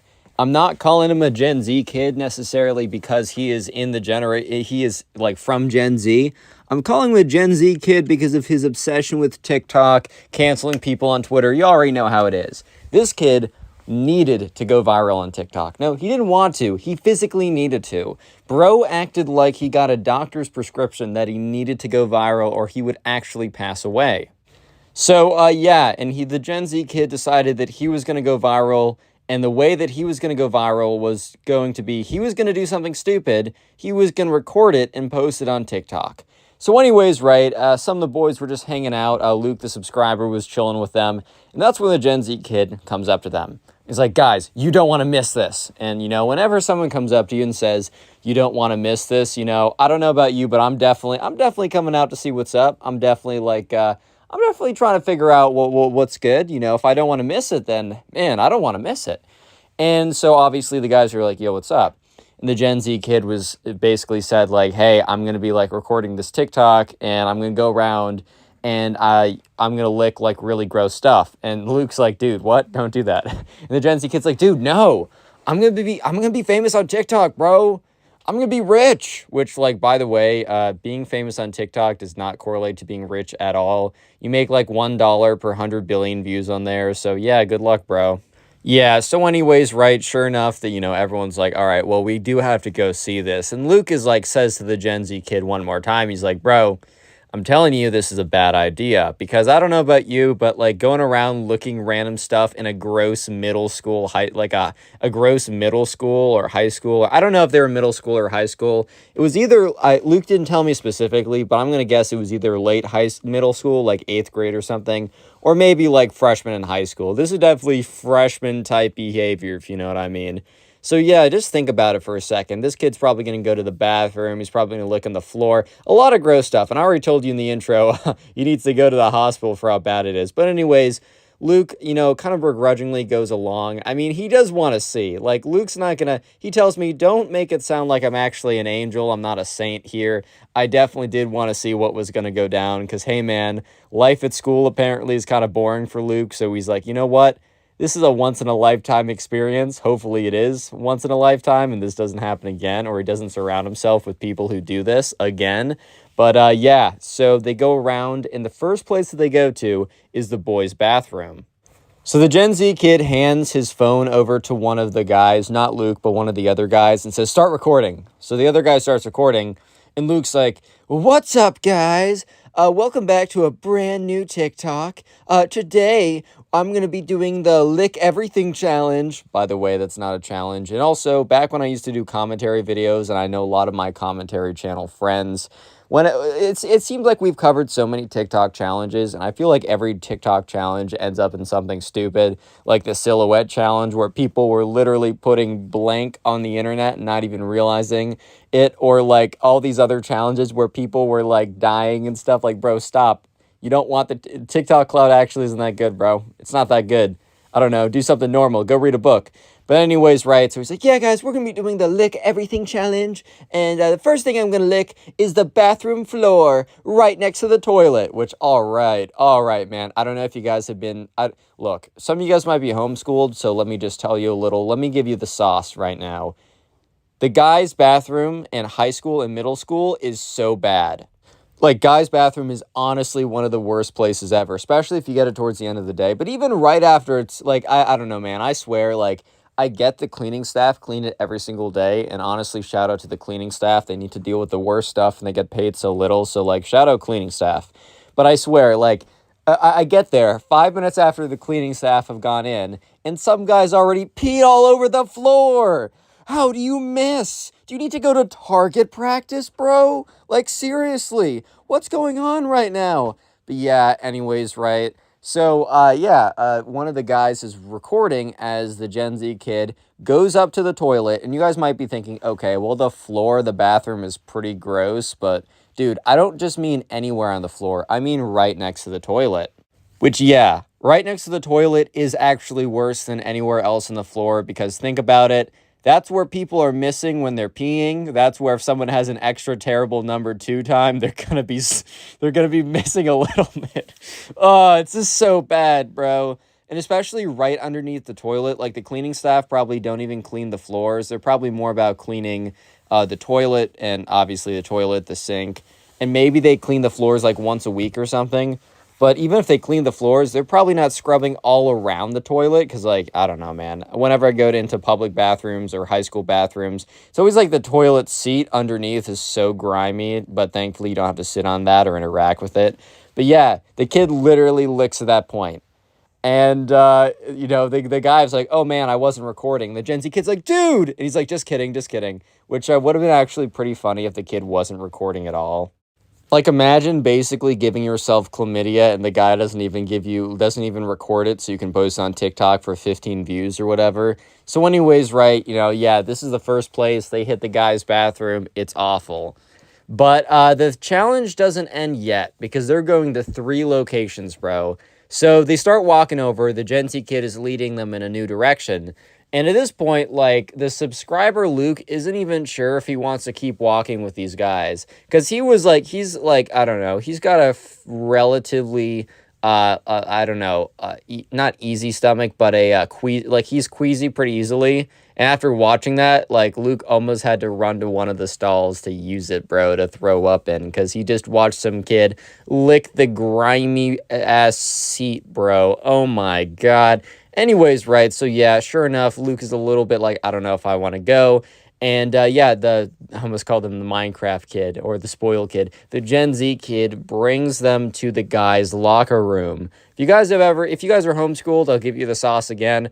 Dude, guys' locker rooms are bad too. Maybe not as bad as like the toilet seat in the men's bathroom, but bro, guys' locker rooms, some of them are okay, but the school, at least the locker room at Luke's school, it was pretty bad, bro. Yeah, so anyways, right, sure enough, once again, the Gen Z kid is like, hands his phone over to someone, this time to Luke, actually, is like, bro, record it. And Luke's like, dude, you don't have to do this, like, You really don't have to. I think this is a bad idea. And the Gen Z kid's like, bro, I'm already in. Like, I've already started. I got to finish. By the way, sunk cost fallacy right there, but whatever. I'm not really necessarily expecting 8th graders to fully internalize the truths of the sunk cost fallacy, but whatever. Yeah, so he goes around and he's like, hey, man, can you record? And, Luke very begrudgingly is like, okay, sure. I mean, Luke didn't want to have him do it and not get a recording, right? I guess. So, yeah, sure enough, he's like, all right, guys, well, now we're in the boys' locker room. This place is pretty gross, and I'm going to lick this. And so the Gen Z kid goes into some kid's locker and, like, pulls out an actual dirty pair of underpants. And everyone was like, no, dude, don't do it. Like, I don't know why now they were so, like, worried about him doing it when the kid literally was, licking the toilet seat, licking the floor in the guy's bathroom. Like, at that point, I would have been like, bro, it's not worth it. But now they all unanimously are like, no. But all the Gen Z kid does is he looks at Luke and he's like, hey, bro, you still recording? And Luke's like, yeah. And yeah, I don't want to go into great detail, but he does end up licking the underwear. Super gross. Super bad. You hate to see it. Everyone's like, oh my God. And Luke, like, actually has to close his eyes. It's so disgusting. Guys, please don't do this. Like, this has happened. Like, not to me. I've not done this. Okay, just for clarification. But yeah, in high school, man, I definitely see stuff like this happening. Kids they just want attention, bro. And you think the best way to get attention is to become kind of like a public spectacle. Also, if you're trying to like blow up online or do something or get famous or whatever, first of all, you don't want to be famous. Having a following is totally fine. Like, I'm not famous and I'm very happy where I'm at. I would not want to be like Charlie D'Amelio or something. But also, you're not going to have long-term fame or like business venture if you blow up over being a clown. Like, think about the people on TikTok that, like, I don't know, they went into the grocery store, licked the ice cream and put it back. They got so much attention, like an insane amount of attention. Where are they now? Yeah, you don't know because you didn't want to follow them for what they did. You were just looking at them because they were the public clown of the day. You don't want to be that, guys. So if you want to do something, put out something of value, put out something you enjoy, record your own story times if you want. I am totally fine if you nab everything I do. Seriously, I will like encourage you to do that if you want to try. But yeah, anyways, right, so the Gen Z kid almost looked completely unfazed, and he's like, all right, well, time to go to the final place. And at this point, everyone was like, dude, I don't even want to know where we're going. I don't even want to know, dude. Like, this is just so gross. And yeah, they were all like, dude, can we please stop? And like the Gen Z kid's like, no, guys, like I need someone to record it. Like at this point, like you've already done a little bit, might as well help me go all the way. Which, by the way, once again, sunk cost fallacy. Just because you start something doesn't mean you have to finish it. Even if you've already started it and you've put in time, money, whatever, right? Because all you're going to do is put in more time, money, or whatever, right? So sure enough, especially if something's not worth it at the end. Anyways, right, so they're walking and the Gen Z kid takes them outside. And at this point, like, there's just so many possible terrible things he could be doing that, like, I don't know, the subscriber Luke is like, please spare me from this. Yeah, so let me give you guys a little bit of a hint. So outside, dogs will be walked, and if you're not like a good pet owner, you will probably leave their number 2 sitting around. As a good pet owner, I always do my best to pick it up. You know, you got to pick it up with a bag or a scoop or whatever. Just good for the rest of your neighborhood, right? But let me just, that's your hint. And also, let's just do the secret word of the day right now. So if you made it this far into the video, go ahead and comment dog down below. And while you're down there, make sure if you haven't already to check out the pinned comment, as there are 2 links, one to the Spotify page in which I upload all these stories as podcasts. Go help me out, and if you listen to Spotify, listen to these stories on there too. Follow me on there. And also subscribe to the other channel that's linked in the description. That is my Storytime animated channel. I think I'll have another one out this week, but I don't know. I got a lot of stuff to do, man. We'll see. But I am posting basically weekly on there. Anyways, let's get back to it before I kind of diverge too much.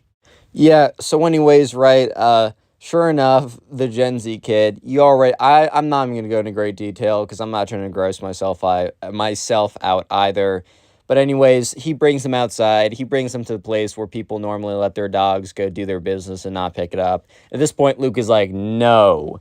And all the other kids are like, dude, no. And the Gen Z kid's like, guys, I need to do something crazy. I want to go viral on TikTok. I'm not going to go viral by, I don't know, licking the wall or licking a book. Like, that's not going to make me go viral, man. Do you want me to be happy? Do you want me to be happy? Which arguably, yes, they do, because they don't want you to go to the actual hospital, which he ends up having to go to, as you guys will see.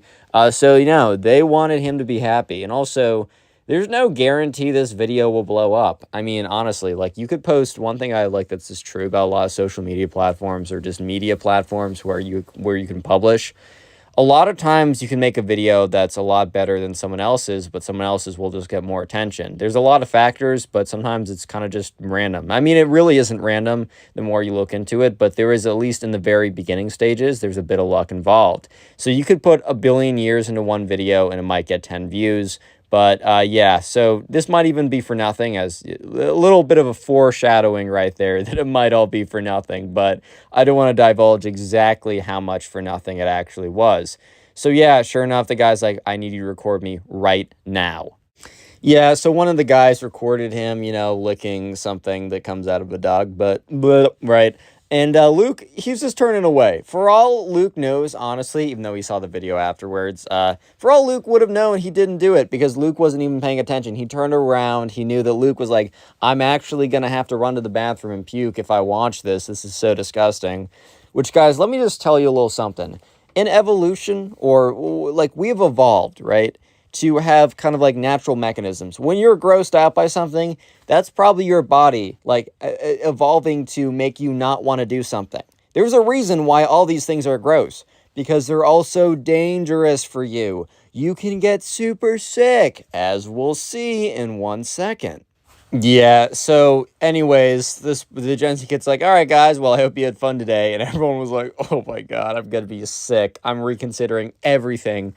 Yeah, so the thing is, the subscriber doesn't see the Gen Z kid for most of the day. However, they're in a big class at the end of the day together. It's like a relatively large kind of lecture type class or whatever. Or it's like a big math class with not a lot of in-person. So there's a lot of kids, and it just happens to be the case that the Gen Z kid and, the subscriber Luke are in the same class. So anyways, let's skip ahead till then. Oh, by the way, the Gen Z kid did post on his TikTok account the video, and the video got like 15 views in an hour, which, let me just say that, first like hour performance doesn't always indicate how well a video will do.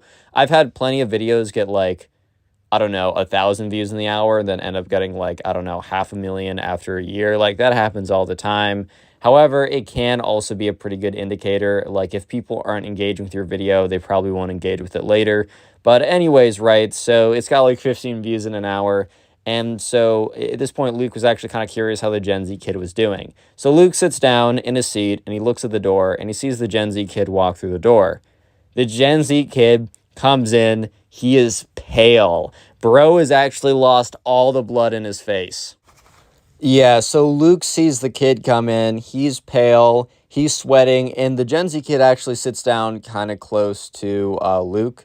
Not like right next to him, but pretty close to Luke. So yeah, Luke looks over and he's able to see the Gen Z kid a lot closer up. This kid is like, all the blood is drained out of his face. He's sweating buckets. He just looks terrible. Like, obviously there was something gross that he ate that's now messing with him. So like, Luke turns over and like is like, yo, to the Gen Z kid, are you good, bro? And the Gen Z kid's like, yeah, I'm okay. And he basically said it in the most not okay way manner that someone could do. Like, if you were told to say something in the tone of like someone who is on the verge of dying, then that's exactly how you tell it. But he tried to say I'm good he said I'm good with his mouth, but he said I'm not doing good with the rest of his body. So yeah, Luke's kind of concerned, and in the back of his head, he's like, do I just call a paramedic? Like, I know what's up with this kid, and it doesn't seem like he's going to turn himself in. Or not turn himself in, that's probably the wrong terminology. I meant more like, get himself the help he needs, right? So Luke's like, all right, I got to pay attention to this kid. And so class starts going on, and he looks over. This kid is sweating more. Somehow he looks even more pale, which he didn't even think was possible. And Luke's like, all right, this isn't good. This is not good. Okay, maybe I should really consider doing something. Like, this actually seems like it might be a problem. So yeah, Luke is looking, and at one point, he looks over, and the spoil kid, not spoil kid, the Gen Z kid, his eyes are like kind of like closing, almost like he's like about to fall asleep. And then the Gen Z kid literally collapses and just falls onto the ground. The whole class goes silent. Everyone turns around to see the Gen Z kid on the ground, and the teacher's like, is everything okay back there? Which, like, obviously not, bro. So yeah, anyways, right, Luke at this point thought, okay, I should really step up. So when the teacher walks back, Luke's like, hey, I just want to let you know, I think I know what's wrong with the kid. And the teacher's like, yeah, what's up? Like, this kid just fainted. And Luke's like, all right, well, I know that he was like going around like licking really gross things for attention today. I think he probably licked something a little bit too gross and it got to him or something. He should probably get checked up. Like, he probably needs fluid or something.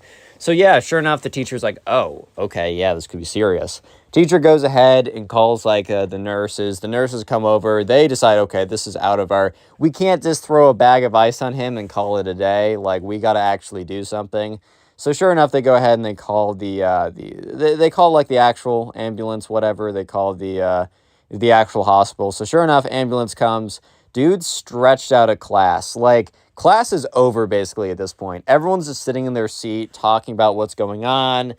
Basically, this kid's TikTok of him licking a bunch of gross stuff starts getting spreaded around, which he actually starts getting views. Like, he goes to like 100 views, which, by the way, 100 views on TikTok happens randomly when you post like your face and nothing else. Like, that's not really an accomplishment or anything.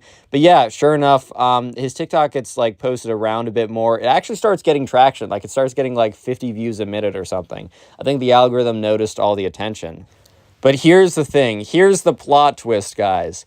So the TikTok got deleted because it broke community guidelines, bro. He was starting to blow up, and then he got yeeted, which, I mean, you posted something, like, super vile. I understand why it got taken down. So, yeah, the Gen Z kid went to the hospital. They gave him some, like, antibiotics or something, gave him some, like, fluid or whatever through IV, and he was actually good after a couple of days.